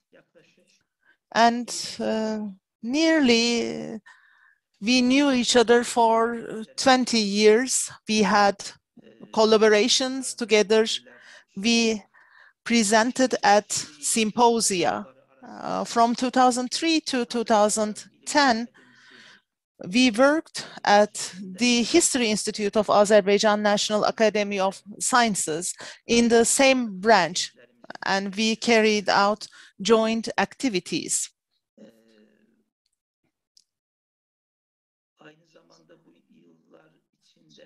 During those years, in Azerbaijan, in Iran, in Turkey, we attended different symposia together. And during these activities, our beloved professor became a very close friend of mine. He was a very competent researcher, and he not only sufficed with reading manuscripts and written literature. after making this type of a research, he was interested in carrying out field research, especially we have the areas of visit as the topic of our symposium. And when he carried out such research activities, he would have already conducted field research as well. And if there were tombs of individuals who were part of the events, he would definitely visit those sites, would have taken photographs and have read the inscriptions. And he had a very comprehensive archive consisting of such photographs. And while preparing presentations for symposia, he would share these photographs with the attendees as well. And regarding different sites in Azerbaijan, he had activities. And after the Soviet Union, concerning the preservation of these sites, he carried out very active work. And at the same time, he was a very good human being. And different researchers and his students would ask questions to him. And he was always answering them in detail, trying to explain things. And he would easily allocate time to these individuals.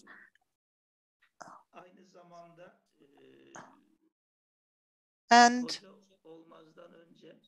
before being an academician, he was a journalist.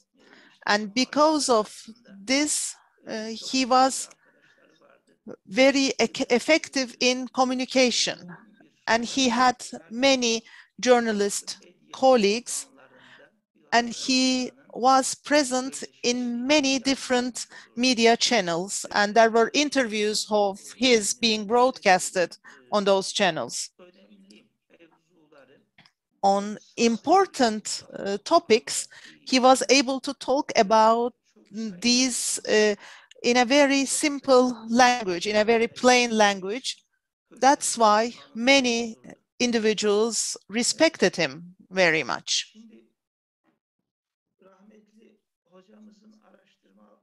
Our late professor was engaged in research, especially on Safavi dynasty and their relationships with the Ottoman Empire, and Europe was an area of interest for him. And he was also researching on the traces of Alevism in Azerbaijan. As I have recently mentioned, concerning the traces of Alevism in Azerbaijan, he had carried out very important activities because Alevism is not strongly present in Azerbaijan, but there are sites that you can visit on which Professor Azimli carried out extensive work. And he had publications that were published in different countries. And this has also been mentioned before.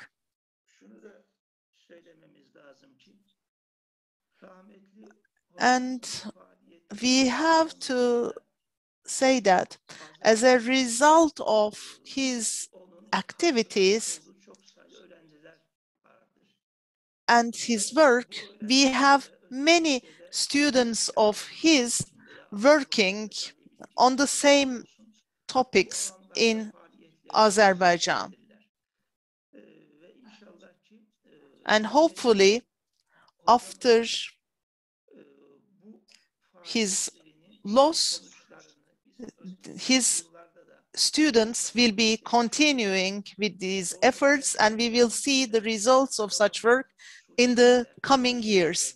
We will be making use of his published work, and both his students and different researchers will continue the work in the same field. And lastly,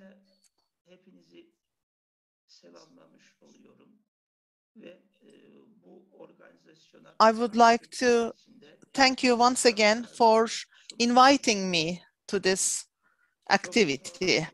Thank you very much for listening. I'm grateful to all of you.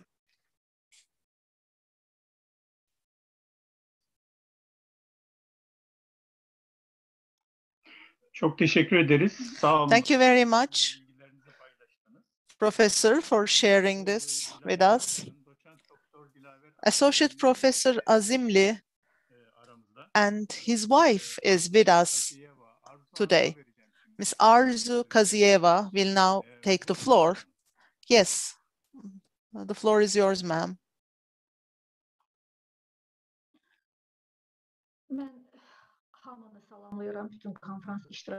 I would like to greet all the participants of this conference, and I would like to say that I am very grateful for being able to be here and for being able to share my ideas about Dilaver. And his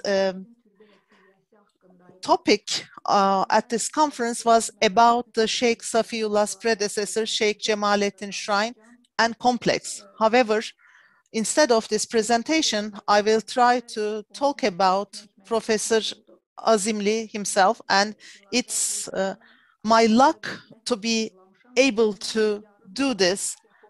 And the text I prepared for this occasion is called An Unfinished Symphony. And Professor Azimli, both in life and in academic activities, was such a character that could be resembled to a symphony. However, it is unfinished. He was an extraordinary man, and he was devoted to his ideals. And he also had a very rich spiritual world. He was a selected individual from the society, and he would transform anybody who would get in touch with him. And he managed not to betray himself in the name of false ideals.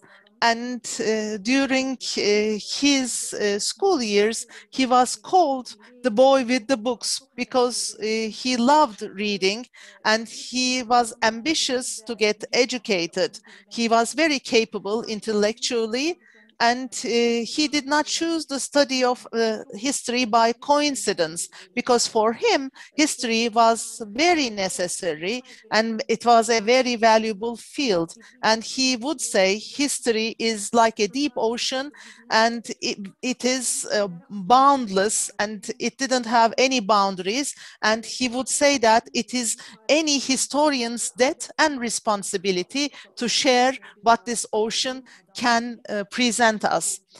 So, in fact, he was a very important researcher who saw the study of history very valuable, and he wanted to make this area independent. And he wanted to raise the awareness of community and state, and we could easily see his efforts in the field.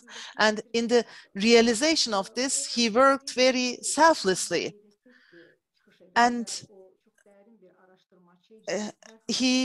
those who know him would appreciate that he was a very competent researcher. Without talking about a historical incident, he would make an extensive research on the topic, and he had an extensive knowledge in the area. And sometimes I would think that Dilaver would be able to read all the books available on the topic in the world. And as an historian, it is not sufficient to be knowledgeable, and you should definitely have in-depth information about a topic in order to be able to come to very just, very fair conclusions. And Professor Azimli was very good in doing this. His intellect, his in-depth research made it possible for him to stay away from any political influences and to be able to bring forward a new perspective about history. And I personally think that I had the opportunity to share some discussions and to listen to some interviews of his, and his last word would be his usually. And for certain problems that are open to discussion, how is it possible for you to give such satisfactory answers? And do you think that somebody else will be able to do this once you leave this world? And he would say that history is always a living organism and everyone has something to contribute, and my contribution can be resembled to a single drop, and I am saying what has not been told, and people coming after me will be saying what I wasn't able to say, and the new generations will be working on the history in a similar manner. As a character in the field of history, his success was being holistic, being unifying, and he had more than 100 publications. All of them were very valuable work. Some of them were international publications. He worked on Azerbaijan history, as well as he tried to see this from a regional perspective. Before me, a colleague of his talked, and he also had a postdoctoral research in the role of religion in the state tradition of Azerbaijan, which started in the pre-Islam period and going to the middle of the 18th century. And this was a very big responsibility. And for days, he worked on the topic. He came to Turkey, he worked at the archives, he read many documents that were found in the United Kingdom, and his professor told him that until so far, nobody had focused on this topic as good as you did. You are a person who is capable of doing this. In order to succeed in this endeavor, he would work very hard, and he learned the Muslim religion. He had an in-depth information of the topic, and for Kızılbaş tradition, he also had extensive work. However, he died early, and certain work of his is unfinished. If he were to live further, he would definitely contribute substantively to the Azerbaijani and as well as world history. And Professor Azimli was very satisfied with his research and really enjoyed doing research. And whatever results he got, he was happy about it.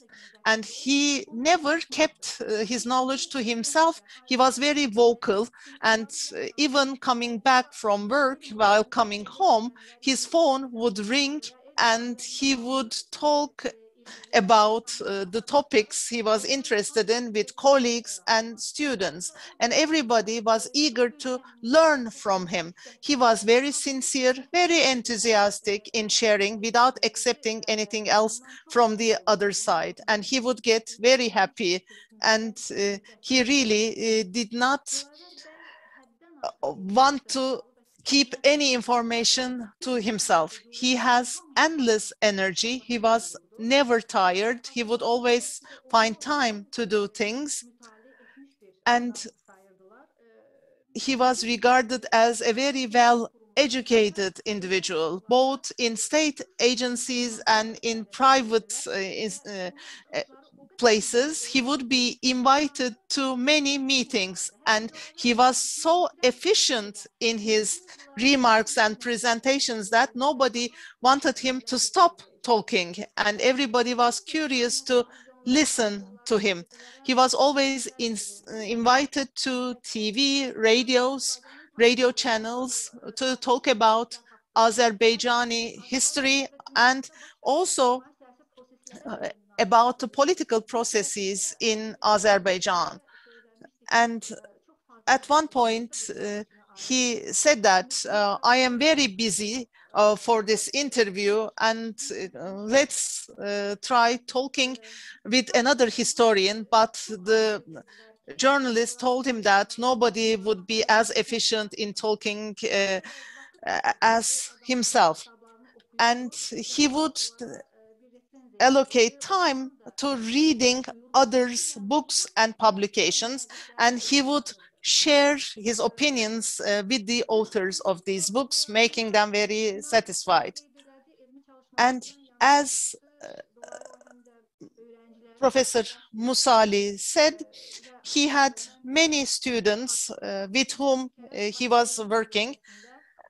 As I remember, in Baku State University, he was working with a student of his, and these students once listened to his lecture, and at the time he wasn't a professor of theirs, but the students asked the rector's office to appoint him as a professor instead of the old one.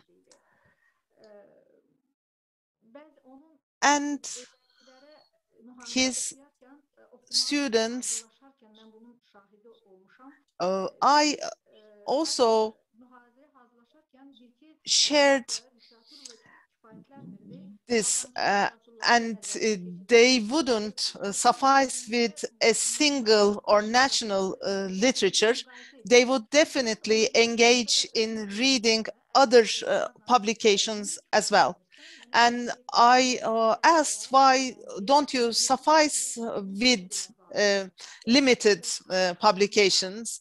And he would then say, you should definitely open new horizons for the students. You should make them understand the new information. He made everything possible to have the students understand the details of history, as he loved his profession a lot. And Professor Azimli also talked about the problems in the field he's working. He focused with many problems with methodology and else.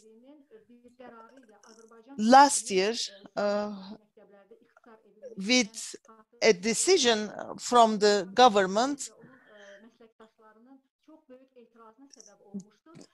Dilaver and his colleagues objected to restricting the education of history in the country. And he is very happy that the process will start with the medieval history of the country. I did not want to interrupt. However, we have very limited time, and I will be very happy if you could conclude. I'm about to finish. You all know that the academic field is very difficult, and he was a bright star. History was his area of interest. However, he died early and he couldn't say goodbye. Although I might talk a lot, I wouldn't be tired because I have so many memories of his, which are very bright memories. And as you live, he will live together with you. And there is a subconscious that we cannot really understand about, but at this subconscious level, we will be talking with him, whether it be in library halls or in academic venues. And this expectation is present on my side, and I hope he will live through this. Thank you very much for giving me the opportunity to talk to you. Thank you very much. Thank you very much indeed for this very nice comments. And as the last word about Professor Azimli, we would like to listen to Mr. Bermek. Thank you very much, Şükrü. Of course, there are so many things to be told about Dilaver. Most of them have already been said. I do not have much to add to this. He was an individual I trusted very much, and he was a very reliable historian. And I would like to quote two lines from Yahya Kemal.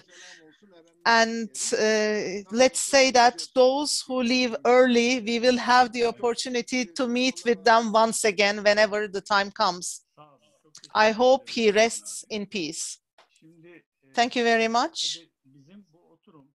Of course, this session of ours is about the historical conversion of tekke, zaviyes, and mevlevihanes. And this is a specific topic in the general context of this conference. We have been talking about the Alevi and Bektashi tradition, and we are at this point focusing on the spaces of these traditions. All the sessions are very valuable. However, this one is specifically valuable. And the previous session, in fact, was very useful, and I would like to thank them for their contributions. And the first speaker of this session will be Professor Soyer. Before giving him the floor, let me introduce him to you. And Associate Professor Soyer is a graduate of the Religious Studies Department of Ankara University. And when we have a look at his work, we can see the impact of this previous education.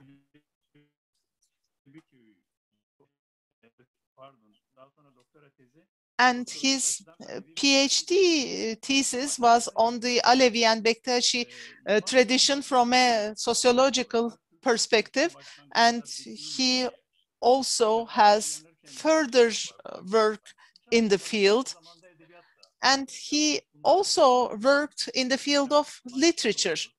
And Semah Aşka Doğrudur is a publication of his, and also from Post Publication House he has new publications, and he was also a coordinator of many international organizations. And the topic he will be talking to us today is very valuable because in the previous session, we heard about the law on tekkiye and zaviyes in the Ottoman period. I believe in that regard, his will be a very valuable presentation, and I would like to give the floor to him. Merhaba. Herkese saygıyla selamlar. Hello, I would like to greet you all cordially. From the 13th century until 1826, we have the Bektaşis functioning as a Bektaşi order. However, these lodges were afterwards closed with some flames. When we take a look at the decision made, the decision was made by the relevant authority. And if I'm to make a summary, it goes as follows. Let me give you some information about the fatwa. Some pseudonyms are used. Zayd and Amr, two Arabic names were used, saying that this man said this man said that. That's when as follows. Zayd, in the fatwa, Zayd from the old Sultan, was referring to some villages, and if some villages are to be given to the property of Amr, and Amr then gave that which was given and which was endorsed to the sheikhs of a Zawiya and to those who inhabited the rooms of the Zawiya, and with the passage of time, those who endorsed passed away, and those inhabiting the Zawiya began to sin openly and joined those introducing tenets to the faith, being perverts, in other words, and did not live up to the endowment. Would it be permissible for the current Sultan to take over these places and dispose of them as he sees fit? The answer, it would be permissible. Well, of course, I mean, the fatwa is quite debatable, and all of these, or none of these, are based on concrete facts. Fatwas, as a part of the Islamic tradition, were configured on abstract things, and these abstract things would be the basis for the decision to be made, and then the manager or the authority would put it into action. Back in 1826, July the 8th, a month after the dissolution of the Janissaries, the Ottoman state forbade the activities of all Bektaşi lodges. And Cevdet Pasha notes that on July the 8th, 1826, an audience was held at the mosque at Imperial Palace, attended by the Grand Vizier and Sheikh. Among those who attended the meeting were Hafız Efendi of the Nakşibendi order, and during this convening, during this convention, the closing down of Bektaşism and Bektaşi lodges were also discussed. Let's divide Nakşibendi into two as well. There is Imam Rabbani, the Nakşibendi order of Indian origin. They wanted that to be closed down. And the other sheikh, most of them, said that we wouldn't know of their situation because that's a different order or path, they had said. Actually, if we come to think of it, these people were reluctant to see the forbidding of the lodges and Bektaşism, but they kept silence. So this, to start with, first of all, the state somehow put it on their mind to forbid Bektaşi lodges and to outlaw them. There's no other way out. And there is a fatwa or a farman that was published, and it refers to, it is an imperial order, and it was sent to all the qadis. these people actually attended the lodges. They would take all the sheikhs and dervish, and one by one they would seize all the goods. They would count them, and then they would take them into the possession of the state. 3 people are said to be executed. One is Istanbul Ağasızade, the Istanbul Ağasızade Efendi, and Salih Efendi. That's the second one. According to research conducted, I mean, we made some search, but I personally wasn't able to find out who this was. And there was this third person, Kıncı Baba Efendi, a Bektaşi Baba. They were executed. Kıncı Baba, I will tell you about the details in a few minutes. Kıncı Baba was not an indispensable sine qua non personality. He was one of the Babas at the lodge. My personal interpretation is that those other Babas had important background and the state was not able to seize the others. That's why they decided to execute Kıncı Baba. That's my interpretation.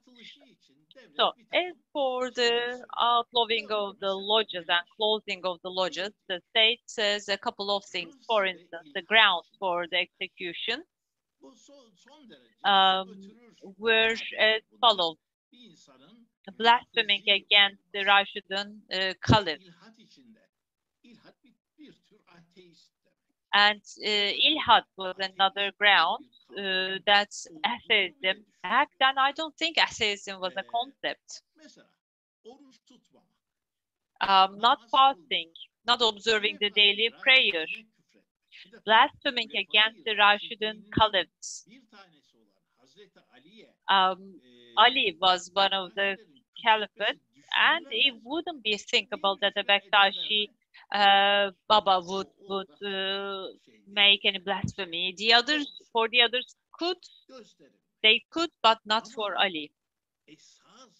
Actually, the main essence of the thing, the main problem was that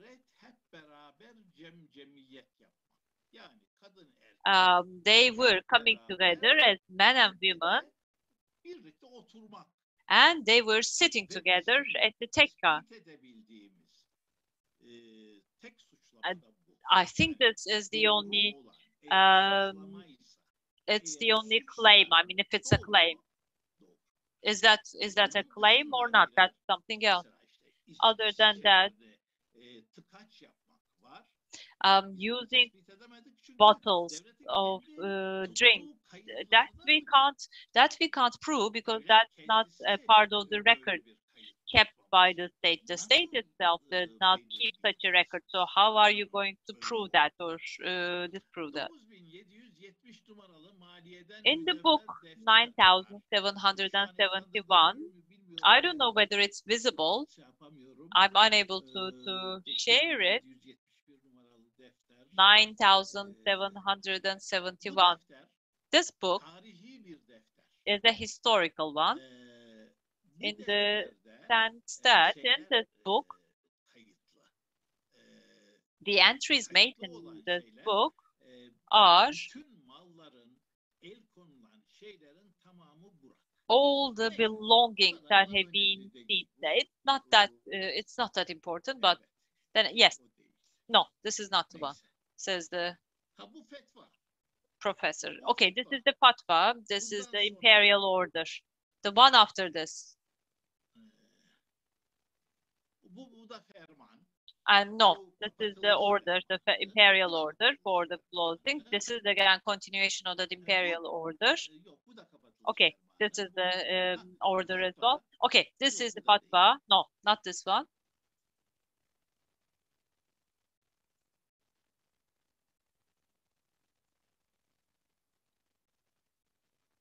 Neyse. Whatever. Let me continue. Kıncı Baba is executed.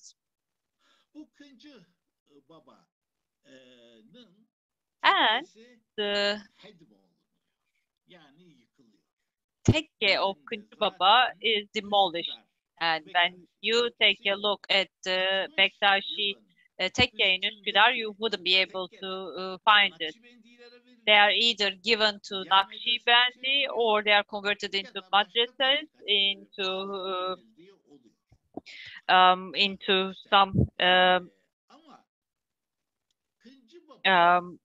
campuses. However, when you take a look at the tomb of Kıncı Baba, an important character, his tomb is located in the courtyard of the mosque known as Cevri Usta Mosque, near Zeynep Kamil Hospital. Let me mention the fact that Zeynep Kamil is a lady belonging to the Bektaşi order, and she had an Egyptian background. We know that from the record. And there's this epitaph that reads, bir çera dahi uyardı aleme verdi ziya. So, this man gave light to humanity. And this person's final stop is the tomb. And Pir Fizullah Baba put a landmark in this world. Well, both of them are called Fizullah Baba. The person who built the tomb, putting the tombstone, is from the Babagan branch. He was called Feyzullah, and the person executed was called Feyzullah Baba. So there's a reference made to both of them. And the final line goes, yani bu ikili bir söyleyiştir. This is again a duality. It refers to the fact that Haydar's sword has been taken out from its cover, but at the same time it means it no longer sleeps. The sword no longer sleeps. So it's about reawakening. Since this was established during the awakening period, this epitaph was written as such. So, who was sent where? Let's now take a look at that. Hisar Lodge, Postnishin of the Hisar Lodge was exiled to Kayseri. Ahmet Baba Postnishin of the Öküz Limanı Lodge to Hadim. Hüseyin Baba Postnishin to here and there. I mean, many people were exiled. Many examples of exiling, and the state actually takes possession of all these lodges. And it's such a thing that it's quite interesting. During the Ottoman time, there are two soldiers sent to the doorstep of the lodge, and they say, okay, from now on it's forbidden to make entrance and make any exits. That's the order given to the soldiers. Just imagine you receive some information. For instance, Abdal Musa Lodge in Antalya Elmalı. 800 bulls are there. Just think about the land, the width of the land that's run by 800 bulls. The harvest is not made, and then the economic difficulty emerges. Soldiers didn't understand that. Soldiers are just given an order, and they just stop entries and exits, and this causes significant economic difficulty, and it comes to the minds of the state after 5 years. And they say after 5 years, we should rent this place so that the villagers around will benefit from this. It's not only the Bektaşi people around, other people as well are suffering from the situation. So there is a role played by Nakşibendi regarding the dispossession and also the closing of the lodge. First of all, it was Mahmud II. He had put this on his mind. Why? Because of the Janissaries. Because within the Janissaries order, there were 12 babas, and they were from time to time making a riot, and they had joined them.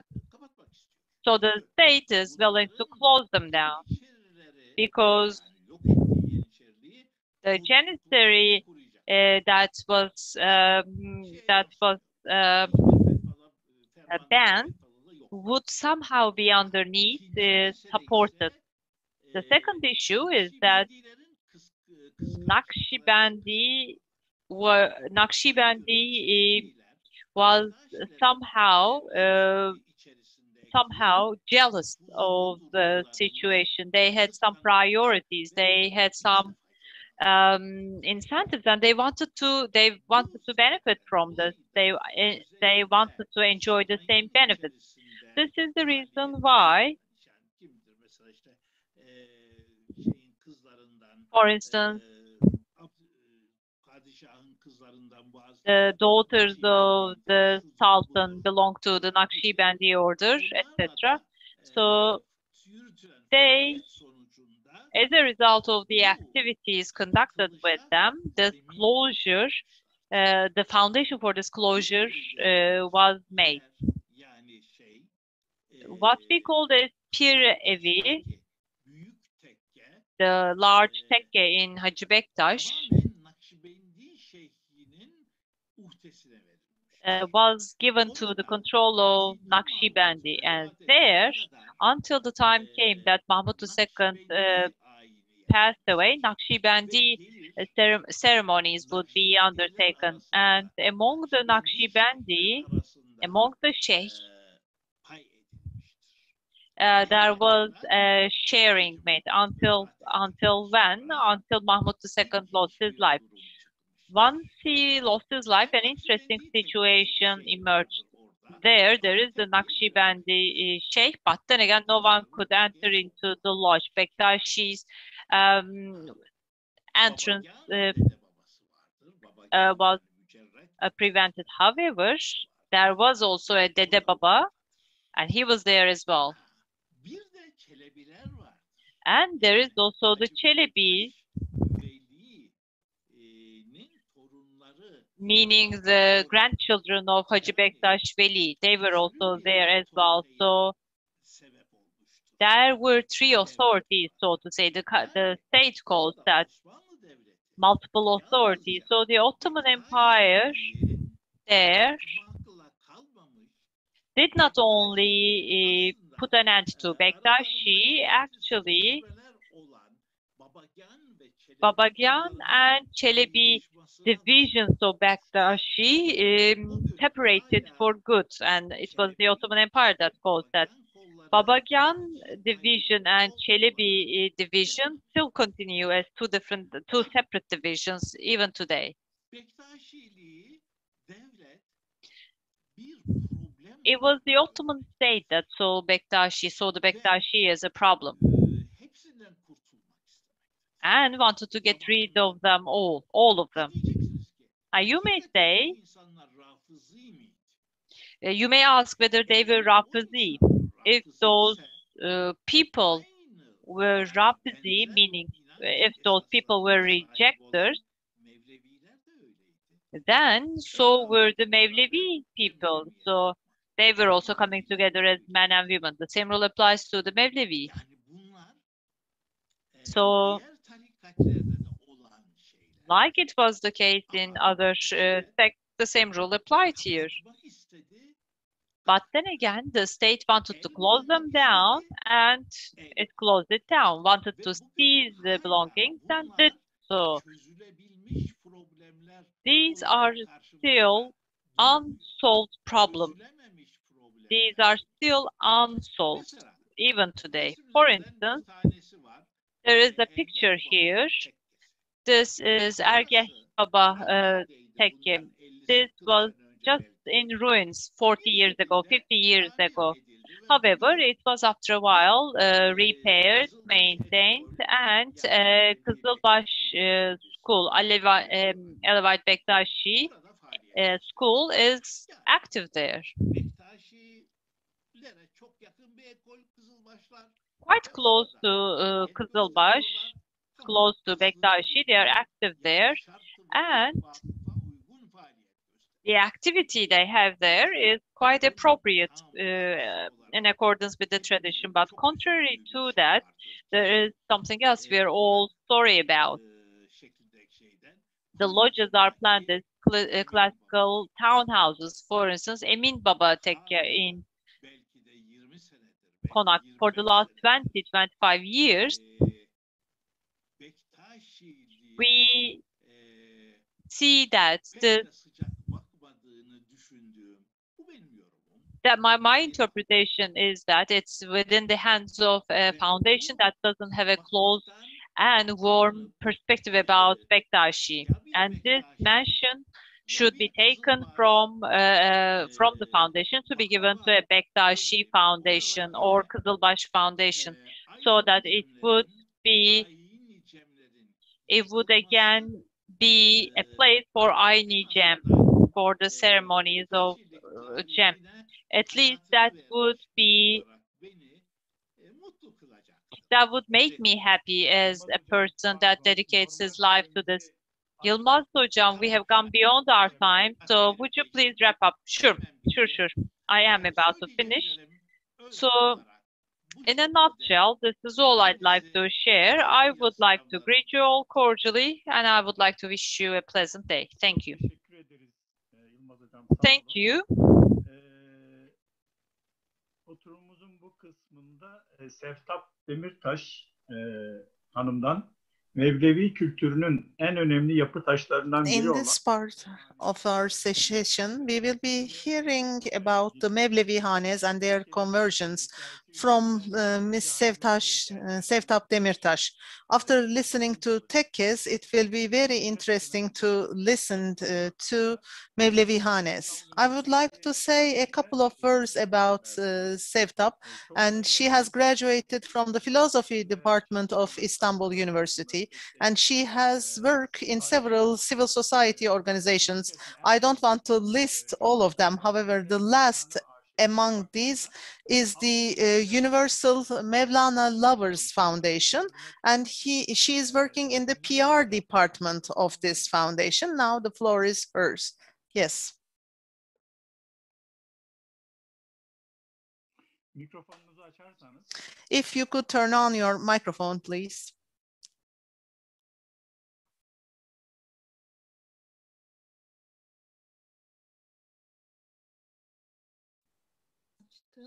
Açıldı herhalde. I'm on, I guess. Mikrofon açıldı galiba. I guess you can hear me now.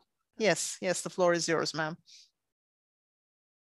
Değerli katılımcılar, Distinguished participants, I would like to greet each and every one of you with respect saygıdeğer hocamız and our dear Professor Azimli. I hope he rests in peace, and I would like to wish his loved ones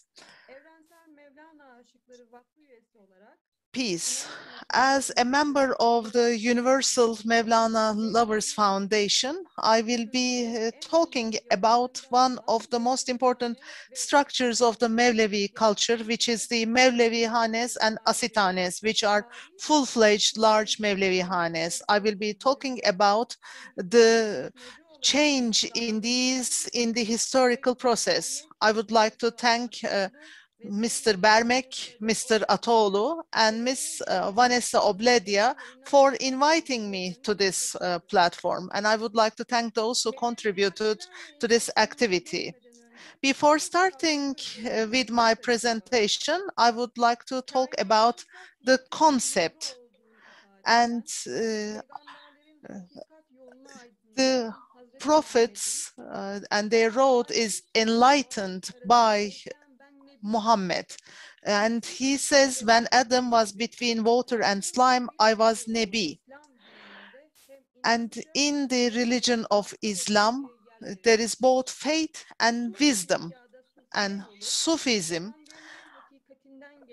is coming from the reality of our prophet, and as the traveler follows the path, he comes to the truth, which leads to divine love. As Muhammad said in other hadith, I am the city of wisdom and Ali is the gate. And Hazreti Ali took the essence of this divine path directly from our prophet and became a spiritual guide to all those who march in this path of truth by instilling his talents to those he saw. This way comes from Hazret Ali through two channels. The road from Hasan Basri was called Halveti, and the road from Kumail bin Ziyad was called the Hagia. In the 13th century, where Mevlana lived, Asia and our Europe in general, and Anatolia and the Islamic world in particular, were struggling. There were big difficulties. Crusader invasions from the West negatively affected the Mongols, Anatolia and Islamic world from the East. The Seljuks fought for the throne, and after this, around Amasya, there was the subsequent Babai rebellion, which led to despair among people. In the 13th century, there was a big chaos in Anatolia and in the Muslim world. Mevlana wrote his works and Mesnevi in such an environment. In the formation of Mevlana's knowledge and spiritual personality, we first see the contribution of the family. And every moment he lived and every Islamic mentor he benefited from contributed to this. He began to hear the social and cultural traces of the century and society in Balkh, where he lived first. In 1244, before meeting Şemseddin Muhammed from Tebriz in Konya, Mevlana was a Sufi who was busy with worship. In reality, he could not realize the truths in the depths of his essence, and he couldn't do this alone. He needed a guide to pass on the hidden truths of his potential to action, and this guide was Shams. Hazreti Shams learned how to see and reveal these divine features, truths, and the truth of God, which are deep in the essence of Mevlana. Mevlana found himself in Shams's personality and found his Lord in himself.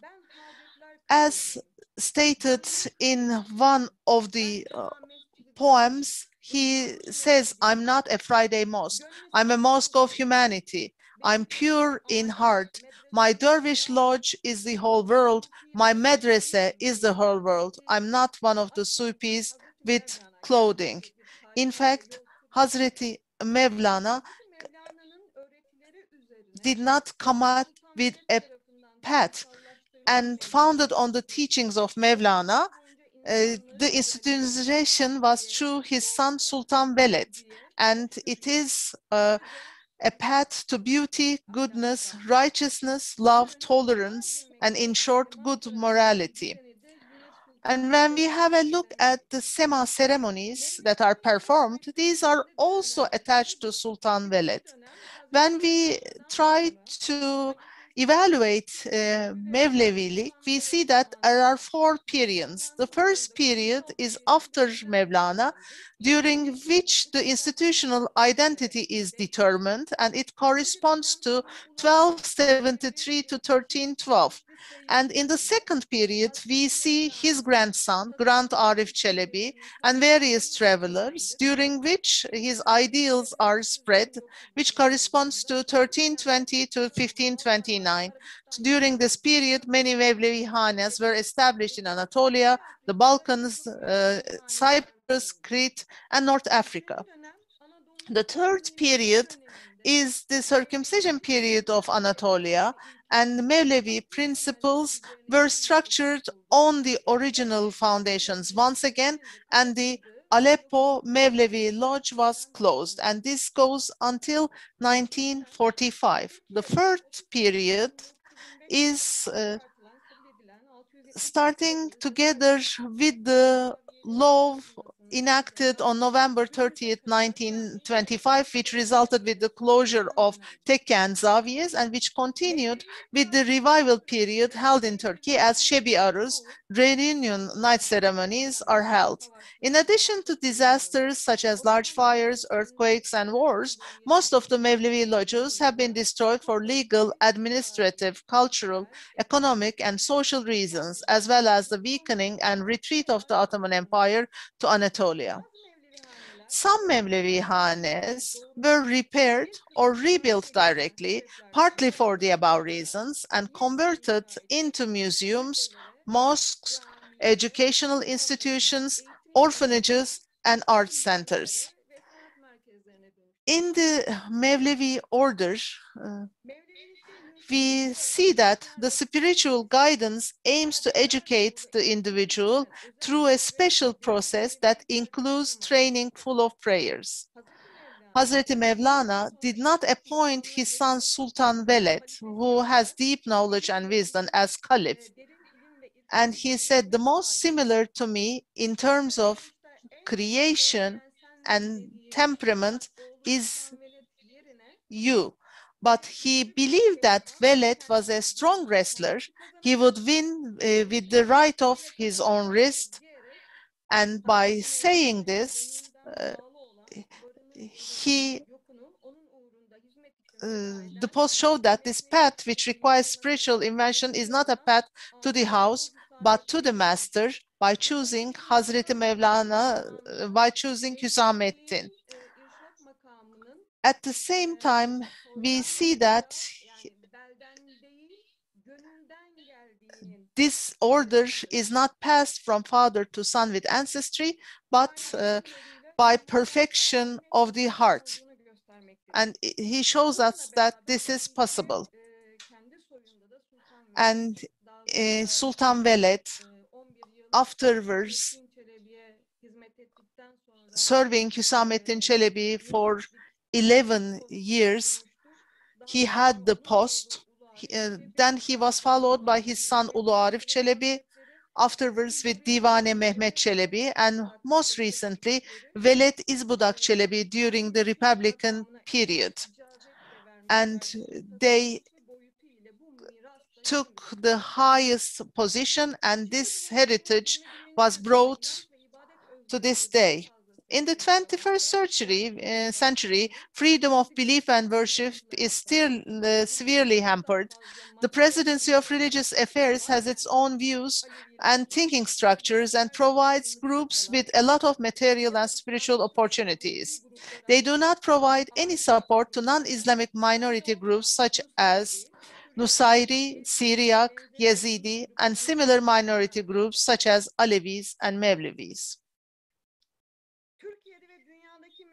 When we have a look at the Mevlevi hanes in Turkey and around the world, we see the following. I will conclude after mentioning this.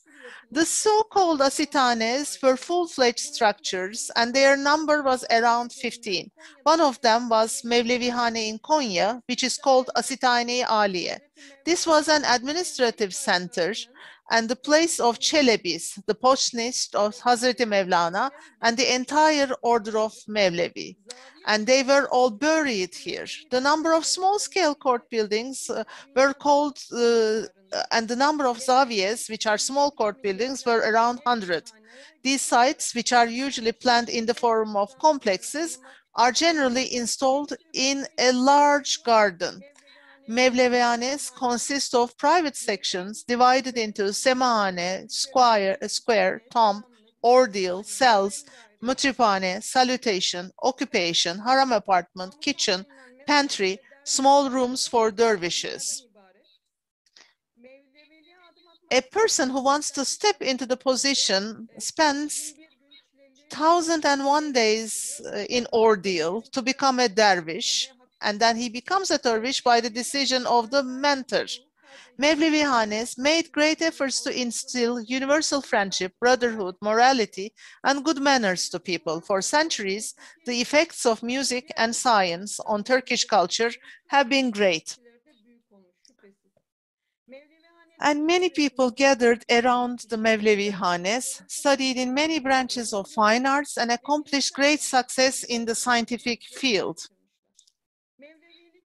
And Mevlevis has a privileged place in the settlement of love, kindness, and elegance in all areas of social life, especially in human relations. And Konya is the center, but we see it developing in Anatolia, the Balkans, Cyprus, Arabian Peninsula, and North Africa. 170'e ulaşan Mevlevi hanelerden And we see that around 117 Mevlevihanes around the world, and of these, 48 come to this day, and we can obtain concrete information about their existence.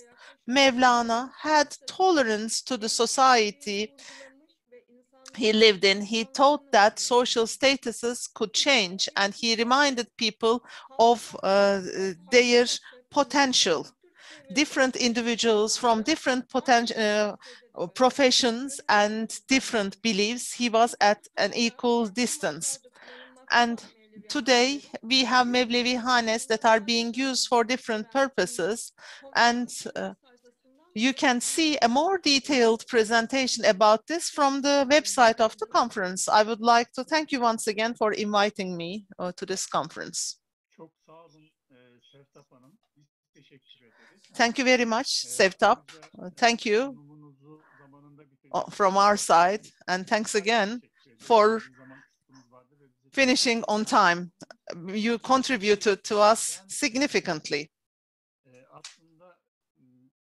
In fact, both regarding tekkes, Bektashi tekkes, and in general regarding the Mevlevi Hanes, we see a policy in place in Anatolia for places of worship.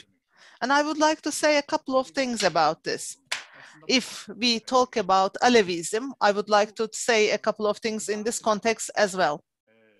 These interventions against the places of worship for Alevis is, let me talk about a sociological concept, is in fact, in time, resulted in beliefs without spaces, and these were converted into such practices in time.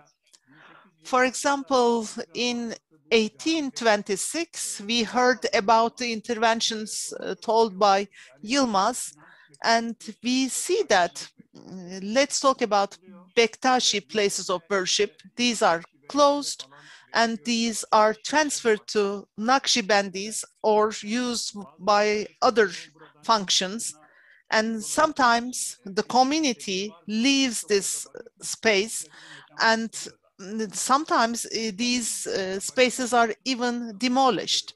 If I have a look at a different dimension of the process, I see that Cemevis, there are historical ones in Anatolia,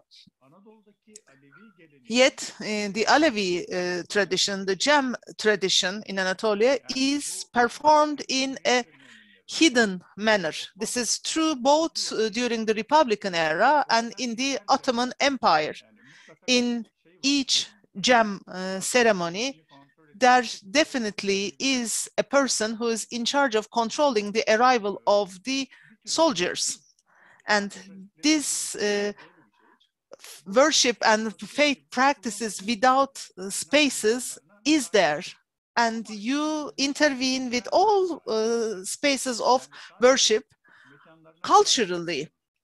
You are not only interfering to their spaces. The system does not want to see them.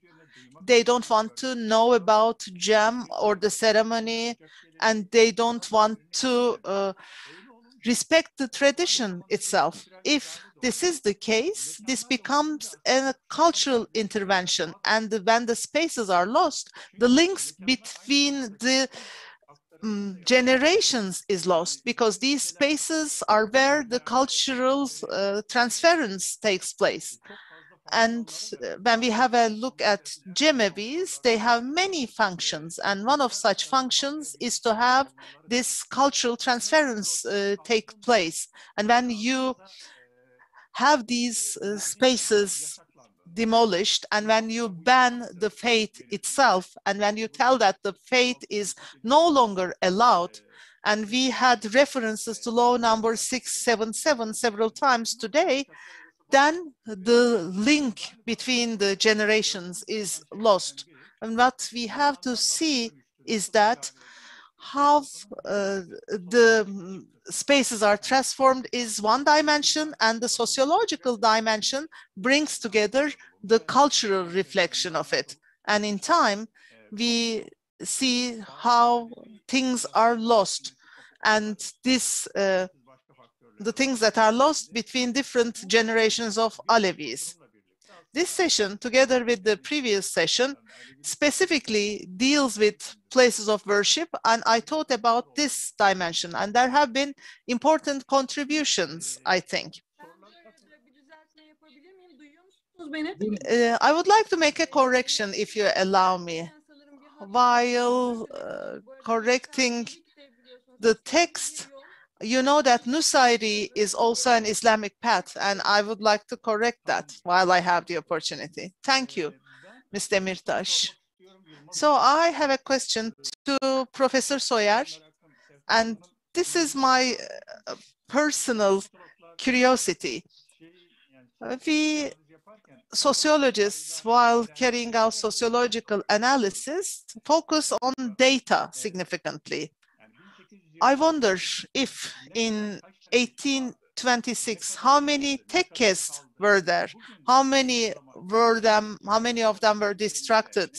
And here now, how many do we have? Do we have any information about the distribution of these in the geographical regions of our country? All of them are recorded on paper. There is a logbook and called 7791. It is in the state archives. And you see the list of all the Bektashi lodges being recorded on this logbook. And everything is counted. If you ask me, in the whole Ottoman geography, there are more than hundreds of Bektashi lodges that are closed. I believe the figure can even be higher. And we all make references to this logbook, but we couldn't focus on each and every one of them individually. Let me elaborate on something. As I said, this became a real economical disaster because these lodges were equivalents of civil society organizations of our day. Bektashi Lodge in itself is not only a lodge. What is being carried out there? You see that individuals who are not employed go there to work, and they they work as intermediaries. They go to the market, they sell stuff. So there is economic activity going on in a society where agriculture is the main source of income. You try to take away an area where you have 800 animals, which results to a real economical disaster. Bir ikinci şey soracağım. Onu da çok merak ediyorum. Yani istatistikleri çok merak ediyorum da yanı sıra bu mekanların, tekkelerin I wonder about the statistics, but I also wonder about one thing. These tekkes to be handled by the Bektashi, of course, I'm not talking about the distracted ones, but the ones that still survive. For the distracted ones, there may be again claims made, but then again, is there an attempt to transfer this back to the Bektashi? Are there lawsuits that have been completed or that are still underway? Yes, I am knowledgeable about some. For instance, currently, there is, I wonder what the name is, says the professor, near to Haliç in Sütlüce, there's a tekke belonging to the Bektashi. They have a lawsuit that's being taken to court, that I know. The second one is across the Golden Horn, what we call as Pierre Loti, and above Pierre Loti. Kar Yağdı Ali Baba is the name of the tekke. I think it's Şahkulu Foundation that overtook that tekke, and they are going to repair it. The tekke in Kazlıçeşme was renovated by late President Turgut Özal, and it was given to Kızılbaş school. They had the repair, and if I'm not mistaken, if I remember correctly, it has been rented for 100 years. But the problematic thing for me, if you ask me, is the one in Edirne Kapı. The tekke in Edirne Kapı is not in the hands of Kızılbaş or Bektaşi, but it's a Bektaşi tekke. What is it used for?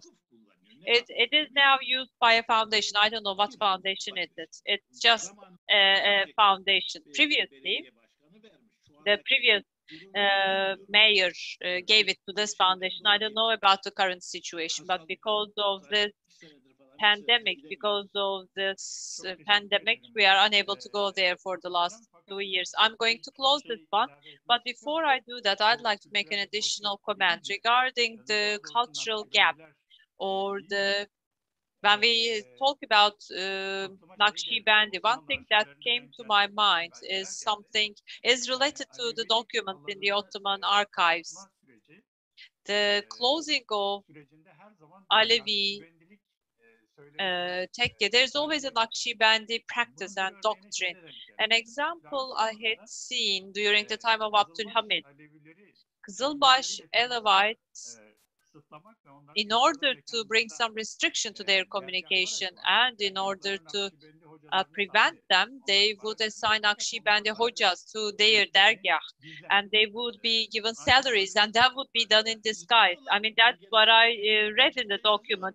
They're not even putting it into disguise. I mean, just imagine, they are openly stating that. Yeah, I saw that. I read that in the document. Well, I mean, they say that they are doing this in the name of Allah. That's what the looks are. But I mean, this very conference has a very important theme: conversion of spaces and places of worship. This indeed is extremely important. I would also like to refer to the cultural dimension. Just wanted to make a contribution in that sense. We made very good use of our time. We have gone only a few minutes beyond our time. I would like to thank each and every presenter. I'd like to thank each and every speaker.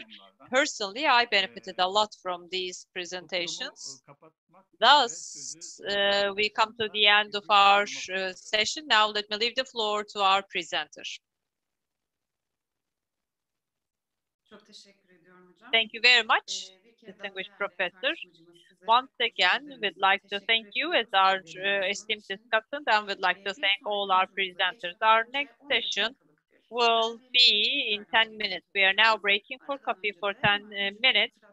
But before we break, I'd like to make a small reminder. ADİP activities and events. In order to be informed about the activities, adip.anadolu.gmail.com is our email address. You can send us an email so that you may be informed about the developments. Let's now break for 10 minutes. Thank you.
Sevgili katılımcılarımız, kısa bir aradan Distinguished participants, after a short break, we are here together with the fifth session of this day. Anatolia's religious heritage as abandoned spaces will be the topic of this session. We have Professor Rosica Gredeva as our discussant. Yes, the floor is yours, ma'am. Thank you. I'm really happy to be part of this conference as a discussant, as it is about a region of the Ottoman Empire and of Turkey that I'm not studying closely, but still the issues are quite interesting from my perspective, and I'm particularly happy to be chair discussant of this session, which is probably for me the saddest in terms of title. It's Anatolia's religious heritage as abandoned spaces. We shall begin with the first presentation by Assistant Professor YÜCEL, Dr. YÜCEL Dinler, who is a graduate from the Police Academy and Near East University Faculty of Law, who has a doctorate in public administration from the Süleyman Demirel University, and who is currently a member of faculty at the Department of Political Science and Public Administration at Hittit University, who is teaching primarily in the field of public law. But I'm particularly happy to see that someone, while doing police service, would notice the abandoned holy places. The floor is yours, Dr. Dinler. Evet, çok teşekkür ederim. Değerli dinleyiciler, hepinize iyi günler diliyorum. Thank you very much. I would like to greet you with respect, and I would like to wish you a nice afternoon. This abandoned and forgotten worship places will be the topic of my presentation, and I will be talking about not a conversion from a space of worship from one religion to the other, but I will at the same time talk about abandonment, which results in a waste place. And in today's presentation, I will deal with this. What is the point of start for this presentation? While I was a young member of the police service in Sparta, there was an abandoned church which was still living. However, as there was no worship, there was no periodical maintenance or cleaning up. That's why it was seen as an abandoned space where drug addicts were visiting and different criminals were there coming from time to time. And the paint has faded away. There were different things written on the wall, and this was seen a potential spot for crime. And when in a society where 99% of the population is Muslim, if there are no Christians around, what is the use of this building if drug dealers and other small gangs live in the space? Let us have it demolished. This is the mindset. For irritated neighbors, you can think that this is right, or for individuals who have increased workload because of this place, police might have a similar approach. Let's demolish this, let's get rid of this, then we will be saved. This might be the attitude. However, when I have a look back, this is the building I'm talking about. And this is a Hagia Church, and this is the Hagia Georgi Church. These are the two churches that I have been talking about. And another reason here is that this is something that I have not identified despite passing by several times. It is at Çorum Center. This was constructed in 1870s. This was an Armenian church, which I learned later. and nobody knows about this at the moment. These are very newly taken photos. You see the door, you see the silhouette here, and there are no real signs that will tell us that this is a church. Around it, as you might see, there are signs of other store owners and their left belongings outside the building. And I then decided to talk about this topic at this very conference and prepared a presentation. How are places of worship converted and how are they forgotten? I decided to focus on the topic from 3 dimensions. One is complete destruction. One center of worship or a place of worship, its traces are completely destructed. And the second one is becoming a waste due to lack of maintenance, not having periodical repairs. And the third one is it's becoming a private property and it's being used out of purpose.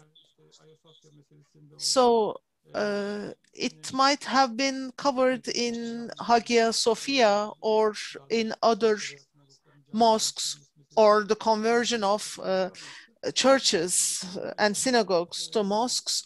I won't be talking about those dimensions. I will be mostly talking about abandonment and destruction. When I say complete destruction, what is this? Together with the start of the Republican era, the cultural fabric of Anatolia changed significantly. 1/3 of the population at the time was Christians in those days, in the confines of Anatolia, and with different settlement policies and interventions, the cultural fabric changed significantly. We are talking about a society which has recently left a war, and we are then confronted with the Second World War, and this means the first 50 years of the 20th century is mainly wars, and there is a rising notion of nationalism. This is not only a problem for Turkey, but seen in other areas of the world. And national identity, nationalism, as it is seen elsewhere, it is also significant in Turkey. In the nation identity, we see the geography that is getting Muslim, that is freeing itself from Christian elements at the same time. And we are not people who attach importance to archaeological finds. When we were kids, we were told that Germans stole the pieces found in Bergamo Museum. When you go to the museum, there is nothing left to steal. And then we are told another story, which is that these are put to limestone fire pits, and which shows us that the environment is amenable for destruction. So there is a wish for treasure hunting as well. There are urban legends about Armenian treasures, and people want to get hold of these, and whether it be private places, churches, or others, they are easily destructed and demolished. And also there is a bad municipality service that needs to be covered, especially during Menderes regime, when mosques from Ottoman times are considered. There is a thought process that distracts the mosques. If they can do it, they can easily demolish the churches, and you can understand this mentality. In the rural area, there are abundant cemeteries which are used for agricultural activities by the villagers. This is also a fact. There is Akkise and Karakise, for example. There were places called White Church and Black Church, so they were converted into agricultural land in Sungurlu and in other villages. It is possible to hear about this. And there are news which are very ordinary that you might see in Turkey. You see an Armenian cemetery being destructed by machinery, and you see human bones being found on the ground. There are many, many examples, but I won't be talking about this. In our country, there is an attraction to flat stones. Why do I show you this slide?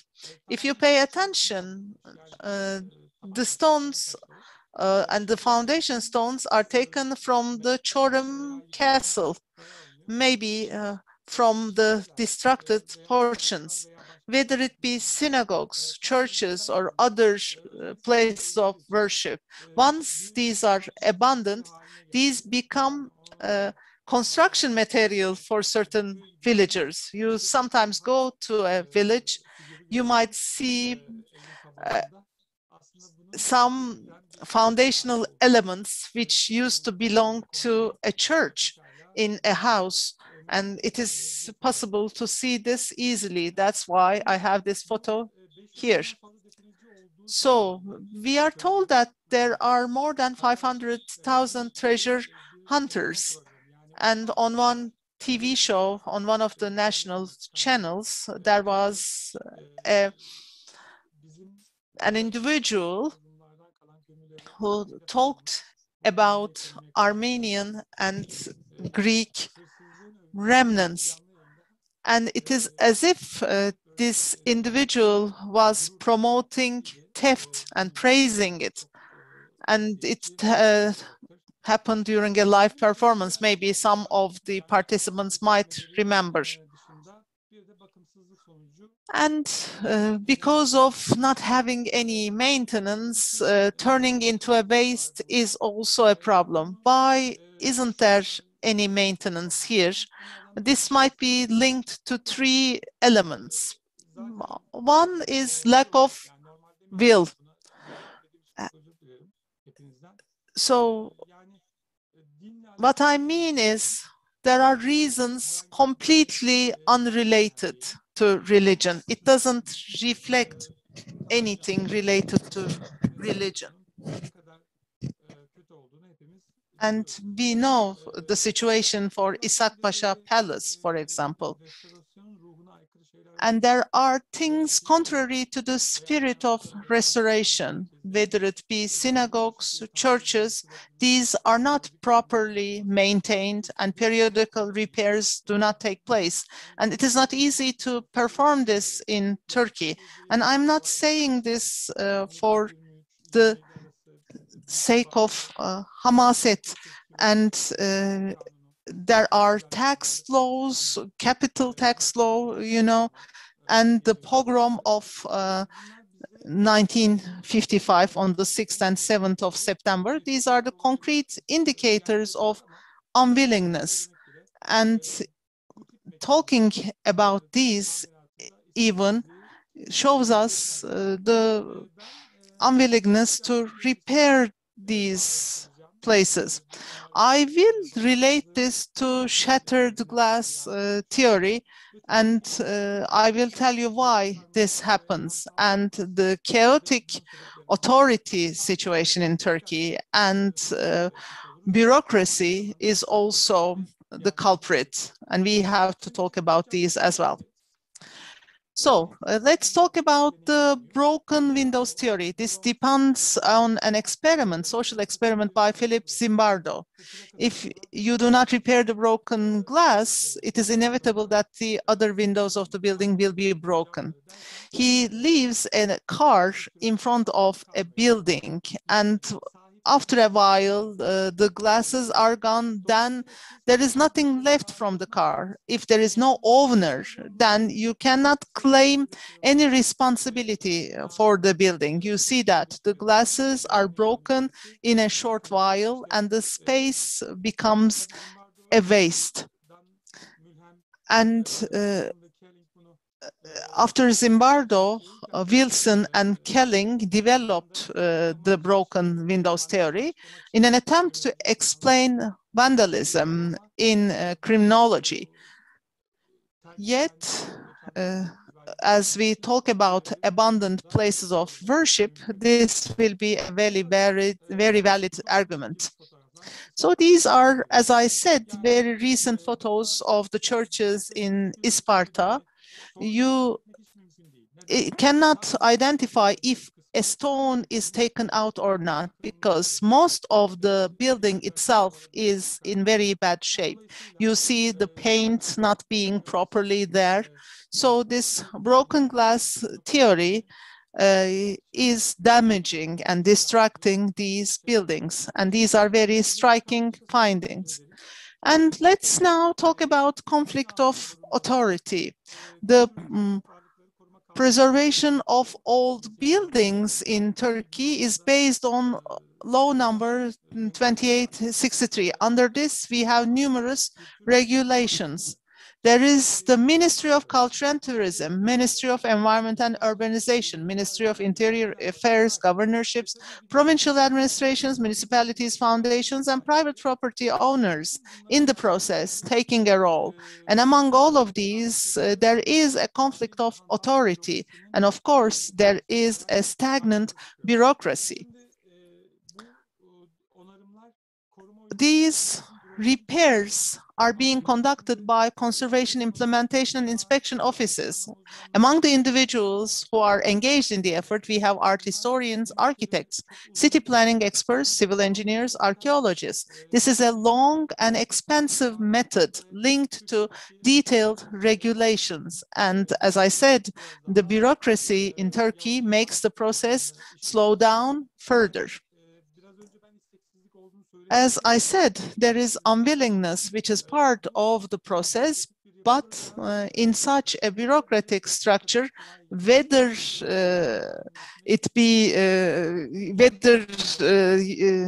even if the will is there, it is not possible to have them performed. So now we see the contribution of Isparta municipality to the maintenance of these buildings. You see the roofs being repaired. The point I want to emphasize here is that it says there is municipalities' contribution to tourism and science. Nobody mentions the fact that these places were places of worship in the past. And imagine that you are in your apartment. Even in your apartment, you are meticulous in keeping it clean, and place of worship, on the other hand, is valuable for many people, but there is no mentioning of this dimension. But as a start, this is something good still. In Eridir, in Ayastefanos Church, there was a restoration effort with the participation of the counterparts from Greece. And 2 years ago, there was worship that took place, which is good news. However, opening it to worship is through financial contributions of people who live in Greece. Another topic, let's come to this, which is private property. In Çorum, Sırf Georg Church, in Sungurlu, this is another spot, which used to be a church, which is now listed as private property and shown as a house. And these are the photos of the place in Sungurlu. So how were these converted into private properties? In the municipalities law dated 1930, the abandoned cemeteries and the public cemeteries that belong to foundations have been transferred to the municipalities. And in the land registry law dated 1934, in a similar manner, we see that abandoned and homeless cemeteries in villages and public cemeteries belonging to the foundations are registered in the name of the legal personality of the village. That's how these are opened for agriculture. And these type of news are easily found on the newspapers lately. And this is a church for sale from the owner.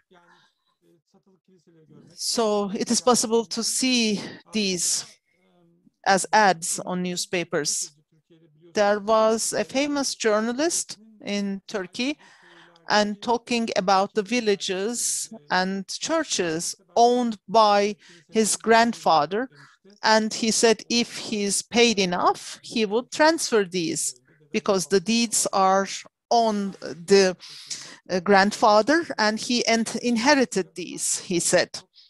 So it is possible to see such examples. And Çorum Surp Gevorg Church, estimated to be built in 1872. And in Çorum, nobody calls it with this name. And Kaan Köksal is an architect. And after a detailed search, an article is written saying that this is Surp Gevorg Church. And it was for long years used as a carpentry shop and then used as a warehouse after being sold. The good news is that it is now in the hands of the municipality to be used for more cultural purposes. And nobody even knows its name. Its name is even forgotten, which is in itself an abandonment. In conclusion, Turkey does not give enough value to these buildings. There is unwillingness, insufficient budget, a stagnant bureaucracy, the disease of treasure hunting, and ambition to make money. All of the above work together for abandonment of these buildings. We want to raise awareness about these buildings in order for them to be made best use of. Thank you very much for listening to me.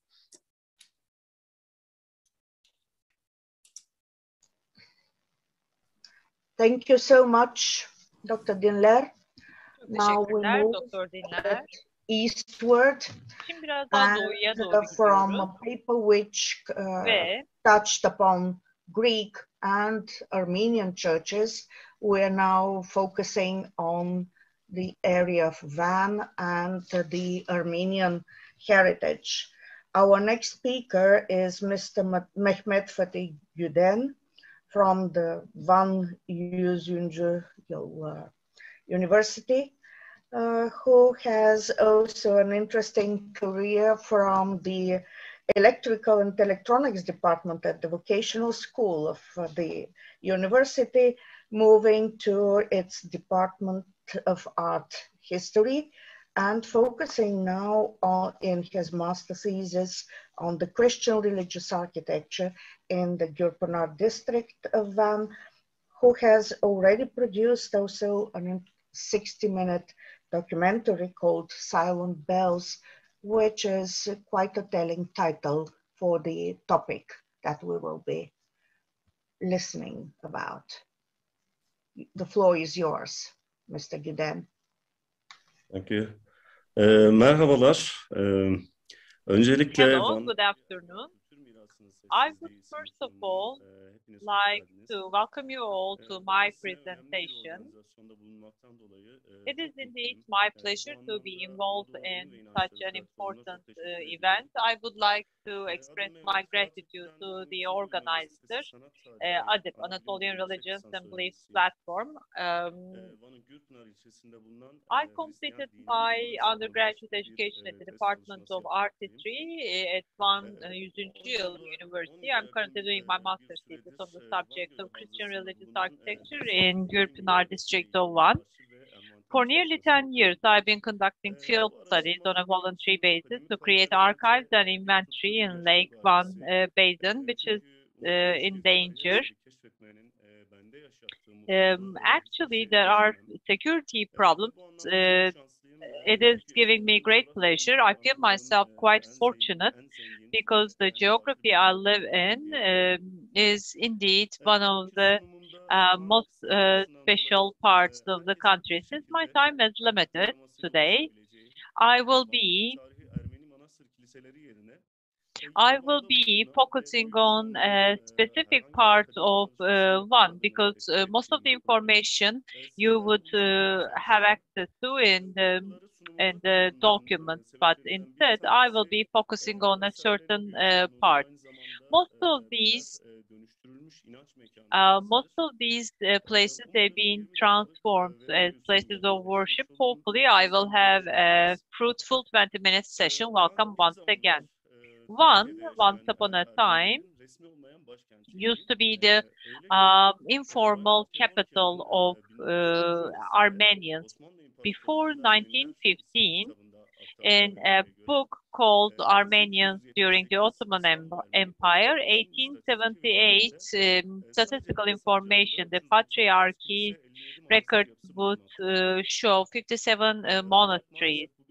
Unfortunately, only a few of them are surviving. In today's world, when we take a look at the ancient heritage, systematic research and accumulation of knowledge is rather limited. Along with this, when we take a look at Lake Van Basin, we see that unfortunately it's in a deep silence. In the normalization process, the Holy Cross Monastery and Ahtamar have been renovated. Although these are regarded to be positive steps, this restoration attracted the attention to Ahtamar, and tens of other cultural heritage monuments have been somehow neglected. In one region, we see many monuments, monasteries, and churches that have gone silent. When we consider this fact, we can say that this command is rightful. Since 1915, the tangible heritage and assets, historical assets, in order to feel and see these monuments, unfortunately, not much effort has been spent. If we are to touch upon the cultural heritage, there are some which have been subject to treasure hunting, and there are some subject to being used for other purposes, such as barns. You may even Google and see it yourself. Especially in areas where there is security surveillance, we know that there are many undiscovered monasteries.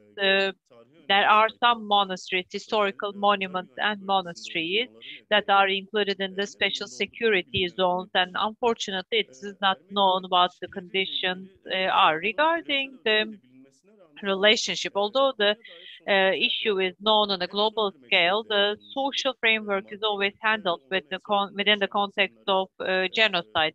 And people living in this region, social dimension has been neglected and not much has been done. So in this sense, the protection, preservation of historical and cultural sites and seeing monuments of cultural heritage, these should be seen as milestones of collective memory, and steps have to be taken accordingly.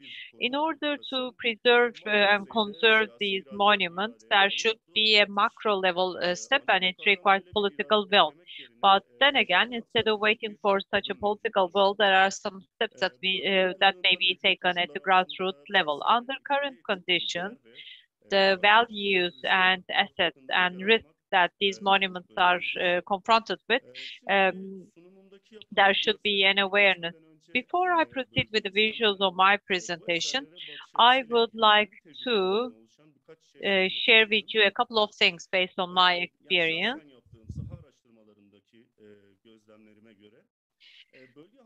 Well, according to the field study that I conducted, especially in the rural areas, the perspective of the community is towards treasure hunting. So when there is a monastery or a church near a settlement, most of the time people settled in that specific part of the country have a tendency. It may sound like blaming these people, but this is something that I have personally observed myself many times. In the rural settlements, when we take a look at the monuments, we see that they have survived because they still serve for a purpose. In brief, what I encountered, what I observed so far is that most of the monuments within the settlements are used either as barns or warehouses for hay.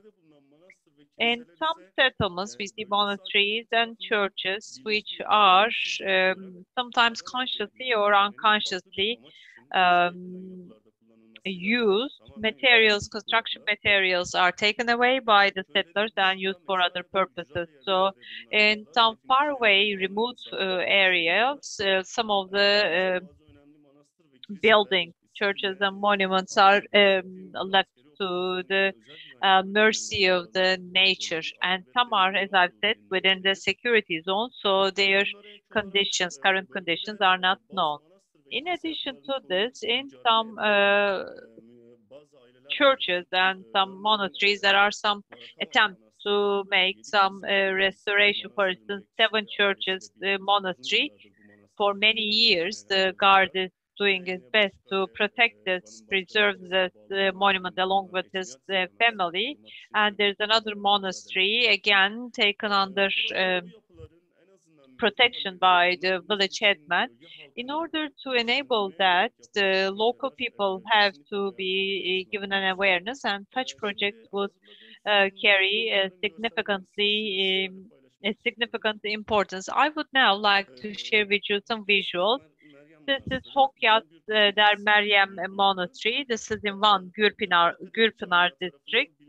This is known by the academic circles, and many research activities have been conducted. But for many years, because of the military operations undertaken here, access to this monastery is difficult and challenging. For the last 3 years, I've been trying to get the permit to travel there, and I still couldn't. This is in the southern part of Gürpınar, Van, and in Nordöst Valley. According to oral history, it's not concrete, but according to oral history, well-known king and queen's tombstones are here. It was used for hospital purposes at some point. And this monastery was used for and by ladies for a certain period of time. This is information I derived back in 2015 from a website. However, in a document dated 750, the apostles brought an icon of Mother Mary and stored it here. So the date goes back to the 8th or 9th century. Academic research has been conducted by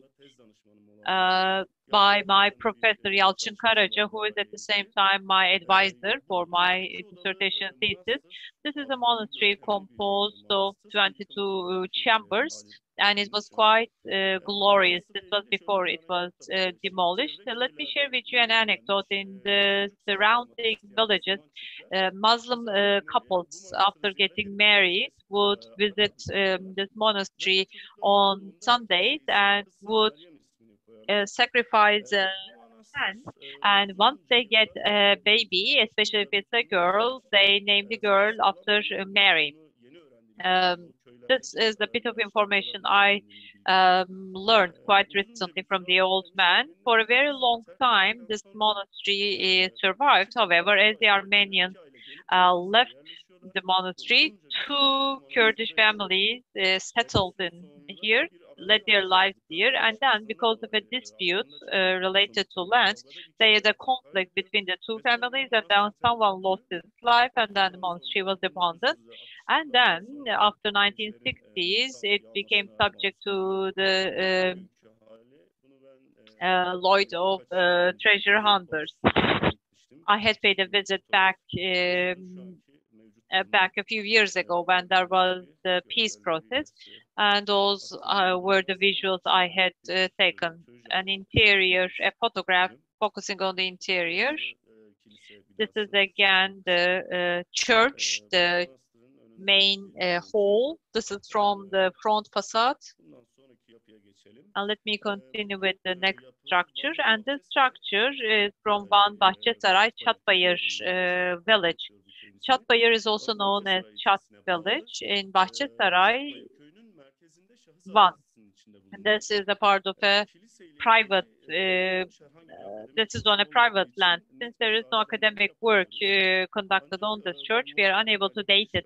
However, the arch structure that you see, when compared with other examples, indicate that the construction must have been dated back to the 13th, 14th century. As I paid a visit to this church, I saw a hall. I got some permission from the landowner, and when I went into the church, in one of the halls, I realized a tablet, which I think is about the background of the construction. I found this by coincidence. I contacted one museum, but I don't know whether anyone got interested. If this tablet is analyzed, I'm sure specific dates could be brought into daylight.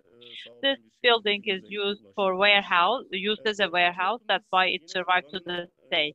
Next structure is again from one of the rural parts of Van. This is from Chilga village. Chichan is the Armenian name, and Chichan is the Kurdish name given to this village. When compared with other Armenian churches, this has a different structure. This is Chichan village. This looks from the exterior. And this church, when I made some scanning and research, I saw no academic research conducted, so I'm unable to date the church. However, my advisor, again, had conducted a search and says that this church dates back to the 17th and 18th century.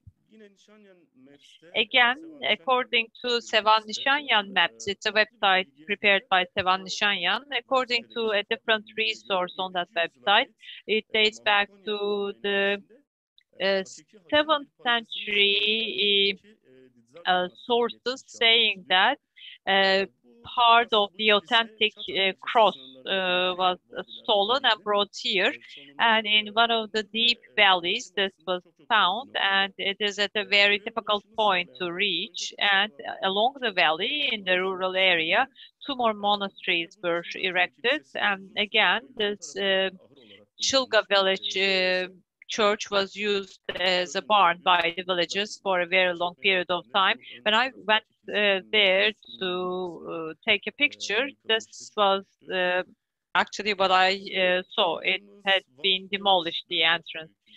Next example is Van Gevaş Dönemenç village, Advadzadin church. This was again in a village in Van Gevaş. It was subject to the activities of the treasure hunters, and it was significantly demolished. No academic work on this church, so we are unable to date the exact construction year. A couple of visuals I'd like to share with you. Yeah, you see Artos Mountain in the background and Dönemeç village church. And this one is this church, this structure is again included in my dissertation thesis. This is Gürpınar Erkaldı village. Kınaslan is the name, and this is the church in the village. This village church has been demolished and a brand new construction was made. 10 years ago, when I paid a visit, I saw that the semi-structure had still survived. But I suppose by now it's only a rock that's left. This bit that you see in the picture, unfortunately, the villagers exaggerated and overdid reconstruction work, and this was the entrance to the church. From here we see again another example from Yedisalkın Put village church in Gürpınar. It was converted into a house for the village headman. Here you see the access section of the church when you enter through here. Again, on Nişanyan maps, I could find some details, no academic work other than that. According to this website, Put village dated back to the 9th century, and by the 12th century it had been harmed. This is Yavuzlar Taik is the Armenian name. Yavuzlar village rock chapel. I think it's only me knowing this area. It looks like the formation in Cappadocia. That's why it's called Vanadocia. On the right-hand side, the rock has been converted into a chapel as a cave was formed, and I discovered this by chance, by coincidence. I didn't see any reference in the academic papers. This chapel, again, near this chapel, there is a monastery kind of structure close to this chapel. Let me show you the details. This is the entrance. And there's a small niche, and it's like a small place of worship and also shelter. And this is Taik village church, again in Başkale, Yavuzlar village in Van. And according to the search I conducted in the academic resources, I could see no reference. This is the apsis. I think you can see it from the photograph. This is 200 meters from the chapel that you have just seen. Yes, as you can see, this is again from Van Başkale. It's called Vanadocia. And this is Bahçesaray Papatya village church. Through the deep valleys, you reach here. Transportation or commuting here is extremely difficult. We had gone there to make some measurements. Again, we had discovered it by pure chance during the field study. That was the entrance you just saw.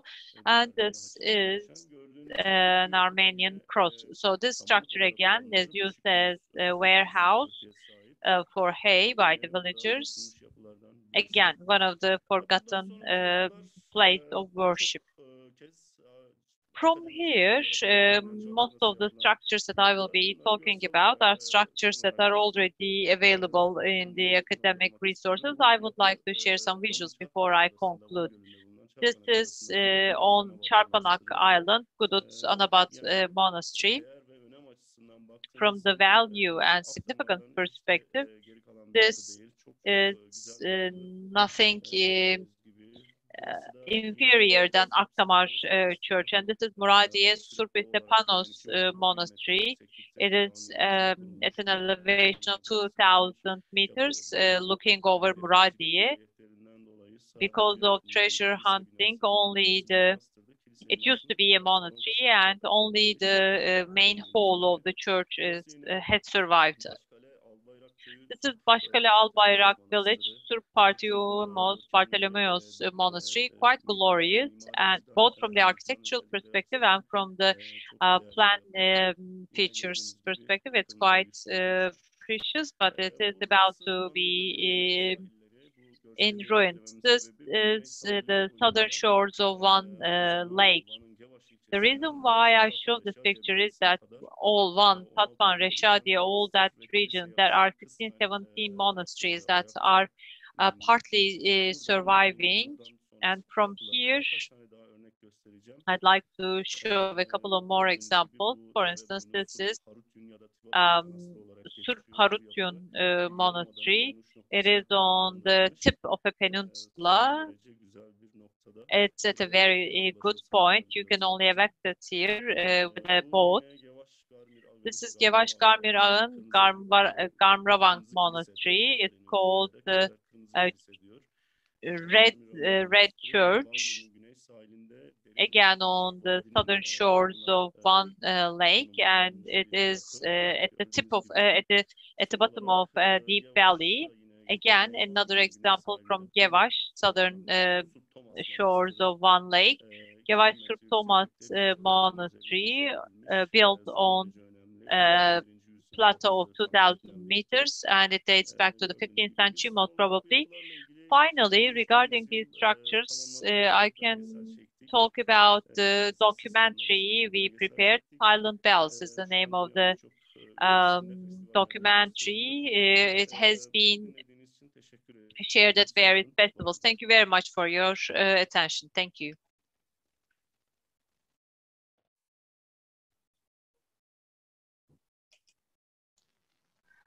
Thank you, Mr.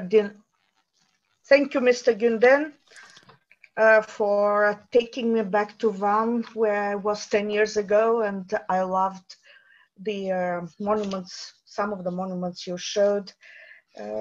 Very sad story anyway. Now we move to yet another sad story that we shall hear about.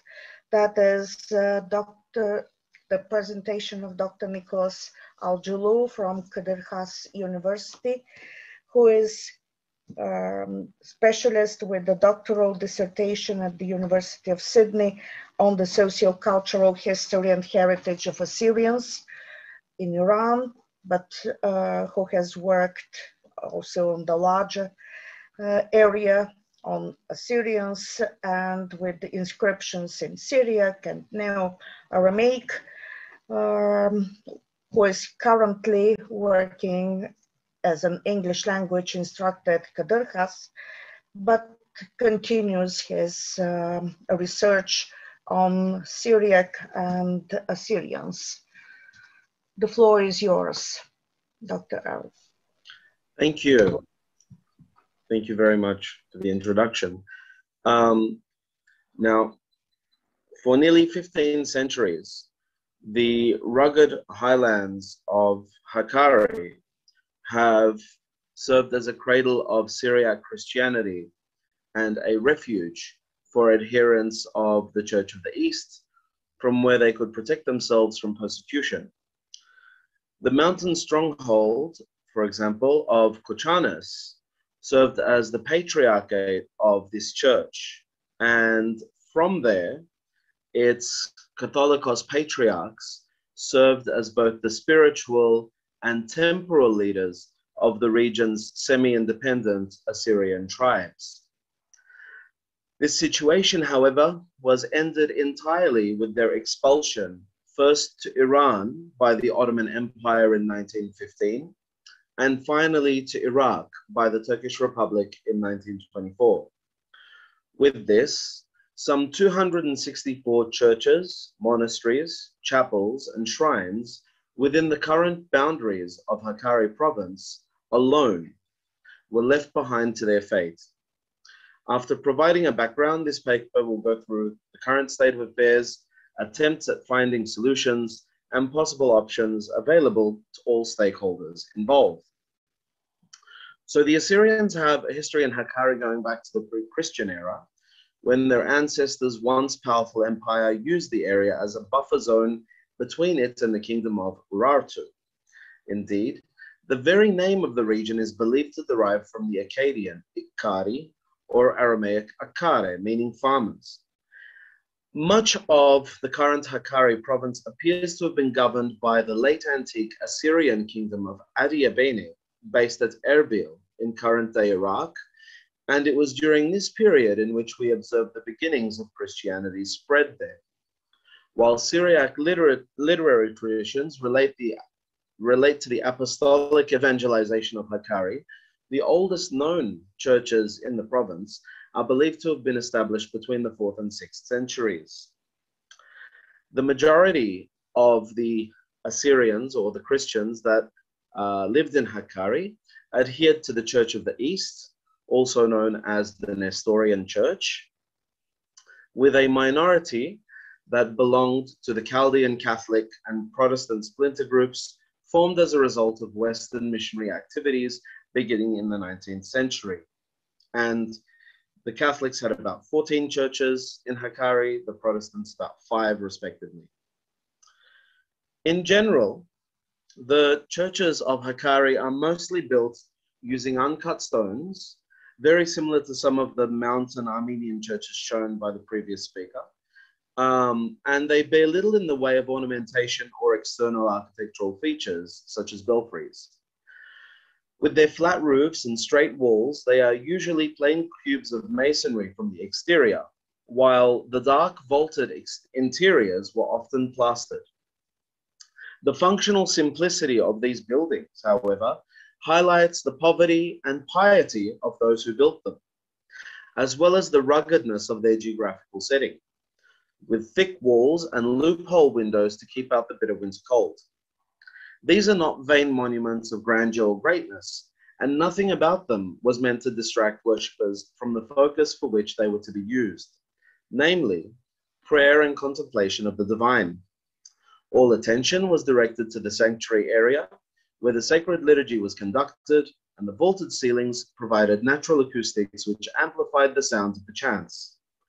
Even the entrances of these churches were deliberately made low and narrow in order to force those entering to bow in reverence. Finally, in some cases, these churches may additionally bear carved designs of artistic significance or inscriptions of historical importance, the loss of which would also be one for local and world heritage. So, since the dispossession of the Assyrians and the subsequent abandonment of their places of worship in Hakkari, these have undergone various stages of desecration and repurposing. Travelers to the area between the 1960s and 1980s noted that many of them were being used as stables or for storage. Often, whether or not a church has been completely destroyed further depends on its geographical location. The Kurdish tribe settled around it, and also the material it was built from. For instance, in the easily accessible areas with large populations, such as the plain of Gawar or Yüksekova, where many of the churches were built of mud brick, most of them have been destroyed completely. Moreover, churches have been deliberately neglected or purposely destroyed in areas where the Kurdish tribes are particularly religious Muslims, or where they were historic enemies of the Assyrians.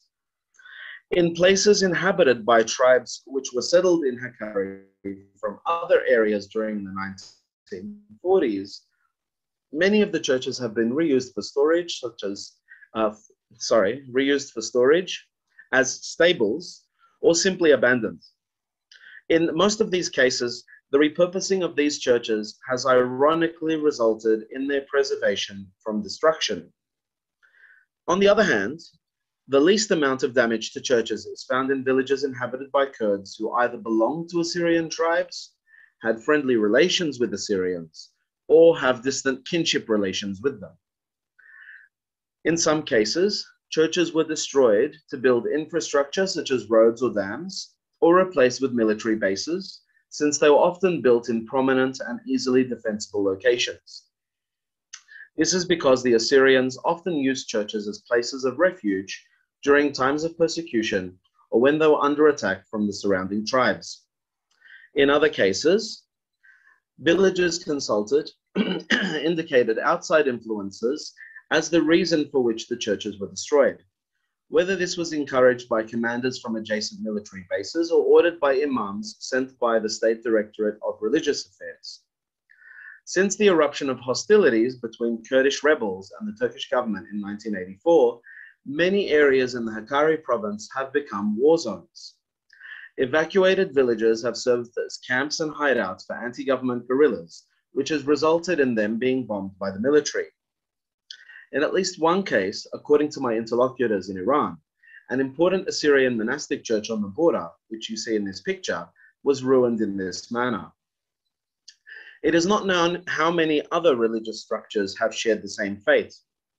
While there was a brief respite between 2013 and 2015, when a peace process was in place, the political situation is currently still very tense and unpredictable. Besides, in the last 20 years, the trend has been toward outright and wanton damage and destruction through the banal phenomenon of treasure hunting, which has already been described. This, however, is not something unique to Turkey.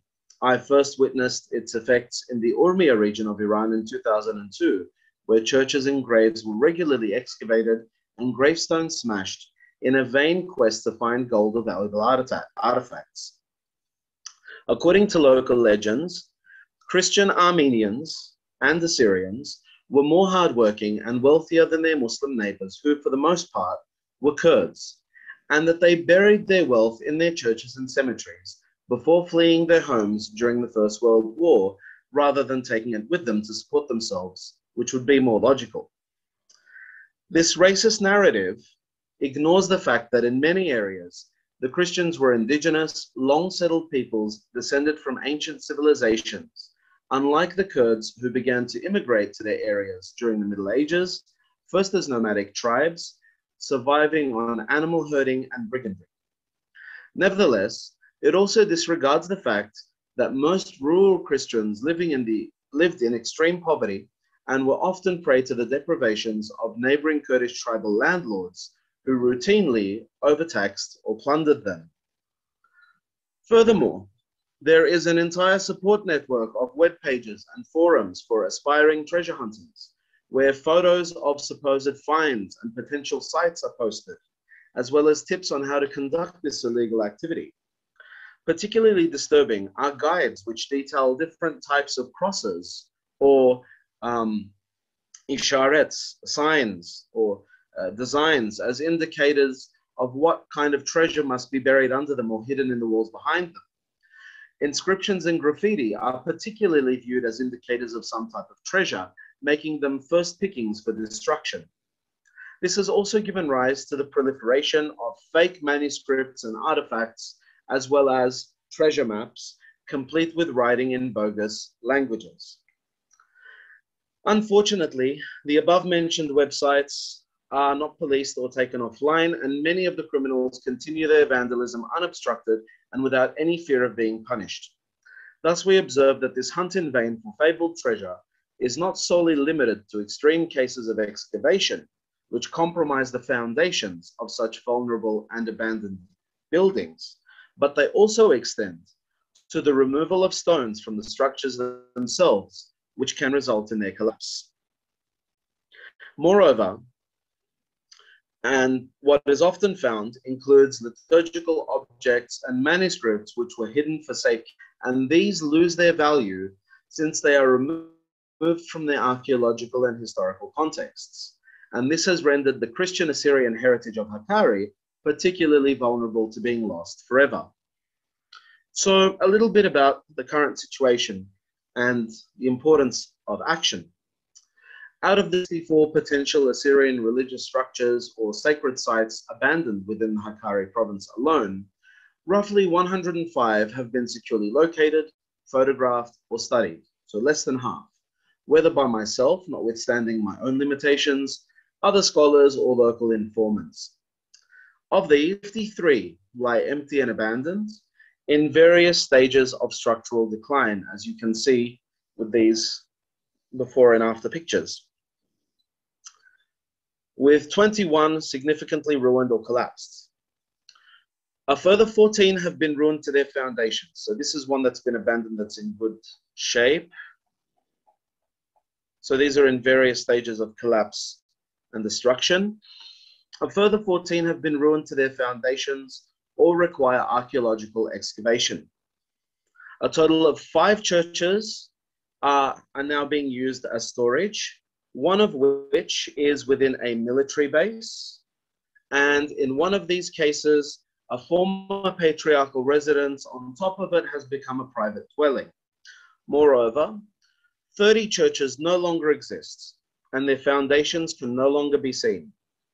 4 of these were destroyed to build military bases, 1 to build a road, another to build a mosque on its site, 1 to build a stable, which you see in this picture, while yet another was ruined by a natural rockfall. Stones from churches have also been removed completely to build houses in 3 cases, fence walls in 2 cases, a mosque in 1 case, a dam in another case, and a school in yet another. In at least 3 cases, churches have been repurposed as mosques.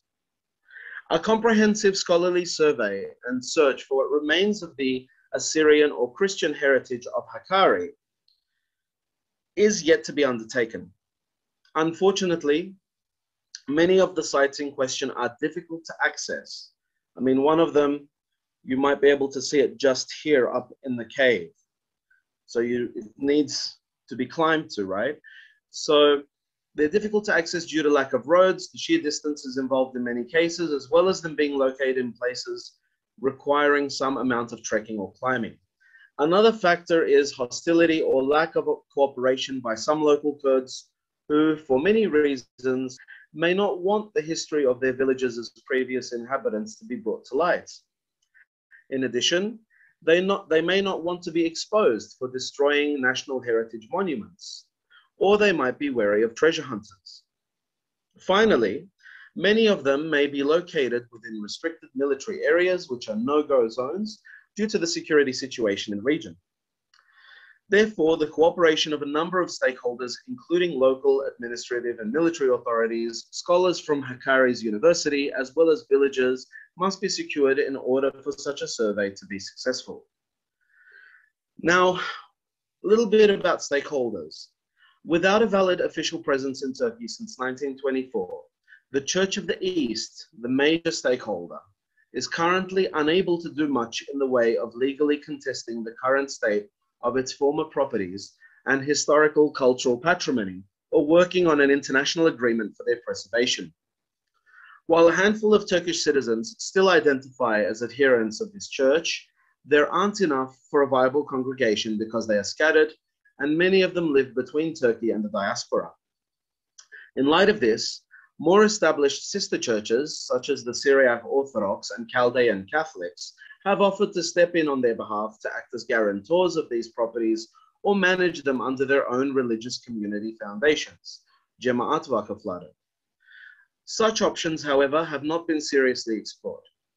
In 2014, however, and on the initiative of then Member of Parliament, Mr. Erol Dora, pictured here, the then Metropolitan of Iraq, Margivargis Sliwa, traveled to Hakkari and Ankara in order to visit some church sites and discuss the issue of their preservation and restoration with both provincial and national authorities. After his consecration as Catholicos Patriarch the following year, however, and due to issues relating to his failing health, not much more progress has been made on the church's part, unfortunately.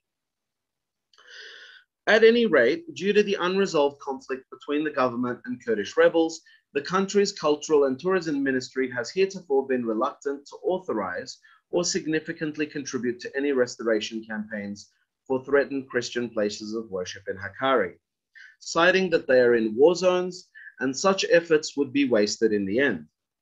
There is also a fear that these may be used for the purpose of Christian proselytization among the local Muslims. This unfortunately leaves us with a much reduced pool of options to choose from in terms of seeking a plan of action. Nevertheless, the restoration of churches and monasteries in Hakkari, even without any local congregation, would make a serious contribution to the local tourism industry by providing interesting historical and cultural heritage sites for people to visit and learn about. It would also encourage faith and ancestry tourism from the diaspora, contributing to the local economy, and would open the possibility of dialogue and reconciliation between Turkey and the stateless Assyrian people. An increase in tourism could additionally result in the possibility of a reduction of hostilities in the region. Now, coming to my conclusions. Undoubtedly, the current situation of Hakkari's Assyrian religious heritage is unmistakably dire. If something is not done to preserve what remains, the entire memory of the region's Assyrians and their historical contributions to it will be lost forever. The first step would be to discover if there was ever a Nestorian religious community foundation registered in the Ottoman Empire prior to 1915, and whether or not it could be revived. Otherwise, the church can apply to open a branch in Turkey as a charitable foundation. Either of these would serve as a representative body for the Church of the East in Turkey in order for it to maintain its legacy in Hakkari and other provinces. Once this is achieved, the church could apply for the return of selected properties and cooperate with local cultural authorities to have them cleaned, restored, and open for tourism. For Hakkari, for instance, the relevant authorities are currently the Museum and Regional Monuments Conservation Board in Van. Currently, I am engaged in a project under the direction of Mardin Museum to clean and restore 2 Assyrian churches in the Uludere district of Şırnak province adjacent to Hakkari. Both are planned to be put on the provincial tourist route, and importantly, the local inhabitants have shown tremendous support and encouragement for this to occur. Additionally, the churches are both properties of the Turkish National Treasury, which could make their transfer back to the ownership of the Assyrian Church of the East a much smoother process. If successful, this would be a good precedent which could be repeated for a number of churches in Hakkari and other provinces. Hopefully, in this way, we can save much of what remains for future generations to admire and study. Thank you for your attention. Thank you, Dr. Avcıoğlu. You exceeded a bit your time limit. I would ask our next and last speaker to abide by the rules of the conference. And our last paper for the session is presented by Associate Professor Birgül Açıkyıldız, who has received her BA and MA degrees in art history at Hacettepe University in Turkey, and has proceeded with a career in mainly Europe with a DEA and PhD at Paris 1, Panthéon-Sorbonne University, then with postdoc at Halili Research Center at the University of Oxford at Agahan, and research fellow at Harvard University, having taught at various places. Today she is a research associate at the University of Paul Valéry at Montpellier 2, and is a researcher at French Anatolian Research Institute in Istanbul. She is also the author of a book on the Yazidis, and will talk today on the Yazidis, destruction, reconstruction, and identity. The floor is yours, Dr. Açıkyıldız. Thank you very much, Professor Gurdeva, for your kind introduction. I would like to also express my sincere appreciation to the organizing committee to organize such an important conference and inviting me to give this paper. I would like to contribute to this conference with my paper on the Yazidi community who were exposed to massacres, slaughters, and deportations throughout their history. In this paper, I would like to begin by giving some background to the Yazidi people and their religion, and then I will discuss how the Yazidis react to exist in their homelands that they do not live anymore.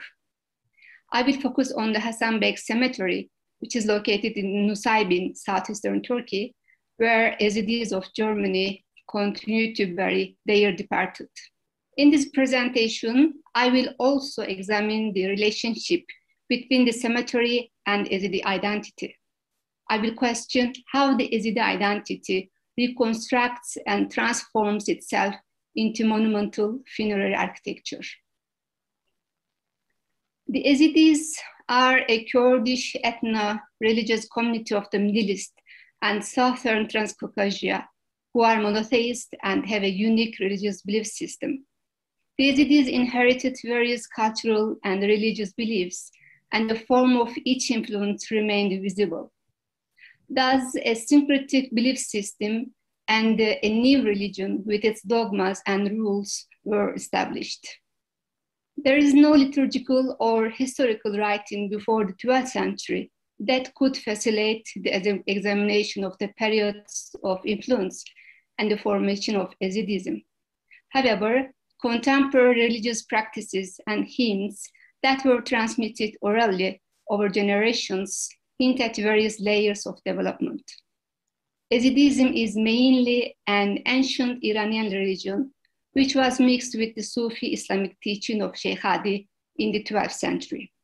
However, this syncretistic belief definitively distanced the religion of Sheikh Hadi's followers from Orthodox Islam after the death of Sheikh Hadi in 1162, and Yazidism is represented as a religion distinctly different from Islam. The Yazidis believe in one eternal God, which is called in Kurdish Hude, who is the creator of the universe. He is good and owner of every movement and sensation on earth. The Yazidis consider the sun, stars, fire, water, and earth as sacred. Pray in the direction of the sun, use fire on every ceremonial occasion, and believe in reincarnation. The Yazidis have a caste system and perform the rite of baptism. All these rituals point to the likelihood of pre-Islamic ancient Iranian religious roots of Yazidism. According to the Yazidi belief system, God has delegated his earthly powers to 7 angels, led by the peacock angel, who is responsible for human and worldly affairs. In the Yazidi belief, this angel is the mediator between God and Yazidi people. It leads directly to God and is not in opposition, but is an independent entity. It is the manifestation of the creator, but not the creator himself. Thus, the Yazidis pray to God through his statuettes in the form of the peacock. However, the Yazidis' veneration of the peacock angel and its association with the devil or Iblis in Muslim and Christian sources have led others to label them devil worshippers, and thus infidels and impure. Because of this association, the Yazidis were vulnerable to the effects of the crimes and massacres throughout their history. Moreover, Yazidism is not recognized by the Muslims as a religion of a book, and thus it is not protected under Islamic law with the status of Zimmi, like Christianity and Judaism, rendering Yazidis constantly exposed to attacks by Islamist radicals. Besides, Yazidism was considered to be a Muslim heresy by the medieval Kurdish and Arab Islamic scholars, who argued that they had deviated from a right path.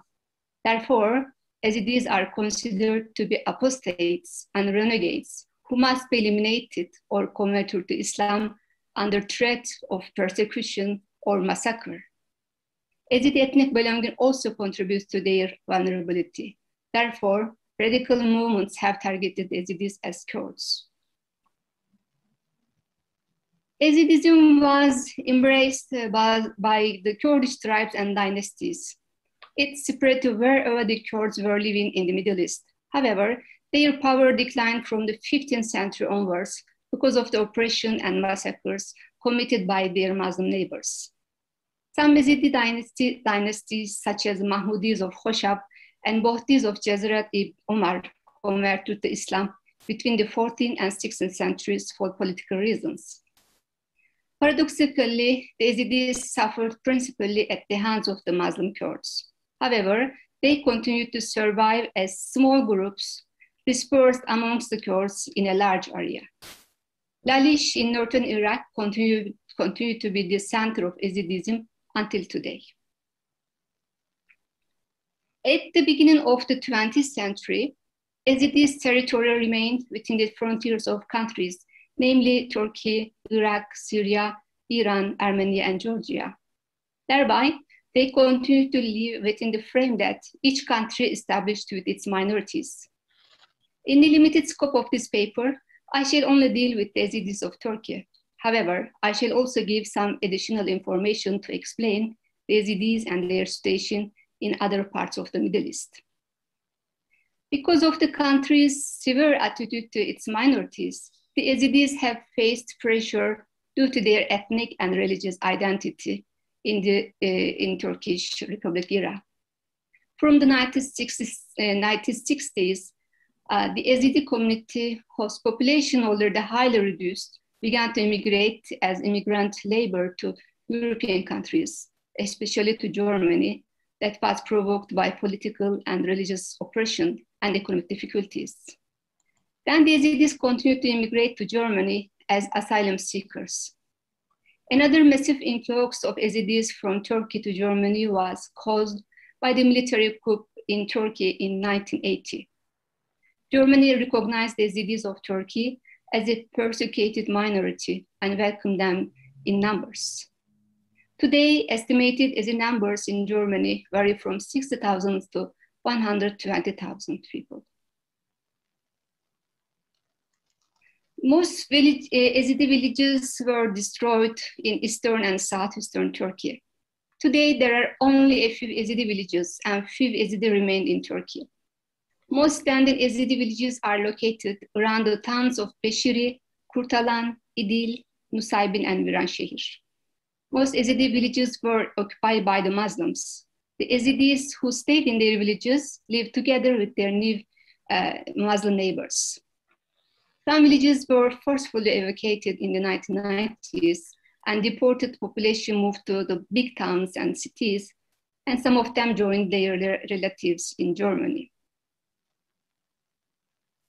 The main Yazidi pilgrimage center, the sanctuary of Sheikh Hadi at Lalish in northern Iraq, was converted into a madrasa after its capture by the Ottomans between 1809 and 1907.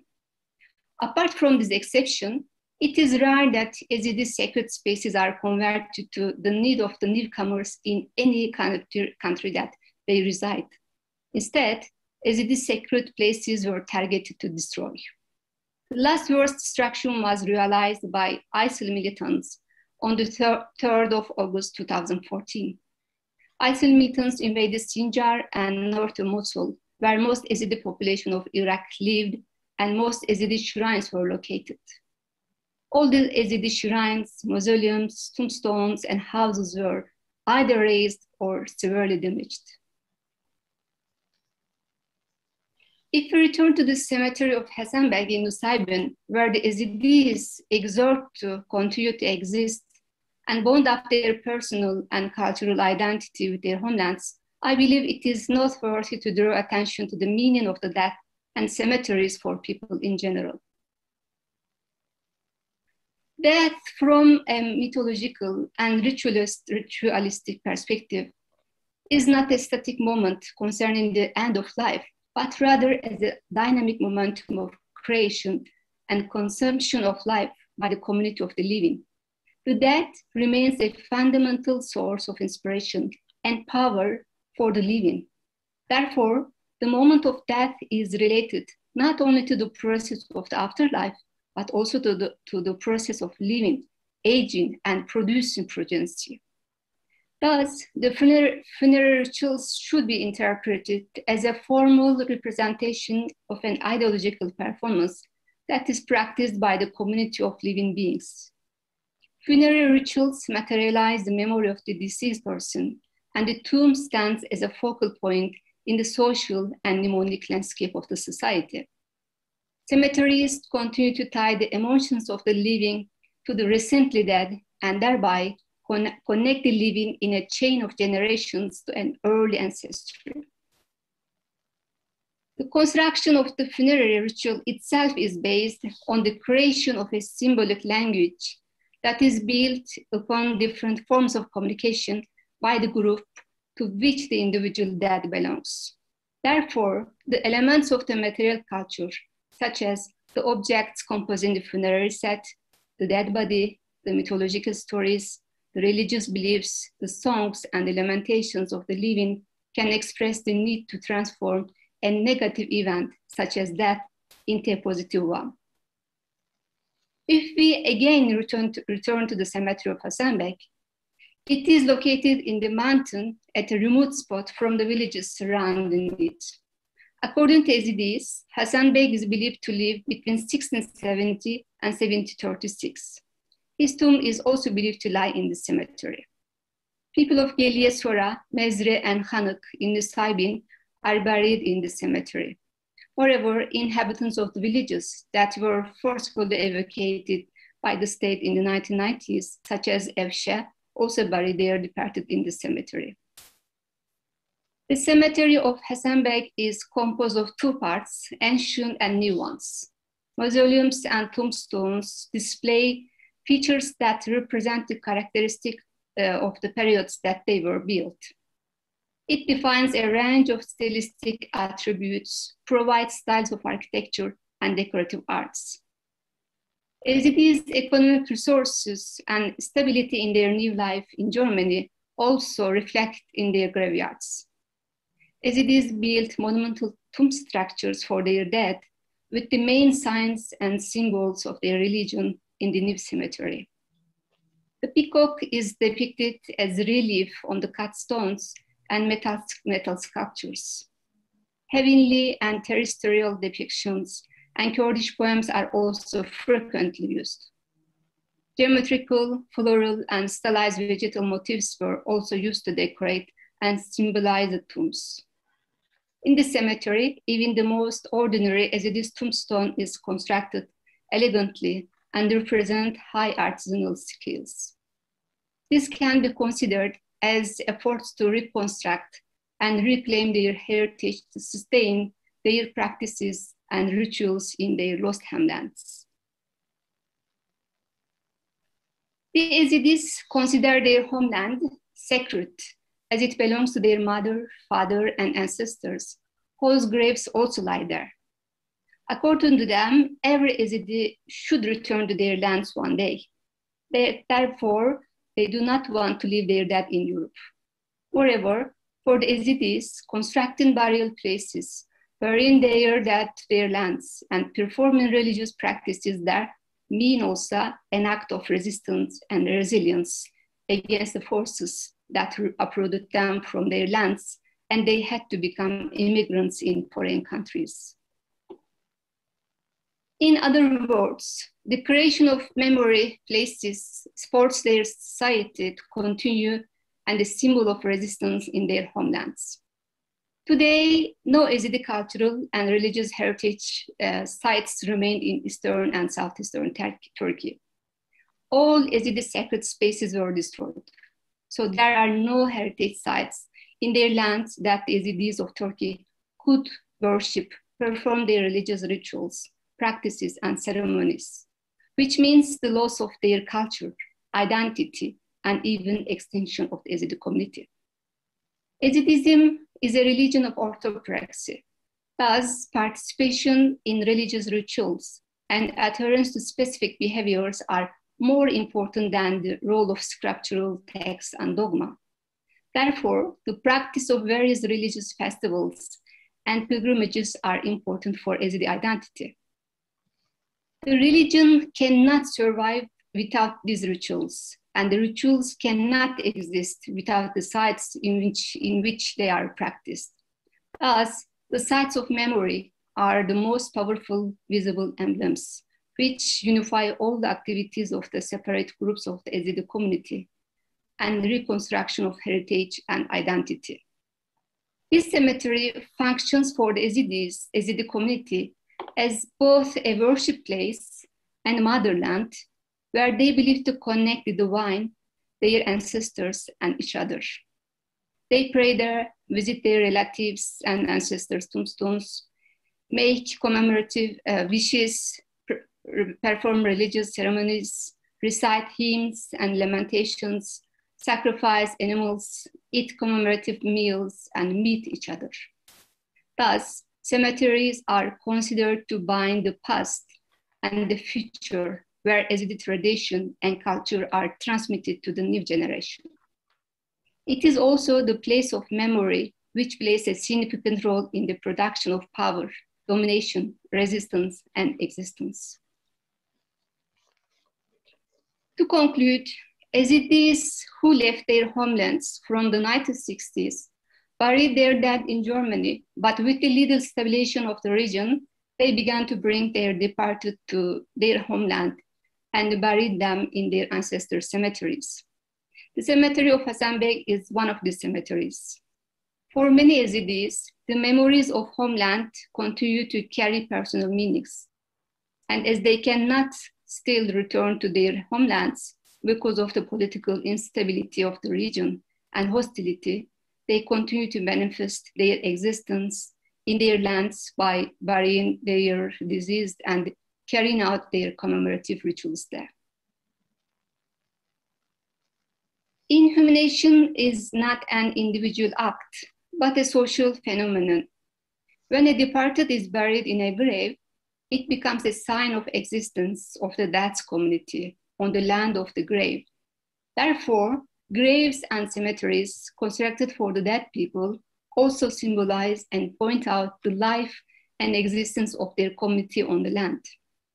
People use this symbol to exist and to escape from extinction. Thus, one of the policies of the authorities is to clear away the graveyards or not let to bury their death of the communities which the authorities want to root out. Those in power use every possible special production at their proposal to erase or contain undesirable popular memories or subaltern pasts, preventing them from leaving any trace on the place. It becomes necessary for people to have a life with dignity. They have to bury their dead with honor. As it is, an exiled and deterritorialized community compensate for this lack by burying their dead in their homelands. It is also a hope for them to return there one day. So it also means a preparation of the return. Therefore, cemeteries mean for Yazidi community not only past and today, but it also means the future. And more importantly, it is a claim of their existence on those lands. Thank you very much for listening to me.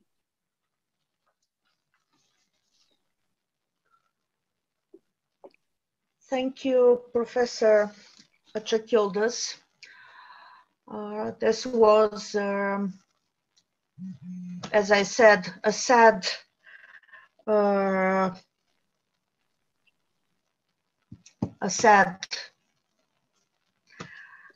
session. Sad stations. Yeah. So I will wrap up the session.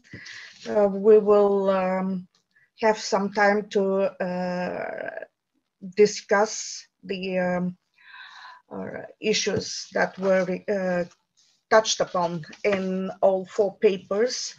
I will only briefly mention the complaint coming from everybody who listened for being unable to see the PowerPoint of Dr. Al-Jalur. None of the beautiful pictures were shown actually. And we have so far just one question from Professor Monegrin to also Dr. Al-Jalur. She's asking if you could confirm that the low doors of the churches were deliberately low in order for the congregants to bend down as they entered the church and to encourage humble attitude. Could he please confirm that? Okay, thank you for the note about the complaints regarding the slideshow. Firstly, I had thought that I was sharing it, and I thought that if people couldn't see it, then maybe the moderator would speak over me and sort of alert me that nobody could see the slides, but unfortunately you didn't do that. I'd be happy to share my photographs with anybody that would like to see them, or at least the PowerPoint that I prepared. So as to Molly Green's question, so yes, it's correct. I couldn't actually explain everything because of the time constraints.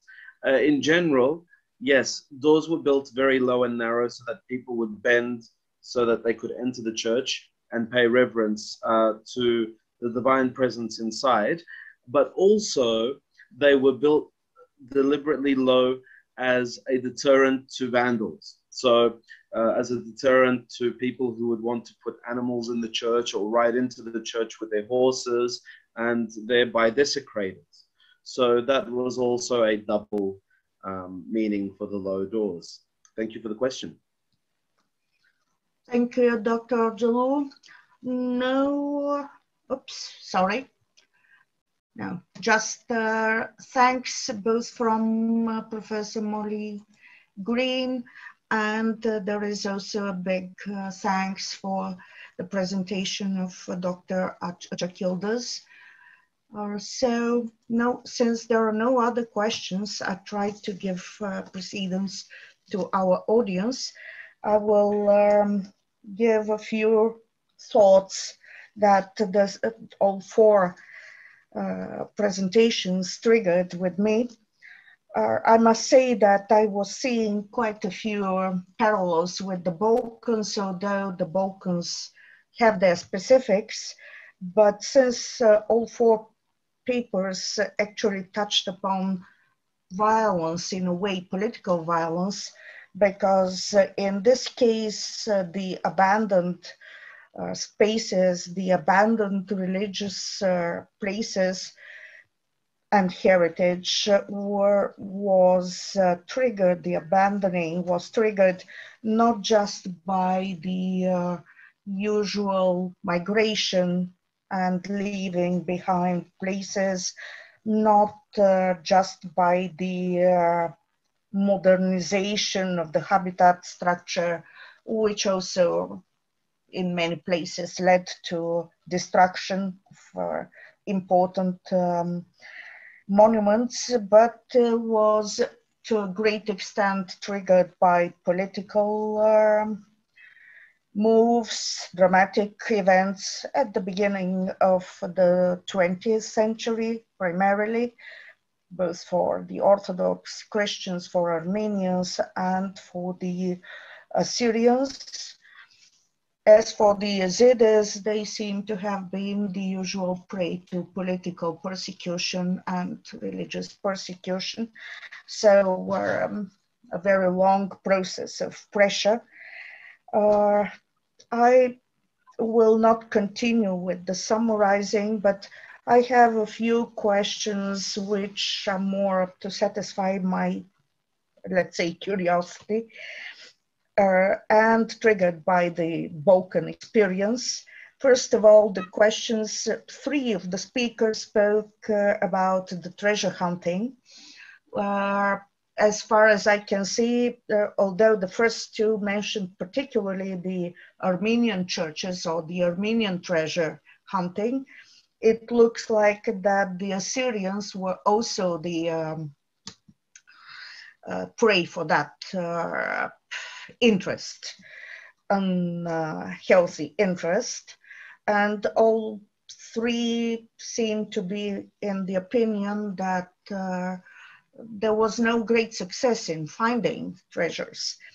In Bulgaria in particular, the treasure hunting is usually related to the ancient tombs, I mean, the ancient, really ancient, but there is also a market for Ottoman maps, and it's not so much about Christian monuments, but it's particularly about fortresses and about Haridudeshkia treasures, sometimes, but rarely about mosques or other religious places.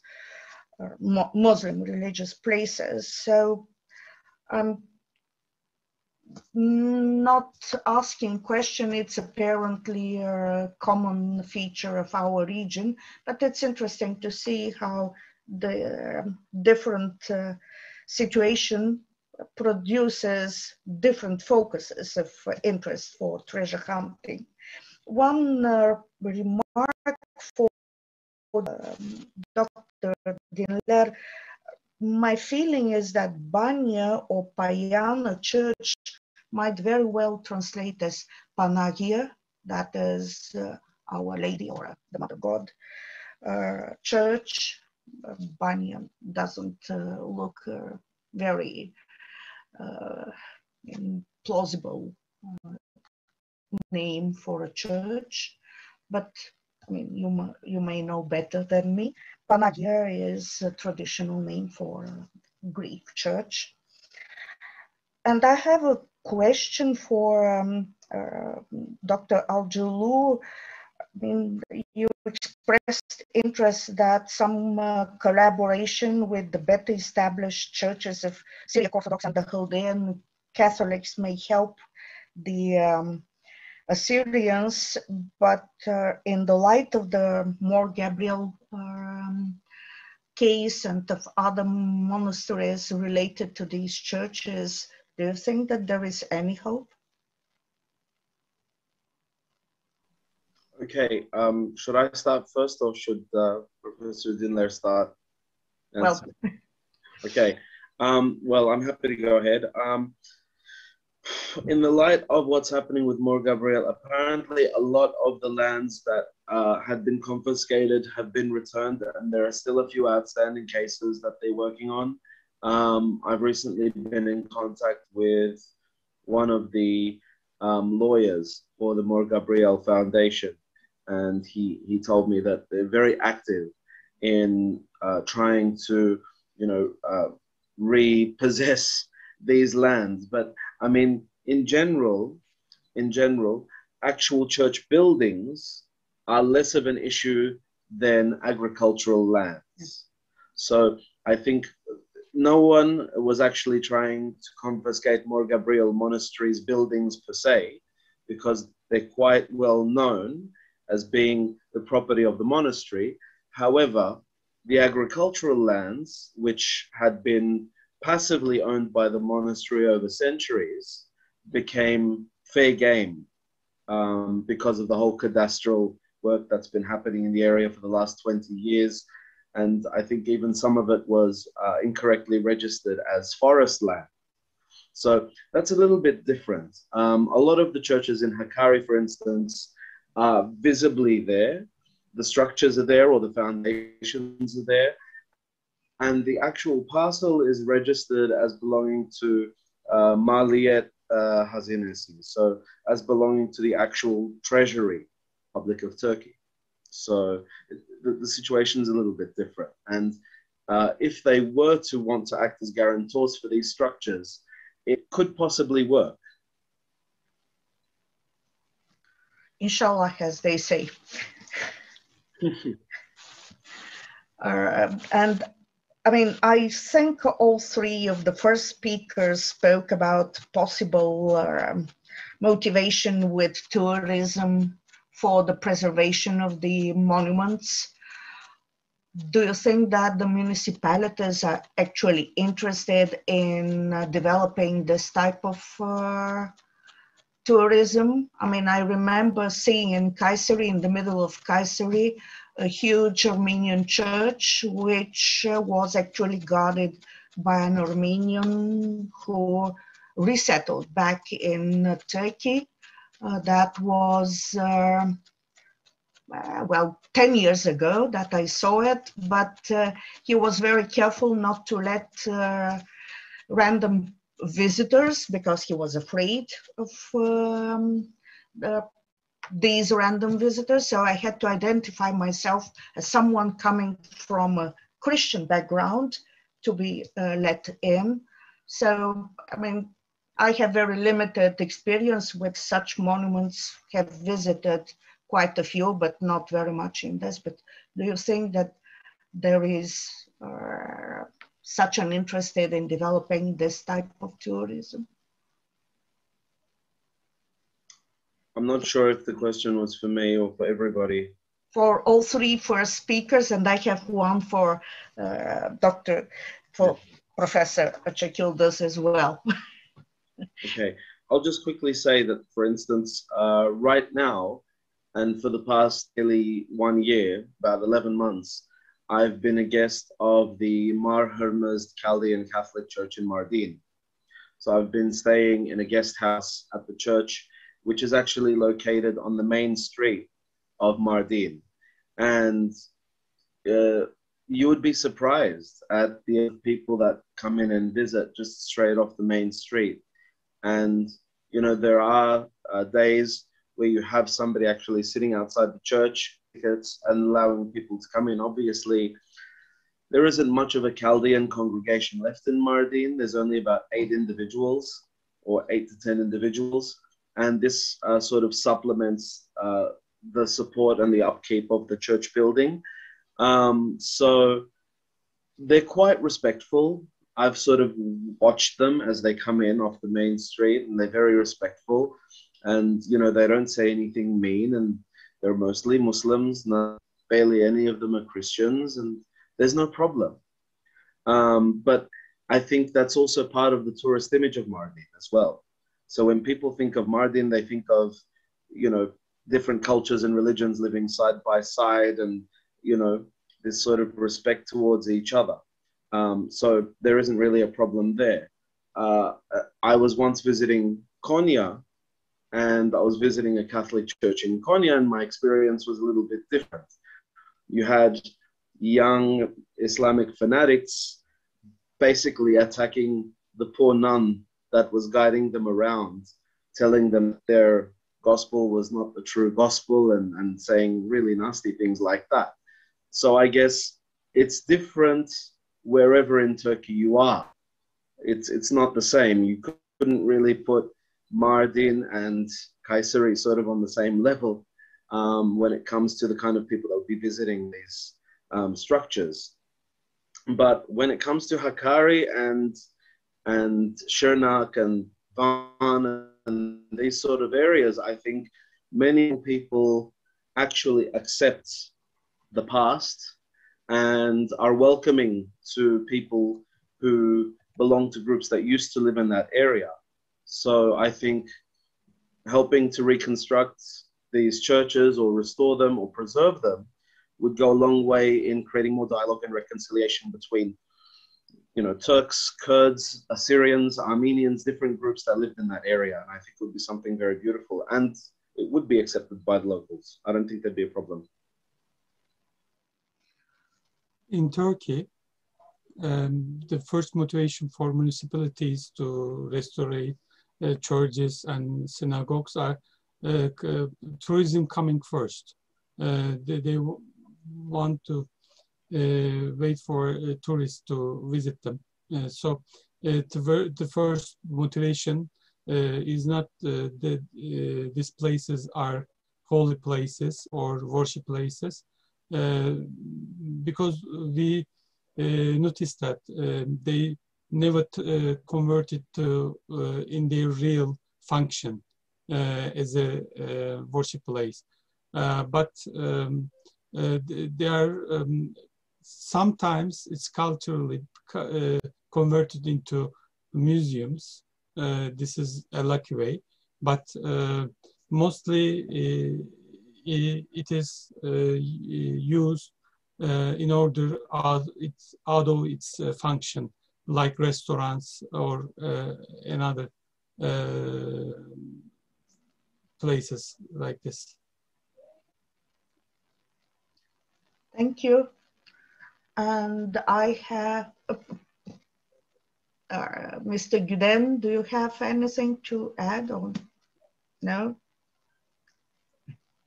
Okay, thank you.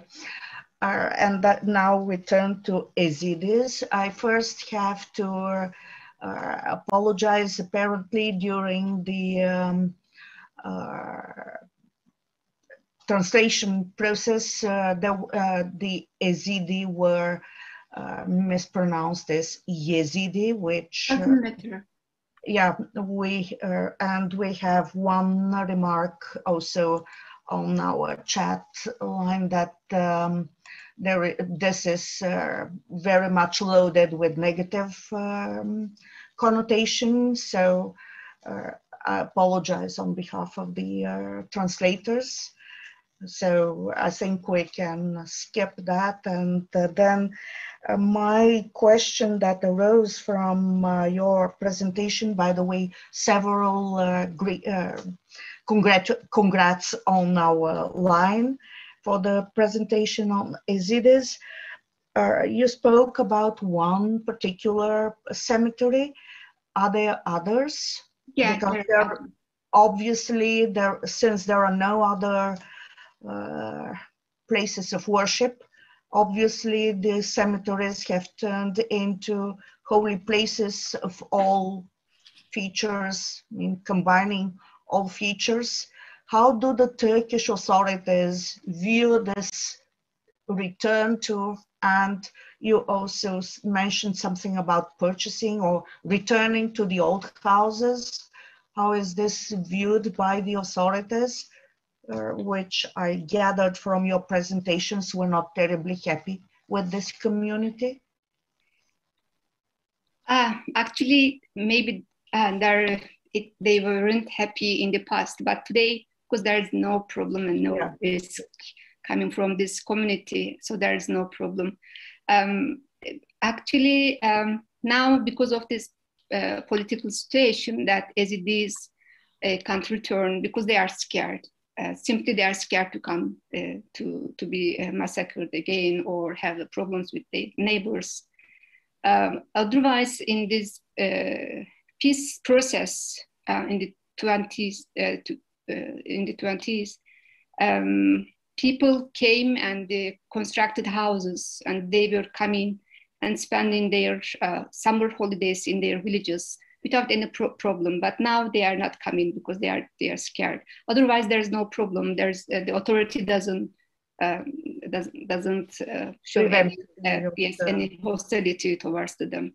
So they can come, they can visit their places. They even bring their departures from Europe without any problem. So there's a permission. They come and they go.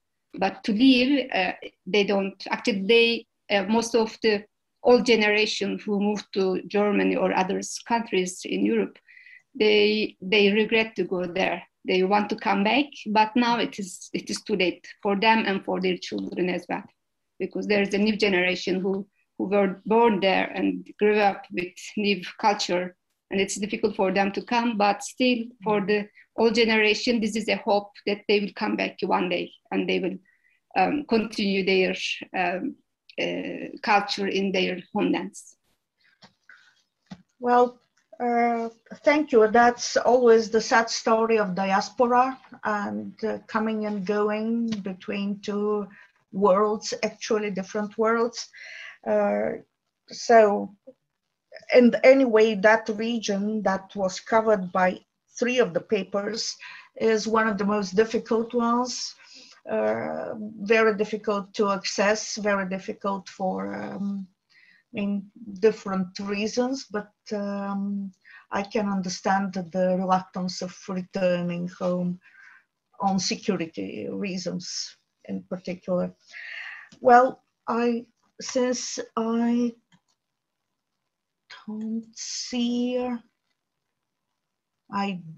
any further questions, and I think we can actually close down on time the session just before the lecture from Professor Jamal Kafadar. But before that, I want to remind the participants to, if they wish to register for ADİP forum for your discussions and contributions at adipanadolu.org. Thank you. Thank you for this extremely interesting session for someone coming from the Balkans with similar problems, similar processes, not entirely identical, but great similarity in the region. Thank you so much for the interesting presentations.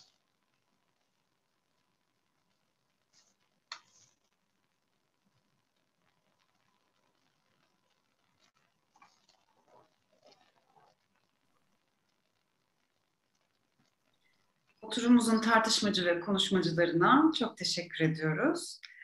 Günü sonlandırmadan önce kapanış konuşmasını yapmak üzere onursal konuşmacımız Harvard Üniversitesi'nden Profesör Doktor Cemal Kafadar'ı sizlere takdim etmekten mutluluk duyarım.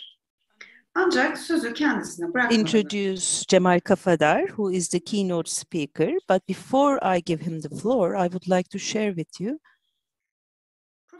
his short biography. Professor Kafadar is interested in the social and cultural history of the Middle East and Southeastern Europe in the late medieval, early modern era. He teaches courses on Ottoman history, urban space, travel, popular culture, history, and cinema. His latest essays include How Dark is the History of the Night, How Black the Story of Coffee, How Bitter the Tale of Law, The Changing Measure of Leisure and Pleasure in Early Modern Istanbul, Evliya Çelebi in Dalmatia, and Between Amasya and Istanbul, Beyazıt II, his library and the textual turn of the late 15th century. He created a program of 12 films titled Rebels, Saints, and Troubadours for the Istanbul International Film Festival in 2009 and worked closely on the conception and production of 2 historical documents. Inspirations, directed by Nurdan Arca on Sheikh Bedrettin, on Ottoman intellectual, an Ottoman intellectual executed for his ideas, circa 1417, and Invisible to the Eye, directed by Zeynep Dadak in 2020, on the mid-17th century account of Istanbul by Eremya Çelebi Kömürciyan.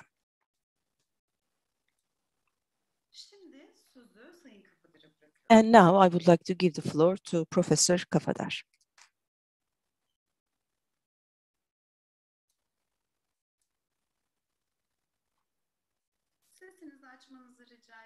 Could you please unmute yourself, Professor? We cannot hear you. Dinleyiciler için hiç Hello.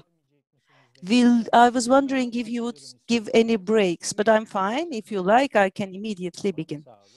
Okay, thank you. Hello, dear friends. Hello, dear colleagues. I would like to extend my gratitude to Dr. Obaldía and Doğan Bermek and all the other people who have worked very hard for this excellent organization and who for giving me this opportunity to speak in this important panel discussion as the keynote speaker. I have slides, as a matter of the fact, and that's my responsibility. This year I did not teach, that's why I'm not very keen on using Zoom. I'm writing these days, I'm trying to complete some books, but of course I'm learning how to use Zoom.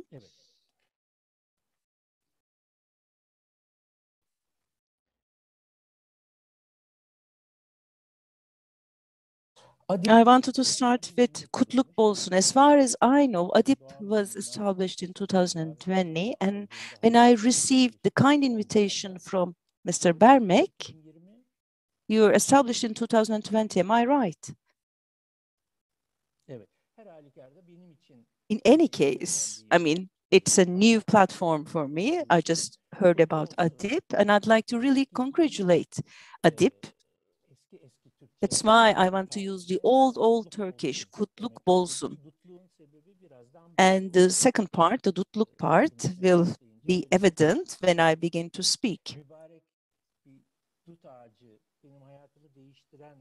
And this is, in fact, a tree that really changes my life. It's a mulberry tree. It's at the heart of the Kızılderi Dergah, and I will very soon talk about it. That's why I say Kutluk Bolsun and Dutluk Bolsun. I congratulate ADİP. Very briefly, could you make it full screen, please, so that we can all see it? Could you make it full screen? Yes, I just found it. Thank you. Now, it it's easier to see for us. Yes, this is how I continue. I hope you can also see me. I don't have to change the screen, I hope. So before I come to the mulberries, I would like to read a bit of why I prepared. And I'd like to apologize. I have prepared my presentation in English because Miss Obaldía wrote to me in English. I never thought about it. So I thought that I would just speak in English. Now, I mean, everything is changing so fast. I mean, this weekend, for example, there were 3 important meetings. One was the ADİP conference. The other one is the Istanbul Research Institute webinar on the nature of the city that will last for 3.5 days. And I was the moderator in a panel in that meeting a few minutes ago, and I just had enough time to take a breath. And also, there is a joint conference of a foundation with Beykoz University about the role of women in the archives. That would be, in fact, held in November, but it was, again, unfortunately, coincided with the other events. And as you know, the Women's Works Library is celebrating its 30th anniversary, and that's a great success. I mean, with very moderate means, they started this effort, and I would like to congratulate them here in this platform. Before I continue with my presentation, I had to shorten it. Before that, I'd like to say a few more things, because I was listening to the first panel on Hagia Sophia, and I want to say a few things. We've listened to 2 excellent presentations. I'd like to congratulate both of the speakers. I know Markus from the past, and Ufuk delivered a speech that included the feelings into the academic work, and that really impressed me. Now, opening Hagia Sophia as a mosque, I mean, it has an anecdotal aspect, of course, but before that, I'd like to say that right after the ceremony of reopening of Hagia Sophia, a brief interview started to be circulated by some newspapers. They didn't have any bad intentions. T24 later on apologized for this because they had not provided the right context for that interview. It was an earlier interview, because context really matters. Perhaps you will also remember in the opening ceremony, Ali Erbaş, the president of the Religious Affairs, talked about the endowment, and he said that those who do not abide by the endowment will be cursed. And in an interview that I had given some time ago to the Magma periodical, I had said that Fatih the Conqueror was, in fact, a sultan breaking all endowments, and I had said that we have to consider this in relation to the discussions about Hagia Sophia, and that's why the future of Hagia Sophia will be interesting to discuss in this context. And it's always I always feel saddened when I think about all these. And Tursun Bey, who was a bureaucrat, had notes about this endowment, covering over 20,000 properties. And I had said in my interview that it was earlier nationalized. And of course, the journalists serviced this interview in a very awkward way. It was as if I was responding to the president of the Religious Affairs, Ali Erbaş. So that was how it was circulated right after the ceremony. So both to my private email and also in the social media, I'm sure you have also experienced similar things. There is no need to dwell upon this, but I heard many bad words and insults. And another aspect of this story, I mean, it's not about my personal history, of course, but what I had found was not something new, in fact. For example, late Halil İnalcık had written an article about Mehmet II, and almost using the exact words he had also written about how that endowment was had changed hands. So definitely this is a fact, but what is the problem? So Halil İnalcık and other historians, and I can list other names perhaps, but these names are really the most prominent names of the Republican era historians on Ottoman history. So we see that there is always a criticism coming from the religious circles or those who are studying religions. And the Ottoman history is also changing hands, just as it is the case with the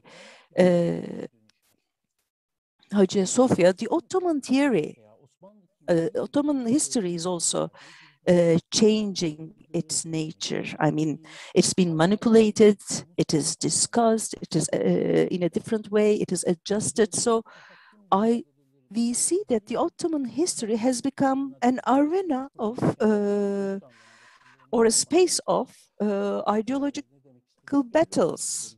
So I'm talking about, of course, a different type of realm or space here. So what we consider as we is something different than those whom these people consider as aliens or foreigners. So there is now this new wind blowing, and it's blowing so strong in the social media. That's why after Halil İnalcık passed away, even he was started to be attacked, unfortunately. So in order to better understand such dynamics, we need to really discuss what public space and what public place are. So we have to consider these two together. This morning in the discussion about the Hagia Sophia, these were the things that came to my mind because I've been thinking about these things earlier as well, and I wanted to share my ideas with you, taking this opportunity.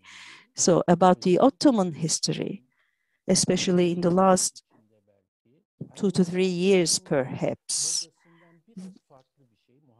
some new wind started to blow. I mean, this is rather different than the neo-Ottomanism. So the professional, the exercise of the professional Ottoman history, I mean, that started to change, and perhaps some may say that there was always such a battle, and there was always such a battle over Hagia Sophia, but now we see it's quite stranded. It's more grim.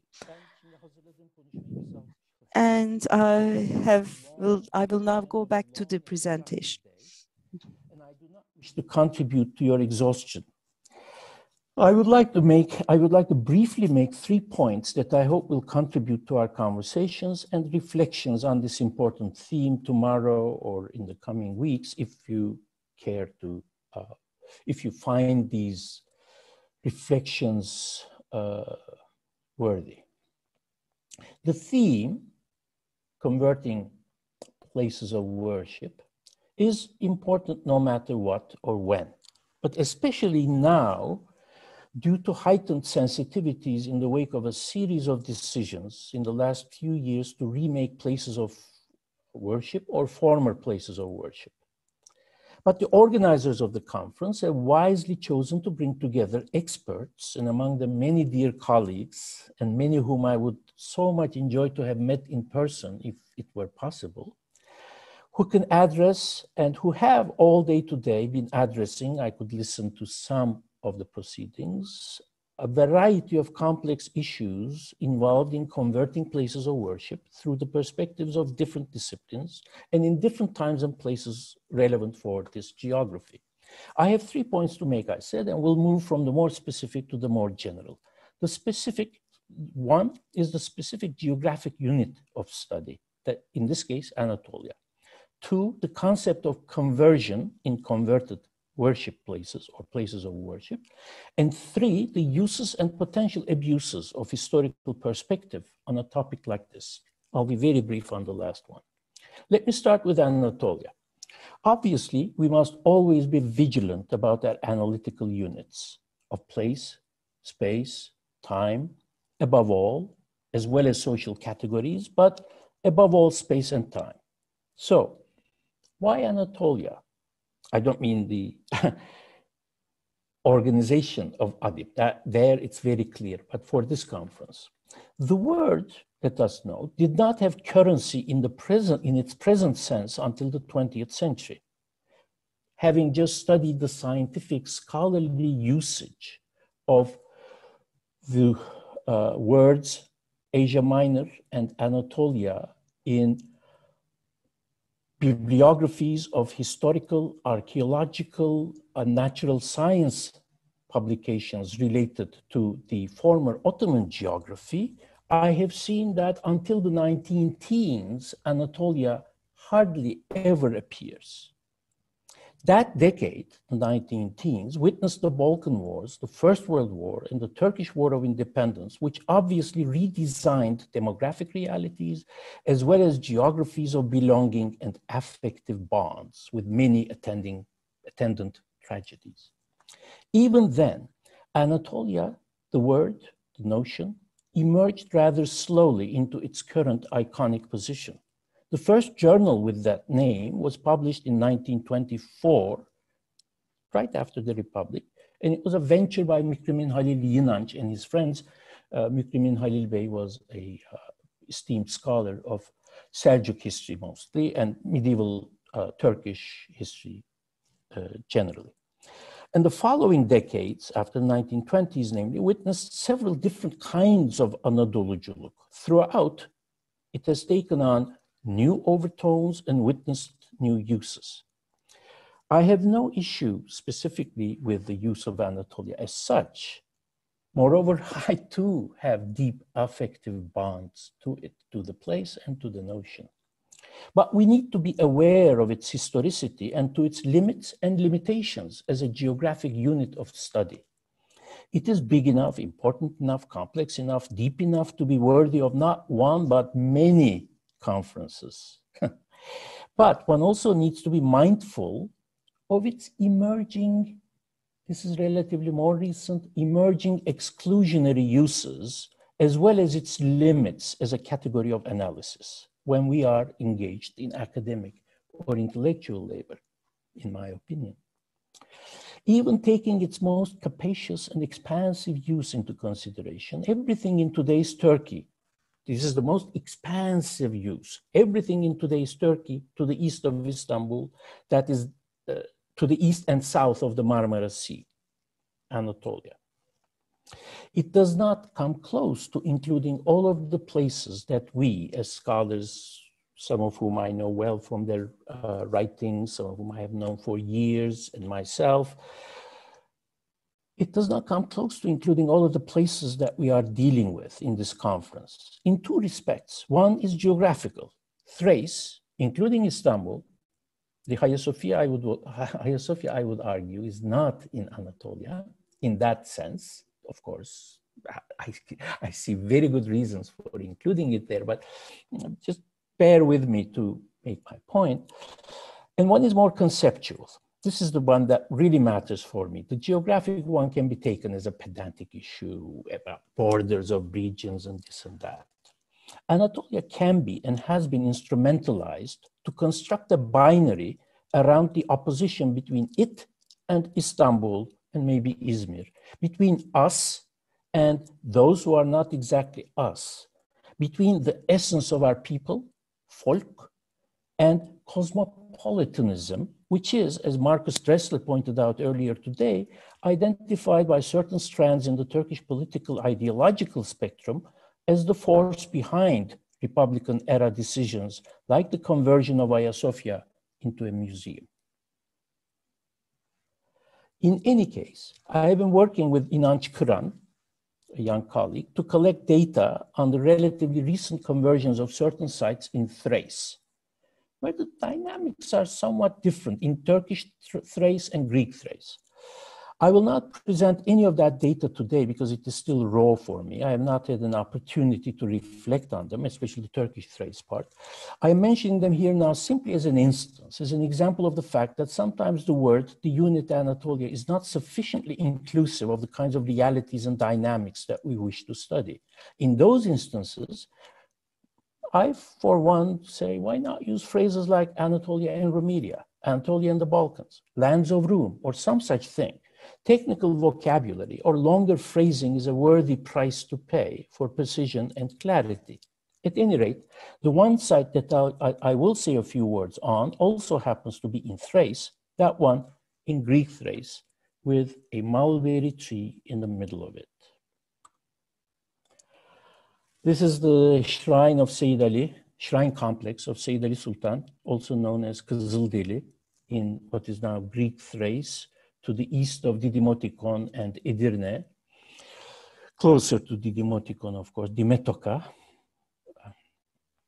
And a plan of the place as drawn in the early 20th century, where you can see the centrality of the mulberry tree right in the middle of a complex that more or less encircles it.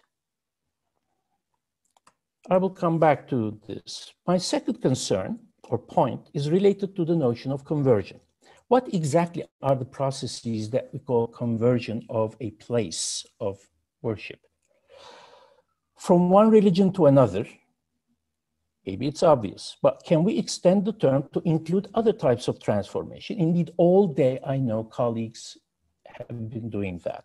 Namely, colleagues have already been addressing relevant questions today. Dr. Akture, for instance, asked if transformations were functional or ideological, speaking of not just conversion upon conquest, but various other kinds of transformative interventions that took place. It is already obvious that diachronic and synchronic perspectives will need to be brought together for assessing the nature of transformations and conversions of places of worship within a conceptual framework. What about the transformations that took place over centuries through additional construction and endowment to an existing place of worship? And I know some colleagues have also been looking into those kinds of transformations. To look at the shrine of Hacı Bektaş, the big central site of Bektaşi Alevi worship. Everything after the initial Çilehane is a kind of transformation, is a kind of intervention. But when a political actor is involved, does that raise the stake? For instance, according to the Vilayetname, perhaps written by Uzun Firdevsi, according to the Vilayetname, Bayezid II added a lead dome to the shrine, which is, of course, at that time, an imperial prerogative of the House of Osman. Nobody can just build a lead dome on their own. But Bayezid commissioned it, and that according to the Vilayetname, that was, of course, a gesture of benevolence. Was that a kind of intervention that we could consider a higher type of transformation than everyday, gradual, incremental kind of intervention? Perhaps. Or who decided that Kalender Çelebi would eventually be buried where he is? That changes, reconfigures the relationship of the place with the mulberry tree, again, a very important dut ağacı, mulberry tree there. And I will mention, show you at least one other mulberry tree from yet another Bektaşi site with such a key role in the ethos of the place, in the spatial organization of the place, and in the mythology of the place.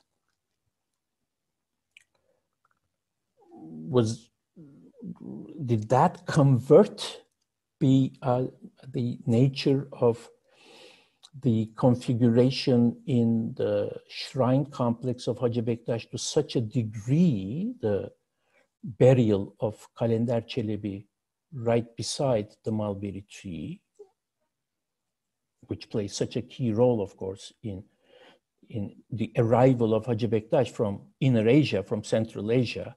I need not repeat that story, that the mulberry tree is the site where he eventually is supposed to build his community.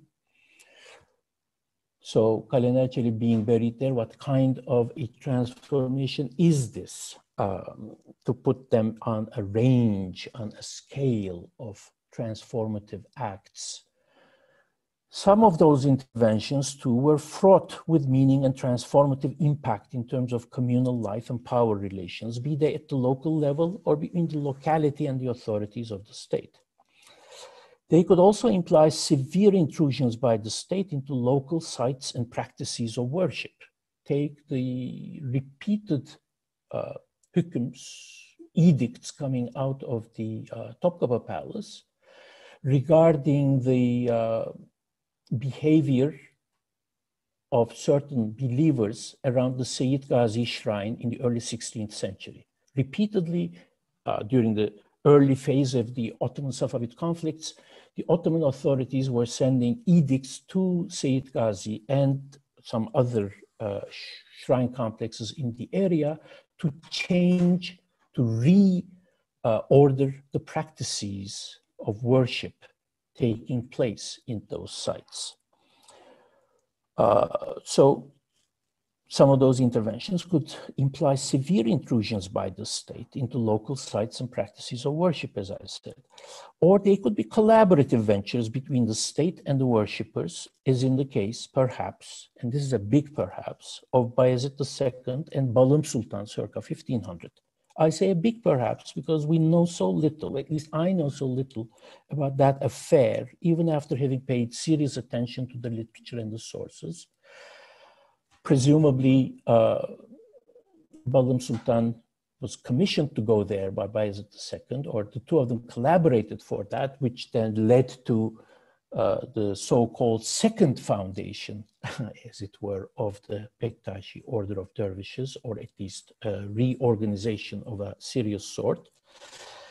At least this is the prevalent understanding of what happened circa 1500, but there is no hard evidence about the nature of the relationship between Balım Sultan and Bayezid II.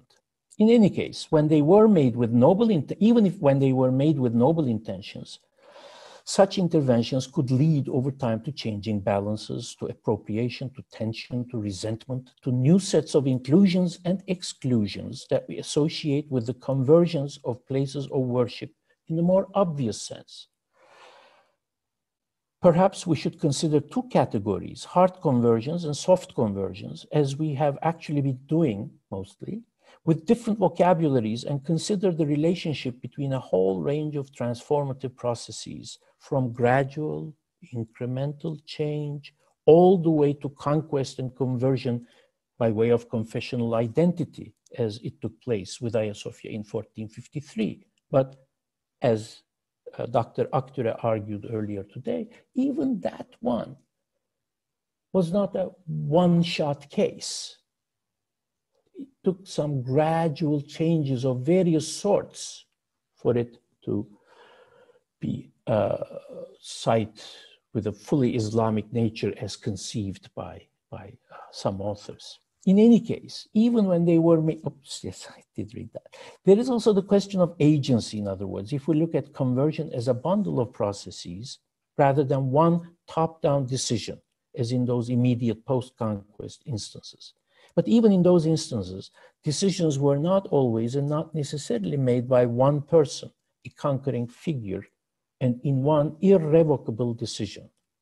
Take what happened to the Orthodox churches of Constantinople, Istanbul after 1453. That was detailed in many publications so far, and again in the presentation earlier today, that some of them enjoyed church status for a while and then were converted into mosques. And things happened over time in such a way that there was not one irrevocable decision at some point to do one grand act of converting them.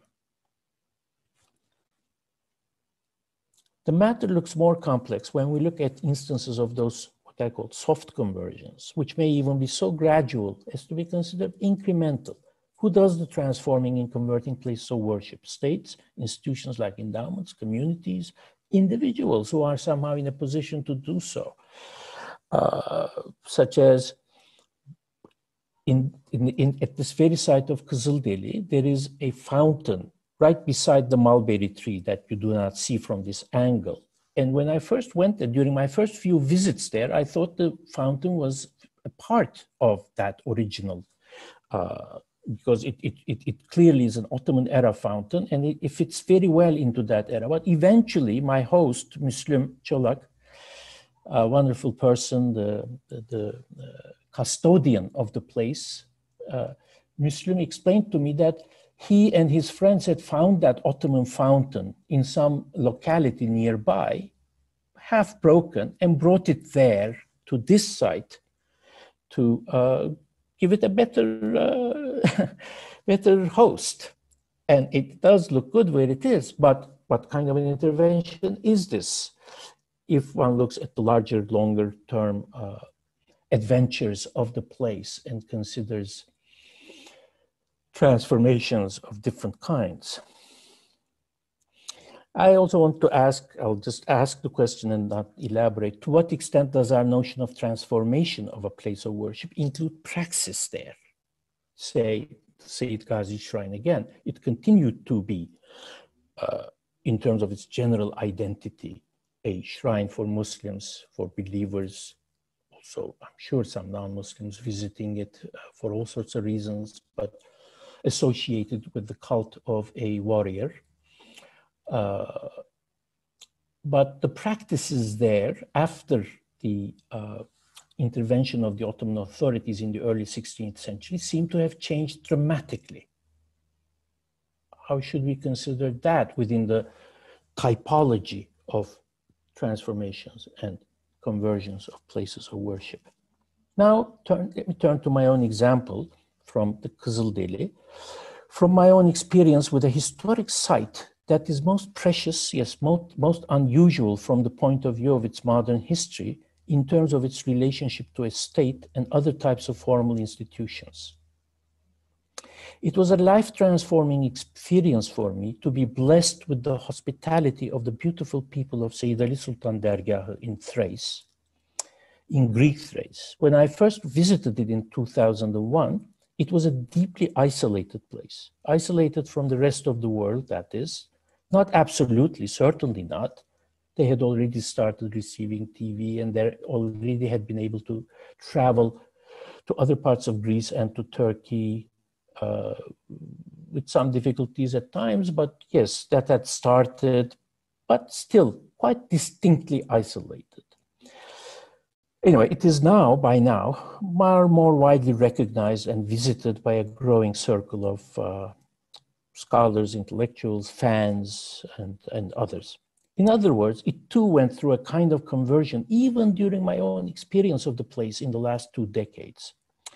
But over the 6.5 centuries of its existence, many significant transformative acts took place, even though we are not speaking of a kind of conversion in the sense of moving from a place of worship for Muslims to a place of worship for Christians or vice versa or any such thing, but still dramatic transformations. First, of course, it had to be created. That happened towards the end of the 14th century.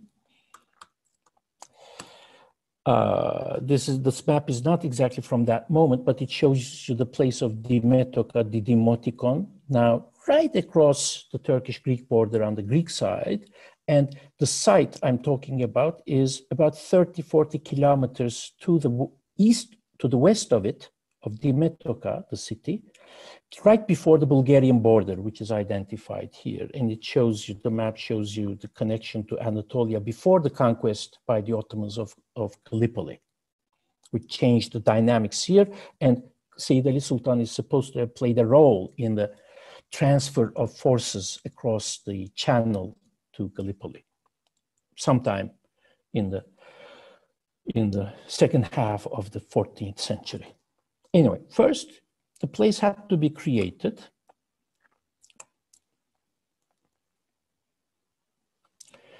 I can stay with this maybe, which shows you also its relationship to the famous Via Ignatia, which runs to the south of Didimotikon and the Kızıldeli Shrine.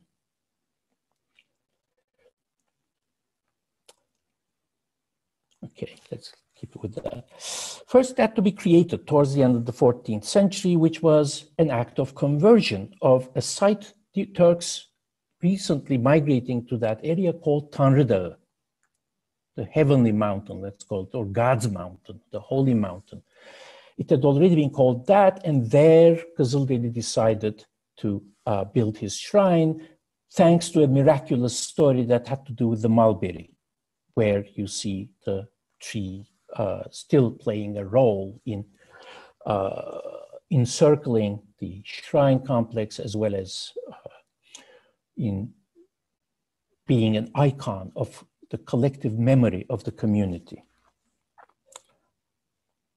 So it had to be built into a settlement and a built sacred site with an institutionalized communal life of dervishes and peasants. And just in 1401, we have the first official act of recognition of the site as a foundation, as a waqf. So it had been established before that, and we start seeing documents after that point of the turn of the 15th century. Then a big transformative moment, the moment of Bayezid and Balım Sultan, circa 1500, to which I alluded earlier, because Balım Sultan happened to be at the shrine of Seyyid Ali Sultan. Whatever the actual circumstances of that partnership, it constituted the beginning of a new role for the convent of Seyyid Ali, created there in the countryside of Didimotikon, Dimetoka. Between 1500 and the latter part of the 17th century, most of the sheikhs of Suluca Karayük, Hacı Bektaş, came from this shrine complex, which is now one of the most isolated and rustic places maybe, but has a very learned tradition and legacy. Now that to me is a very dramatic transformation, very unfortunate for the locals because of various tragedies that happened in the meantime, but they still take ownership of it. And that is a matter of dignity. Anyway, I'll come to that too. For more than a century and a half, all of the very important, imagine the sheikhdom of Hacı Bektaş. I mean, this is a very serious position. Almost all of them came from the shrine of Seyyid Ali Sultan. And that shows you the kind of significance and the kind of learning that the place must have represented at the time. Then another very big moment of conversion, so to speak, was 1826. And that can indeed be called a conversion because within the parameters of the universe of Sufi orders, it went from the Bektashis to the Naqshbandis, at least for a while, and that is a dramatic transformation. Anyway, I won't dwell on that much, but we also know that the library of the shrine was confiscated in 1826, as was the library of Abdal Musa Dergahı in Teke, in southern Turkey. The fourth moment of big transformation would be inclusion of the region and the site within the new nation-state boundaries of Greece after 1912-13, and thus the change in its status into a minority endowment, Azınlık Vakfı, after centuries. Fifth, again within the 20th century, would be the long 1940s, the most tragic moment for the place, for the area, for its people, with the Nazi invasion of Greece and the Greek civil war that followed the Second World War. In living local memory, andartis, civil war, the Greek word for civil war, is the most common reference even among the younger folk who grew up with stories of their grandparents suffering in the middle of a bloody civil war, of which they were not directly a part. After the war, the area was declared a sealed zone by the Greek state for security reasons and kept thus until the mid-1990s. That is why I couldn't travel there while I was writing my book Between Two Worlds, where the legend about Kızılderili plays such an important role. So I could only interpret it textually and couldn't visit the place. I published the book in 1995 when Greece opened up the area. And when I first started visiting the place after 2000, it had barely been opened up. Within a decade and a half, it went through yet another transformation with the attention of Greek and Turkish states. Dirt roads were replaced by asphalt roads by the Greek state. Ancient wooden tomb, a truly magnificent piece of local craftsmanship, was replaced by an impressive looking but totally inauthentic marble cenotaph by the consulate of Komotini of Turkey. An act of noble intentions, no doubt, but for a historian, for someone who cares deeply about the historic sites, it is a sorry intervention. And a new cement guest house was built in the middle of the shrine complex, right next to that mulberry tree.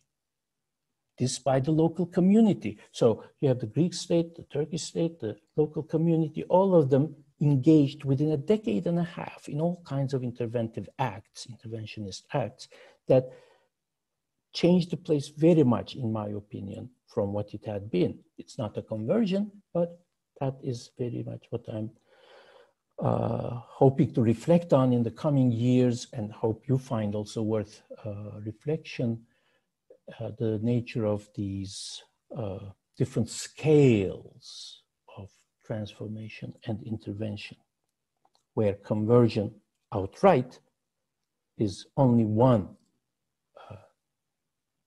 station.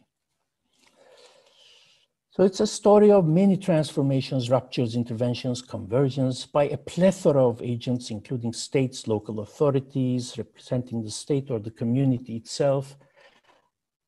The construction of Uzunköprü by Murat II, by the way, really changed the road network of the area and the commercial pathways, which would have been another interesting turning point in my story to point out. This is of circa 1440. The famous Uzunköprü, one of the biggest pieces of public investment by the young Ottoman state. Here you see another very significant mulberry tree in the middle of the Şucaettin Veli shrine complex near Seyit Gazi. The mulberry trees and Bektashi shrine complexes have been an important part of my studies over the years, and I've made some presentations, some of you may have heard already. Another tree, not a mulberry tree, but this one from Geyikli Baba, Baba Sultan, with a similar role of marking the place and collective memory in such a way that it is at least as significant as the architecture of the place. When we talk about converting places of worship, we certainly must look around beyond the architecture, and I'm sure all my colleagues here are aware of it. I'm just reminding you, we must look around into the natural and environmental habitat. So at the Kızılderili shrine, the mulberry tree is still there. And the community in its own way, after all those hardships that I've tried to describe to you, is still there. It is also a story of remarkable resilience, dedication, and continuity, no matter what the ruptures. How did they retain, despite all the adverse factors I mentioned and much more, their attitude to strangers, for instance?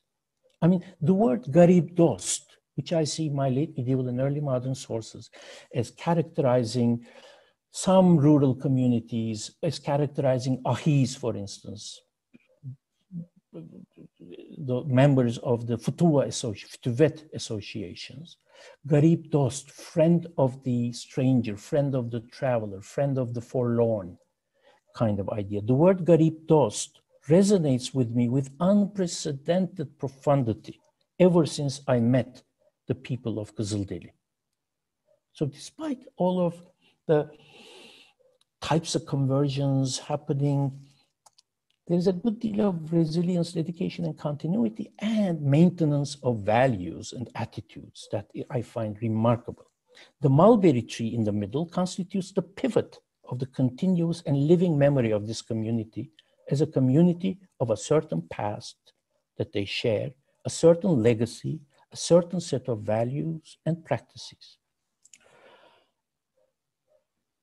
Together with conversions and transformations, I want to consider, in my own reflections at least, I want to consider continuities of lore, continuities of values and practices above all. Finally, and briefly, let me raise my third point. What does a historical perspective bring to bear on a topic like this? Conversions of places of worship. Seriously. On the one hand, it's a really dangerous terrain. One can just say that this sort of thing happened again and again and again. It runs the risk of normalizing conversions of places of worship. Of course, that's not what the scholarship about these events, these processes is about, but it does bring to mind a kind of response which one could simply call relativizing. Well, the Romans did it, the Byzantines did it, the Ottomans did it, the Kemalists did it, the Bulgarians did it, the so-and-so did it, why not us, why not now? Kind of attitude, which obviously historical account needs to be wary of. So today we historians face the big problem of how to, or those of us thinking of these matters with a historical consciousness. One doesn't have to be a professional historian.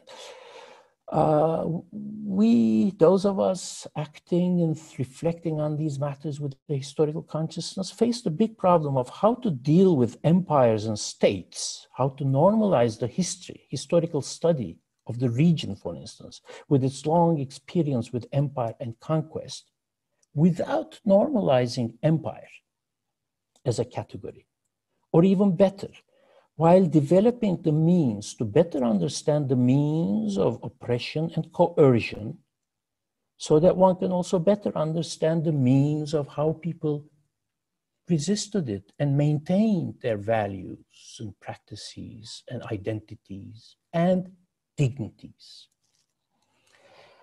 So I have nothing but a very simple word by way of conclusion, which goes back to the words of Doğan Bermek, where he started today. It is in the spirit of his opening words that I would like to say, in order to avoid the relativizing of oppression and coercion, which conversion sometimes takes the form of, or comes in the form of, in order to avoid that kind of relativization, one probably needs to do no more than recognize and respect the dignity of the people who shared the sites, with whom one shares the sites, and one hopes to continue to be able to share the sites. Thank you very much. Recognition and respect for dignity.